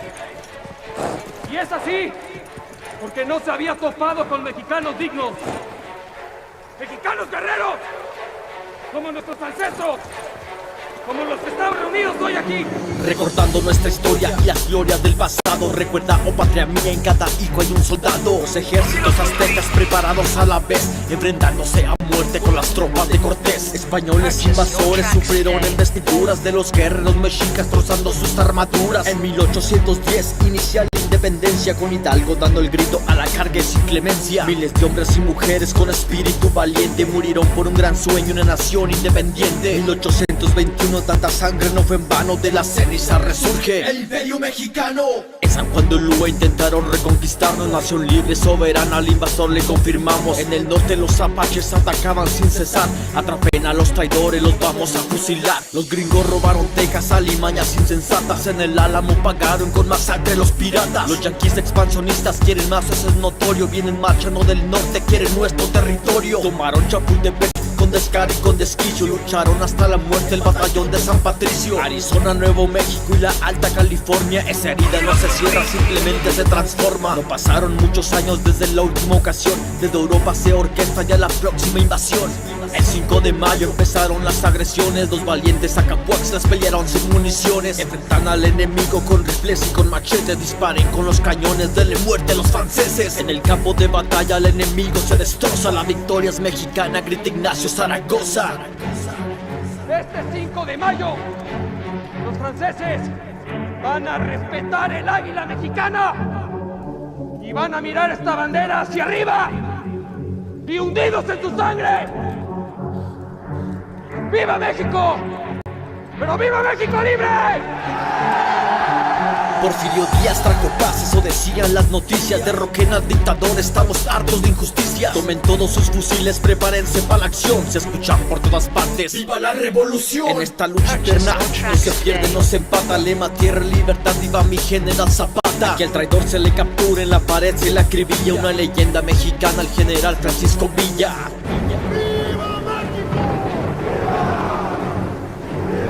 1926, preparen armas en los cerros. ¡Viva Cristo Rey! Gritaban fuerte los cristeros. En la Biblia viene escrito, aunque a algunos les aterra, hay tiempos para la paz, pero también para la guerra. Contra los japoneses batalló como ninguno, son letales desde el cielo el escuadrón 201. Mexicanos muy valientes, patriotas de este país, hoy su sangre está regada por los campos de maíz. Ya lo dijo Napoleón en un escrito iracundo, 5 hombres como Morelos podría conquistar el mundo. Esta letra habla de historia, mi intención no es revivirla, mi intención crear conciencia para ya no no repetirla. No se ocupa ser soldado ni militar en acción para luchar por tu tierra, para luchar por tu nación. No necesito armas, mucho menos de las balas. Mi armamento es mi talento y las balas mis palabras. Hoy los tiempos han cambiado, siguen los mismos errores. Guerra, guerra, sin cuartel para todos los traidores. La violencia y la injusticia hoy azota la nación. Se combaten estos males con unión y educación. Recordemos a los héroes y honremos su memoria. Mexicanos de estos tiempos, volvamos a hacer historia.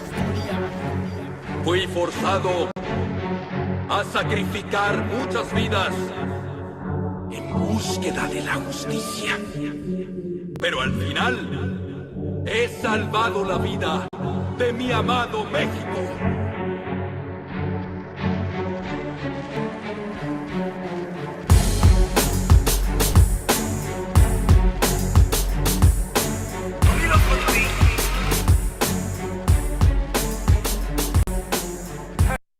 Y va de nuevo mi tono. Mexicano bandido, todo el barrio prendido. Siempre ando bien cuido, siempre poniendo ruido. Mexicanos al grito de guerra, yo defiendo mi tierra. No me dejo de nadie, yo cuido a los míos, mi raza se aferra. Soy mexicano, esa es mi bandera, yo la levanto por donde quiera. Verde, blanco, rojo hasta que muera. El barrio prendido ya quemó afuera. Soy mexicano, esa es mi bandera, yo la levanto por donde quiera. Verde, blanco, rojo hasta que muera. El barrio prendido ya quemó afuera. Me voy tendido, me voy empinando mi bote. Un poco mareado por la bebida y el borlote. Me tiene hasta la riata la gente con su mitote. Pero me despreocupo, me pelan todo el garrote. Me para la chota, ya es por mi apariencia. Que hay tantos delitos, que hay tanta demencia. Yo no cargo nada, no más mi presencia. Pinche puerco joto, atente a las consecuencias. Si no topa el poli en breve nos para en la calle. No puede salir uno conmigo porque ya hay detalle. No quiere que conteste, quiere que yo solo calle. Quiere mi dinero pero que chinga su madre. A la dica este sistema nos quieren ver abajo, pero tumbar gente, quien les dijo que es trabajo. Puro chingar al indio, váyanse mucho al carajo. Loco no me rajo, lo bueno porque se armó la alianza más pesada del país. Todo el mundo ya conoce las rimas de estos MCs. Pa' ponerme más feliz, unos paisas de hachís. Mis paisas en el gabacho, bien truchas con la polis. Loco en Guanajuato, con los ojos bien tumbados. De coto con el quesada, rifando por todos lados. Atento si prendo un blunt en cabina cuando grabo. Represento Nuevo León, junto a mi carnal el Davo. Cuando voy pa' Jalisco, el pasado está olvidado. Con el perro de la C, bien grifo, pedo y enfiestado. Chécate mi banderón, unido como había soñado. Bien bajado ese balón, compa Lefty bien bajado. Puro hip hop mexa, hasta que amanezca. Pásenme un mezcal y que no se apague la yesca. Ya saben que aquí andamos pilas pa' lo que se ofrezca. Si escribo estas rimas es pa' que se enorgullezca. Verde marihuana, blanca cocaína, roja la sangre que escurre de una nueva herida. Yo salí de la ruina, nunca se me olvida. Con disciplina y respeto sigo en siempre la movida. Ando bien high, la vida es un freestyle. Disfruta lo que hay, vivo entre el bien y el mal, carnal. Crazy life todo el día, viendo live. Pinto tu barda con spray, lo que canto es real. Azules y rojas las sirenas que me persiguen. No suben pa' la virgen, salen todos cuando chifle. Mi barrio no lo pisen, que andamos todos grises. Maldito policía, no quiero que me revises. Prende la mota en Canala o en Hitter. Ando con mi flota y el dealer. Tenemos lo que se te ofrezca, tú nada más pide. Me dijo mi madre que de la envidia me cuide. Soy mexicano, esa es mi bandera, yo la levanto por donde quiera. Verde, blanco, rojo hasta que muera. El barrio prendido ya quemó afuera. Soy mexicano, esa es mi bandera, yo la levanto por donde quiera. Verde, blanco, rojo hasta que muera. El barrio prendido ya quemó afuera. Ya, ábranse cabrones, llegó el mexicano partiendo sin necesidad de palanca. Todos jugamos en la misma liga, yo soy titular, tú ves desde la banca. Disfruto cada cosa que me pasa, colaboro y mi carrera se levanta. El mismo cabrón que antes no tenía nada se la pasa viajando y dice que canta. Por eso me caga enfermarme de la garganta. Pero aguanta, traigo mata natural y humo de planta. 2, 3 cabrones dando lata y yo haciendo más plata.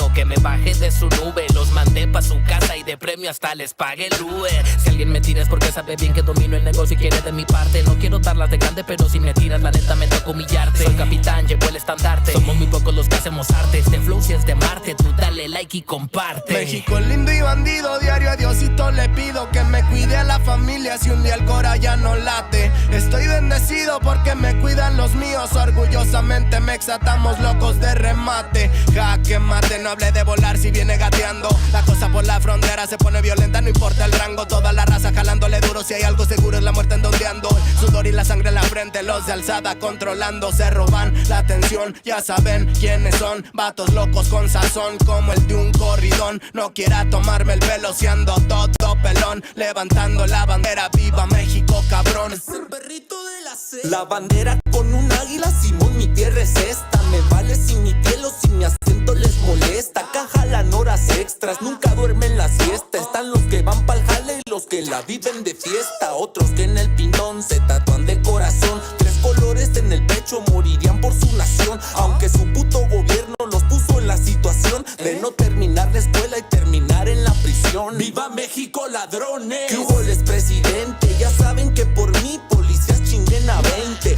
Y ahí están mis 20 pa' la cagua. Aguas, que es tierra caliente de Chiapas hasta Chihuahua. Wow, wow, wow, yipi yo, yipi yucas. Buenas, Montequín, Aguas, Tijuas y San Lucas. San Luis Potoyes, Mataulipas, La Puebluca. Dime si o no, loco, acá tienen lo que buscas. Soy mexicano, esa es mi bandera. Yo la levanto por donde quiera. Verde, blanco, rojo hasta que muera. El barrio prendido ya quemó afuera. Soy mexicano, esa es mi bandera. Yo la levanto por donde quiera. Verde, blanco, rojo hasta que muera. El barrio prendido ya quemó afuera. Puro hip hop mexa, perros, 2023. Ey yo, ey yo. Somos la santa carnal. Los machilones de la plaza. Oye, DJ Dunde que en los scratches. Desde alzada, mi perro. No saben quién soy o sí. Oye. Viva México, cabrones. No tengo trono ni reina, nadie que me comprenda, pero sigo siendo el rey.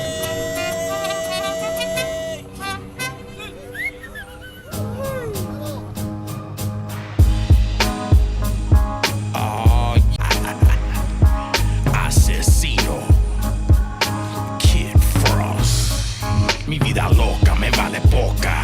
I keep them cuates on me, ese that's 2 pistolas. 3 parts pure, 1 part baking soda. Take it out the microwave before it bubble over. Hooters on a quota, look over your shoulders. I push weight box plays, I don't sling boulders. I make moves, the kind that move mountains. My voice echo thunder, the streets stay pounded. Esquarquera, Tijuana, La Frontera. 17.5 and I pull it out my sweater. I'm DOC, duck of the cover, yeah, Holmes. Nobody does it better, I'm a mean go-getter. Glands of adrenaline, quick on my toes like I'm laced with a vitamin. Seasoned rap veteran, I ain't gotta floss. Every move that I make, let you know that I'm a boss.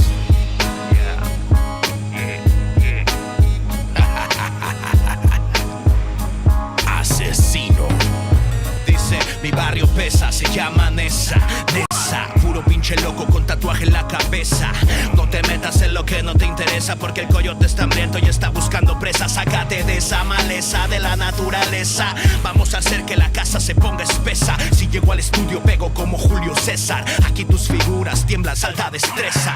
Tengo gente que está metida en la empresa, que la cara tienen a la muerte impresa. Están buscando poner el pan en la mesa, rifándose la limpieza o sacando la fresa. La mamá que reza porque el hijo no regresa. Ponte trucha porque te devoran si bostezas. Aquí andamos representando con fuerza para todos mis paisanos del Huesa.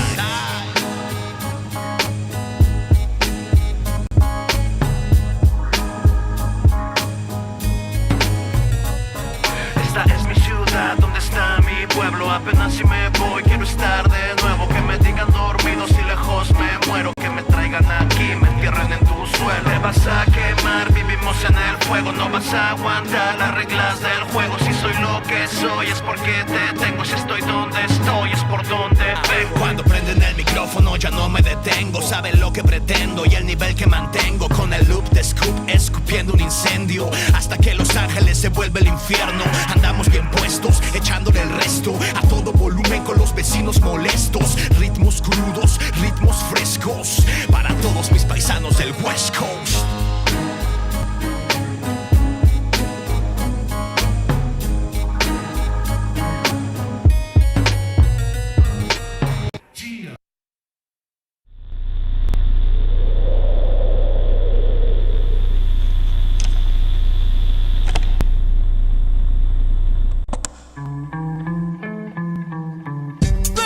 Con la fe, ajá, yeah. La promoción lunática, na na na na na na, ey, ey.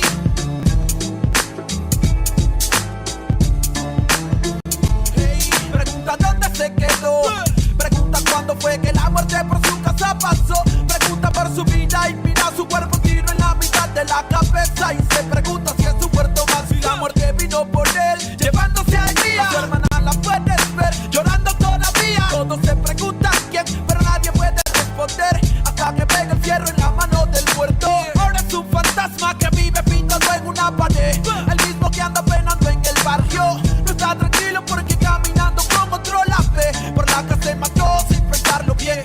¿Y para dónde es que se van? Cuando por una tonta razón se van aquellos que más quieres. Pregunto para dónde irán. Es uno menos en el barrio y uno más para el recuerdo. De pocos a pocos mi gente se desvanece, pero casi siempre son los que no lo merecen. La muerte de un inocente lo sabe la gente, pero nadie dice que él se lo llevó.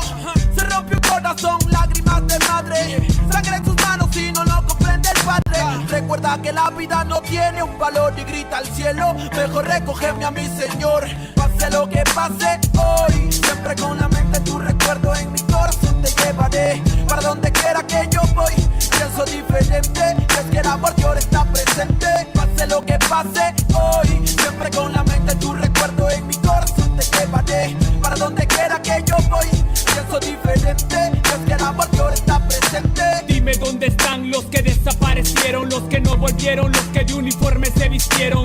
¿Dónde están los que ya no están del soldado Juan, que una bala traspasó su cuerpo con el ruido de una? Son historias como mi prima Gloria, que su cuerpo no aparece pero queda su memoria. Niña de 5 años que su aliento ya es agónico, encuentra el cuerpo pero envuelto está en periódicos. La vida es una tumba que la suerte te depara, la muerte está en la mano de aquel hombre que dispara. Padre que espera a su hijo que vive en la urbe, pero al día siguiente lo recogen en la morgue. Se cuentan horas, días y también los calendarios. Primo, nadie sabe si caras en cementerios. Como mi amigo Mario que jugaba a ser sicario, hasta mató a su hermano y lo tomó como algo serio. Se cuentan horas, días y también las estadísticas. Para la policía un expediente más en balística. La lista aumenta y también el desenfreno, como aquel niño que golpeado en el hogar se siente ajeno. Le pone freno y toma la decisión, sacando la pistola de su padre en el cajón. Su lápida ahora pinta: hijo mío, te queremos. Si la muerte nos permite, algún día nos veremos. Pase lo que pase hoy, siempre con la mente tu recuerdo en mi corazón te llevaré. Para donde quiera que yo voy, pienso diferente, es que el amor que ahora está presente. Pase lo que pase hoy, siempre con la mente tu recuerdo en mi corazón te llevaré. Para donde quiera que yo voy, pienso diferente, es que el amor que ahora está presente. ¿Dónde van? ¿Dónde? Dime dónde van las almas que se pierden en el camino de la vida. ¿Dónde van? Dime dónde van. Se detienen pulsos y otros por impulsos para el diván. Penas que se cuentan en la esquina. Cuidado con la neblina que la muerte se avecina por la acera. Joven estudiante muere en una balacera. Otro lío de pandillas que en el diario aparecerá. La vida se desaparece como el humo de un cigarro. Loco disparando desde un carro. Otra vida que se pierde bajo el cielo gris. No se puede ser feliz cuando gente muere en un desliz. Como Marco que soñaba con ser narco, viajar en barco y olvidarse de las penas en su cuarto. Pero cada vez que parcha ya se siente harto y su corazón marchito marcha para el infarto. Almas en oferta como Berta, que se acuesta en una cama pero en otra se se despierta. Son 14 años y ya perdió la niñez. Se desaparece un viernes y no regresa en 2 o 3. Coleccionando amores, sin importancia a los rumores. Malos menores, sin temores y sin valores. Deambulando en cada city, con el futuro a convertirse en un graffiti. Pase lo que pase hoy, siempre con la mente tu recuerdo en mi corazón te llevaré. Para donde quiera que yo voy, pienso diferente, es que el amor Dios está presente. Pase lo que pase hoy, siempre con la mente tu recuerdo en mi corazón te llevaré. Para donde quiera que yo voy, pienso diferente, es que el amor Dios está presente.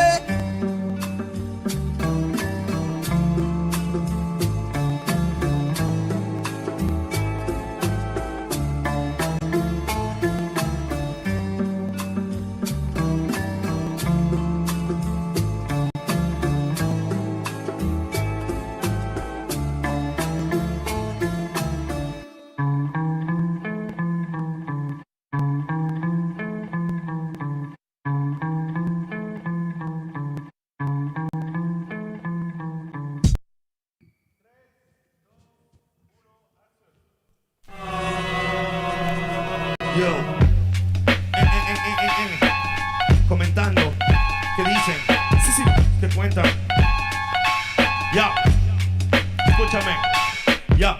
Los medios cuentan que si hay libertad de prensa, la mordaz es cosa escasa y todos dicen lo que piensan. Y esa sutil es impresa y repetida diariamente tiene contenta tu mente con yo soy combate y fiesta. Presta el control, Tarantino no es tan gore como los crímenes de amor que a toda hora se nos muestra. Pues tal vez la estrategia impuesta, pánico en el público y manejarás el cuesta pal. Político en vez de patrullas se vende camilla para un hospital, como si esa mierda de combo no diera seguridad. No será casualidad que el otro dueño del canal sea el cerro sobrino pero bueno de un primo hermano pariente papá. Que esa nostalgia no es noticia, su codicia se evidencia. Propicia violencia y plástico, panémica belleza. Fútbol, patriotismo falso, culos, vasos de cerveza. Pele cáncer pa' tu mesa y el domingo en misa. Sobre su cabeza pesa el atraso mental del pueblo. Oposición vendió trasero, dictador, grupo Romero. Pero se confundieron acá, la palabra es cruda. A tu educación mi camino se afloja la lucha a través de cultura. Es como genera de uno, tal vez otro loco se suma. Ya saben, cortina de humo que explota la mina que mata la cuna. Primo, vengo que trate la friuna, no una pura canción que aventura. Así no censura, emite basura, no le conviene que sepa verdura. Hay extorsiones, violaciones, robo, llanto y más. Con tanto muerto el morbo están alimentando, ves no hay paz. Solo un odio contenido en milis para que vivan en la fantasía algún día cambiará.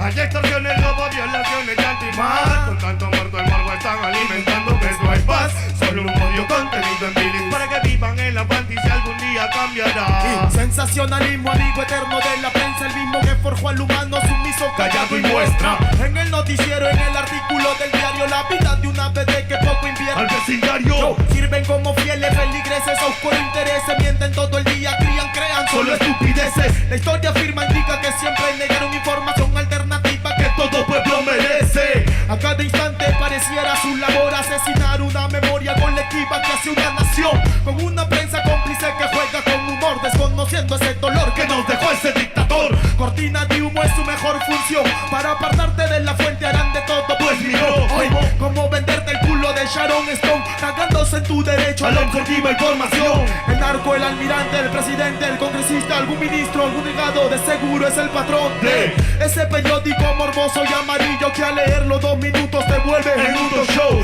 Los medios son culpables, responsables de toda propaganda basura que te ofrece la TV. Pues será mejor que se autoeduque, pues my friend, porque el comercio de los medios te carcome hasta la 100.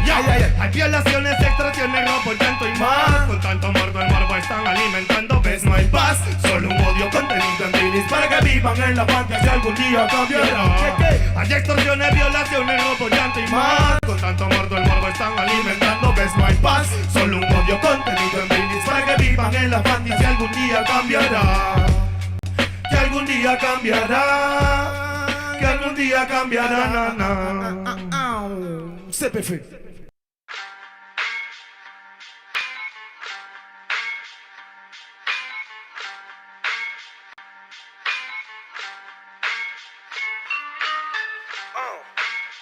En la Plaza de Reyes, Black Sumenta, Soplón. Yeah. ¿Qué vas a saber? ¿Qué vas a saber tú? Oye, chibolito, falto miel.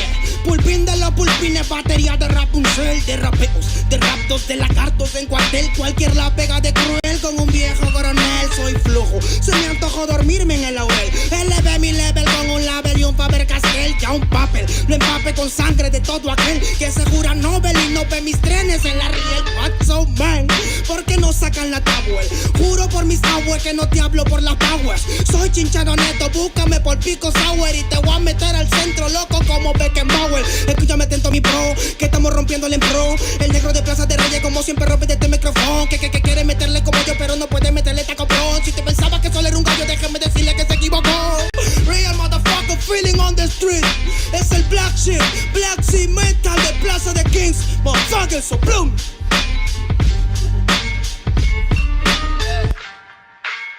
Nero Luigi, man, desempeño en la victoria para que sepa. Incas Mo, it's money gang, gang, yeah, yeah, Yo también he llorado, gente. También me han desplazado por mi rasgo afrodescendiente. Sí, un perro no habla pero siente. Cuento historias callejeras pa' barrios de delincuentes. Soy un perro que te ladra, que te muerde y que te huele, nene. Soy más que Lele, ustedes para mí son pelele. Con mi jauría todo el día en busca de los cheles. Tengo un perro en fiscalía que nos mueve los papeles y otro en la comisaría para evitar el susto. Muchas veces me han llevado por solo como luzco. Perdón, madre mía, si yo le causé un disgusto, pero en esta vía yo crecí rodeado de perros chuscos. Yo sé que me quieren ganar, yo sé que me quieren tumbar y no pasará porque soy de verdad. Está súper rafina la Dodo Style, metido en latina aprendiendo un quizá. Yo tengo el style, no mido la raza del perro, yo mido por la lealtad y yo soy leal. La calle te enseña lo que no te enseña la universidad. Salí de ese peña aquí con una seña te tiran para atrás. La calle limeña aquí nadie la dueña, ya nada es igual. Tiene que respetar, tiene que respetar. La calle te enseña lo que no te enseña la universidad. Salí de ese peña aquí con una seña te tiran para atrás. La calle limeña aquí nada le dueña, ya nada es igual.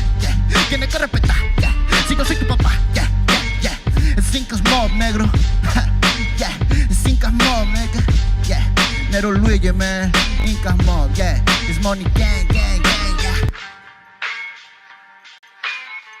Hey, yo. Yango en la maldita casa.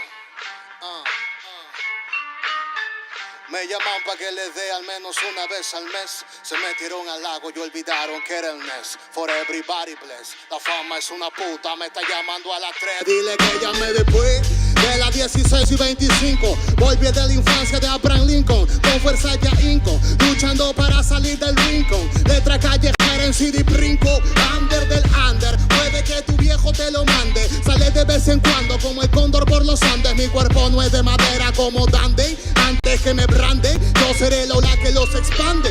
Aunque esto me pique en la madera, no sirven ni para romper el ticket de un evento afuera. Loco por la carrera, desafían la gravedad. Yo espero tras la barrera y llego con la novedad. Niña, tú solo espera que ya encontré la manera. He visto bastante por querer lograrlo saltando escalones dentro de la escalera. La vida me puso al depósito, yo soy de púlpito pa' que el mundo conociéramos de esta parte mejor intérprete que parido de esta cordillera. Sin luz afuera, que el espectáculo es dentro. La calle es mi templo, tiembla el pavimento. Cuando yo me concentro, mis disparos son temas. La calle un poema, se siente desde cuando entro. Y a toditos estos drogaditos que creen que rapean, los regreso al centro de mi balcón. Yo he visto el clown de clown en la misma gestión, pero a la malla no llega el balón. Y para esta pantalla no existe patrón. Yo ya me sé la cuestión y doy fe por cada renglón. Consciente de la operación del final de Mbappé con la edad de bufón. De Yango en la maldita casa, Plaza de Rey y papá.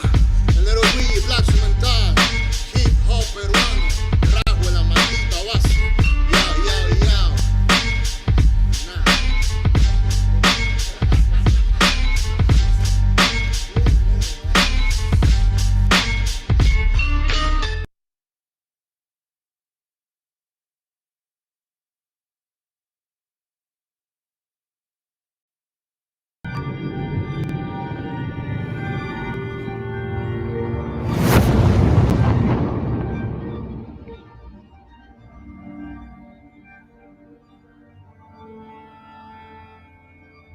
Ical, hijo, abre los ojos.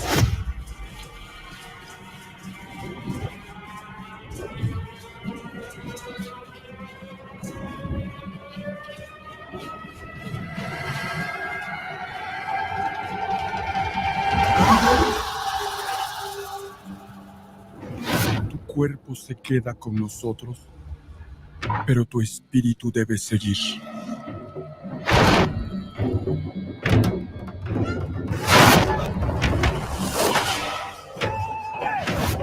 Busca la luz. Aléjate de las sombras. Deja que nuestro dolor sea tu fuerza. Desde aquí iluminamos tu camino.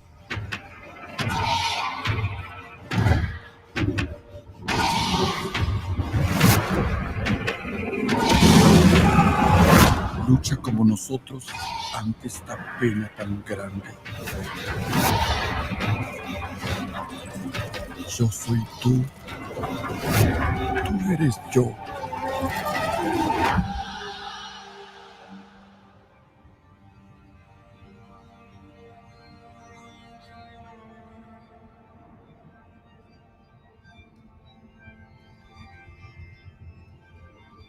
La muerte que hoy nos separa, mañana volverá a unirnos. Eres libre, hijo.